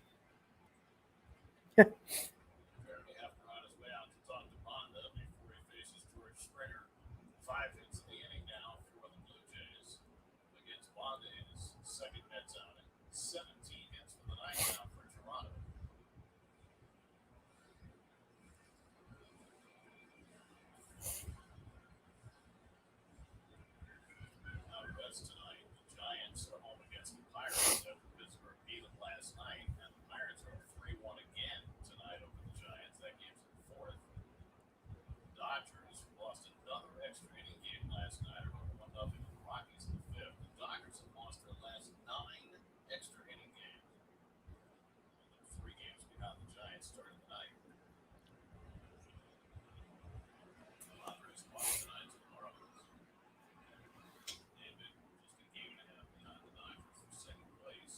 Yeah, let Bandit. You know, you don't want to hurt the kid. You know, just keep him in as long as possible, but you don't want to completely throw his confidence out the water, out in the garbage. But, you know, yeah, yeah, he needs one more out, so hopefully he gets it. And I think he just got it, so he's out of the inning. Can the Mets rally? Score 7 runs. If they rally, I'm gonna have a hard time going to work because I gotta be in work at about an hour and a half.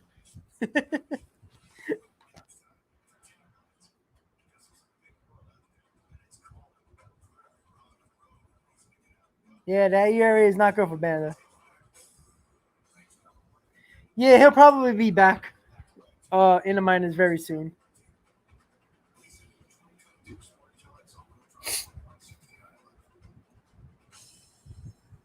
Yeah, really, Bill, that's true. Mets score 8, walk it off. If the Mets score 8, that means that game will probably end right before I have to leave for work.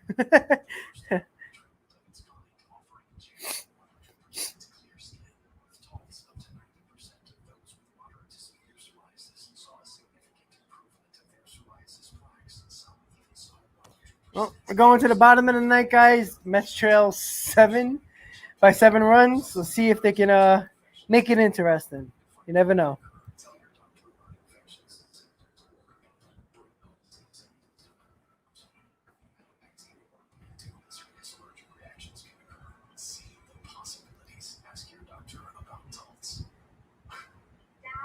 Once again, guys, thank you so much for getting me over the 1,000 subscriber mark. You know, I really appreciate it.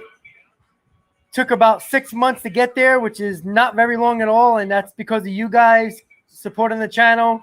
Keep on coming back, getting other people involved in the channel. Really appreciate it. I also want to thank Mets Talk with Hayden. We did a couple of live streams together. Some of you might know that. So me and him collaborate sometimes on streams during games. So that was nice to do, and you know he helped me as well. I helped him get subscribers. So if you subscribe to me, go over to Mets Talk with Hayden. Check him out. Subscribe to his channel as well. So I really do appreciate it, guys. 1,000 subscribers. Took 6 months, all because of you guys. I really appreciate it. We're going to the bottom of the ninth. Mets are losing 10-3. Let's see if the Mets can somehow, in a miracle, come back and win this ball game. Second year with Toronto, also spent 3 years with the Cubs early in his career. A lot of time in Japan and Miami. He's been on the IL twice this year here with calf strain. Mark, that's amazing. Right in the fingers.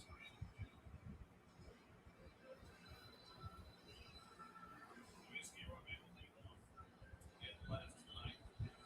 I like movies that I want them so. Stories, yes. Had that rally cap on all the way from the fourth, fifth inning. So let's see if it works. Your mate tonight is 1 for 3. I could do 4 out on the Yeah, no, we always got to make it interesting. They will. I guarantee you that. tonight. I wouldn't be surprised if the Mets get the bases loaded with nobody out and score like 3 runs. Make it interesting. These fires a fastball for a strike. Hyun Jin Ryu gave him 3 runs and 10 hits over 4 to 3rd. With Trevor Richards, Tim Mason, Taylor Saucedo, Adam Simber, and now Rafael Dolis. You guys are funny. Not a lot of love for Amanda.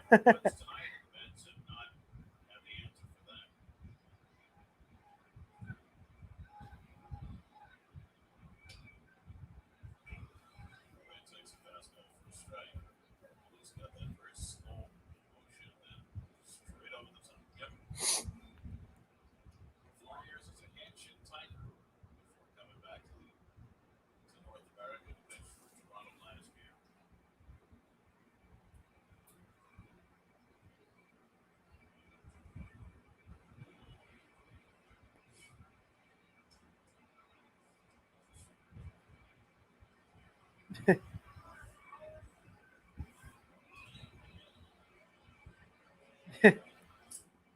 Yeah, you know, every team has games like this, you know. You just got to brush it off, come out tomorrow, and beat them up. That's it.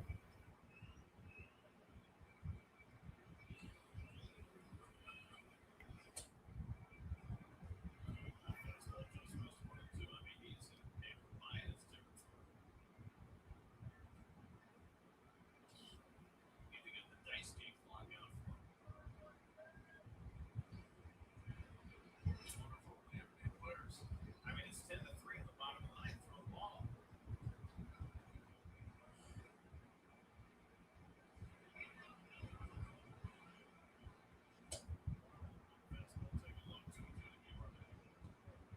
Well, gives us time to tell you that next time Mix 11 is Mix 11 News with Patty Tom. And on SNY, it's WB Mason postgame live. We can tell you about several other shows too if you like.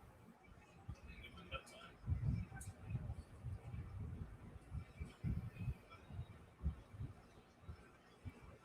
Your May slashes. And here we go. The rally starts.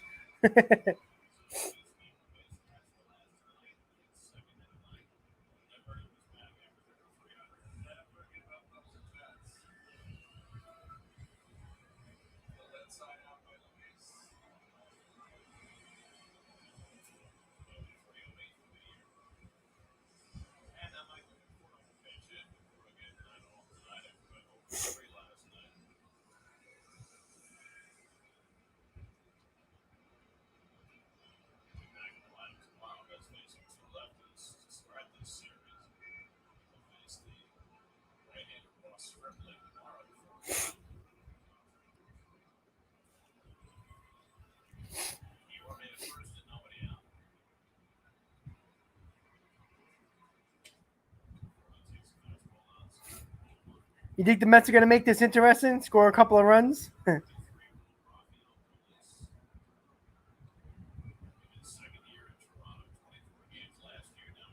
Neil, don't be surprised.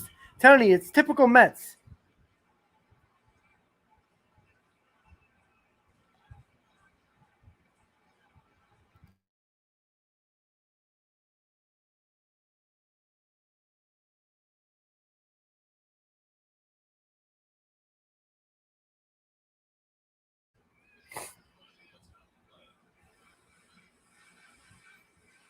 Matthew, I got the Lindor. The day after the Mets traded for Lindor, I went to the MLB shop in New York and got it custom made.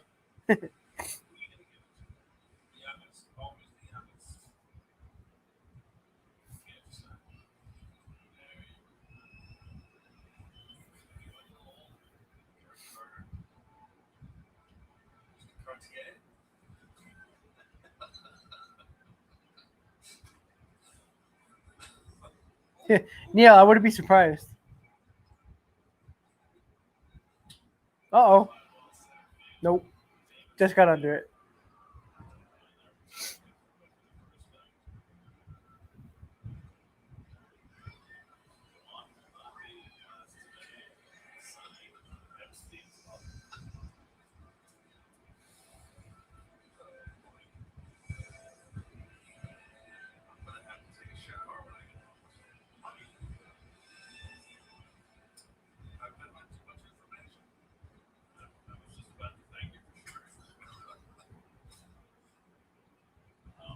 Wow, Matthew. Oof.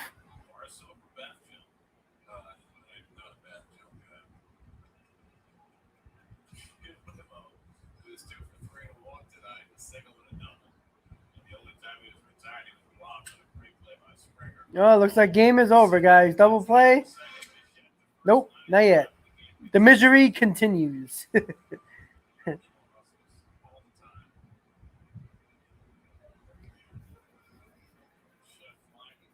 Oh, no, he almost did.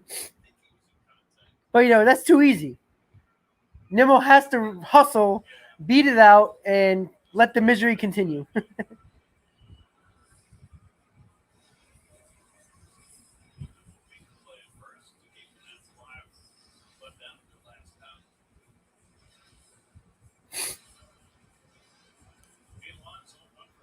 Almost, Neil, almost.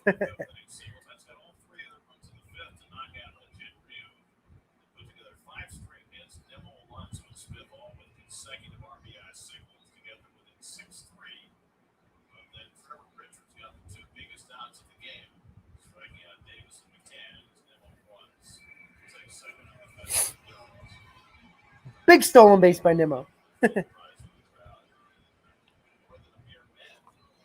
Bill, wouldn't that be funny? Meh.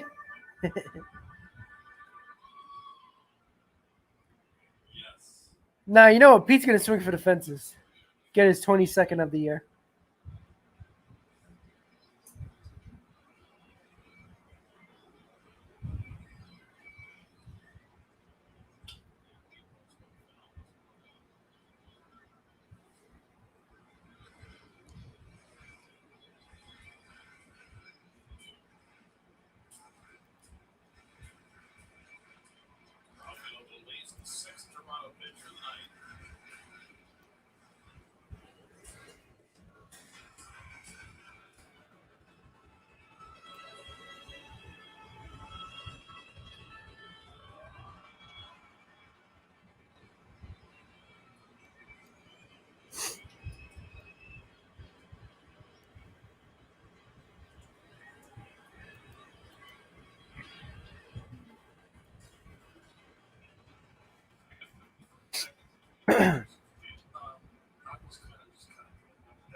One strike away for the ball game to be over.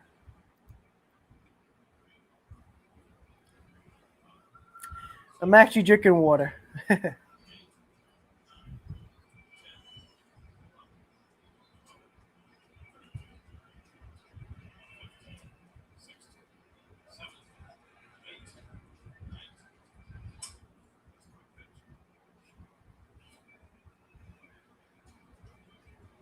2 coming. And Pete White's on the other way. Kimmo goes to third. This team does not care that I have to go to work. Not getting up with the bat. That's 14 hits for New York. Mets have 14 hits on the night, only 3 runs, and we're losing by 7 runs. Amazing. Oh, boy. Fly around at the mound, talk this over with Rafael Dolis, trying to figure out how to get the last out of this game. Dolis' game to finish, there's nobody up in the bullpen for the 7-run lead. Tom Smith has base hits his last 2 times up. That's with 3 runs on 14 hits tonight.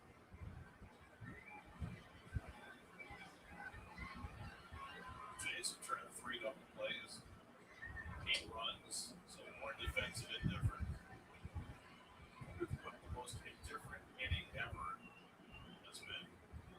The most instances of defensive indifference. Question to you. Matthew, exhausted.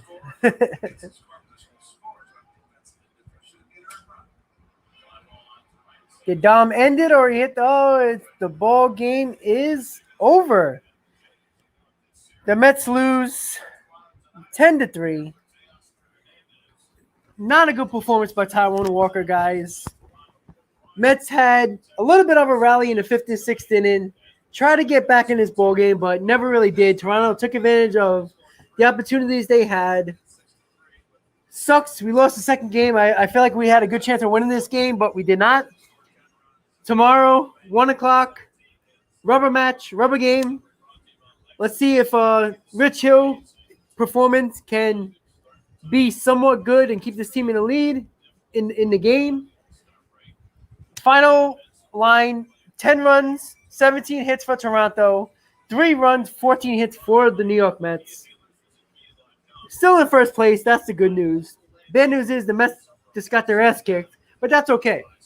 Once again, guys, thank you so much for tonight. 4-hour stream. Thank you for sticking with me.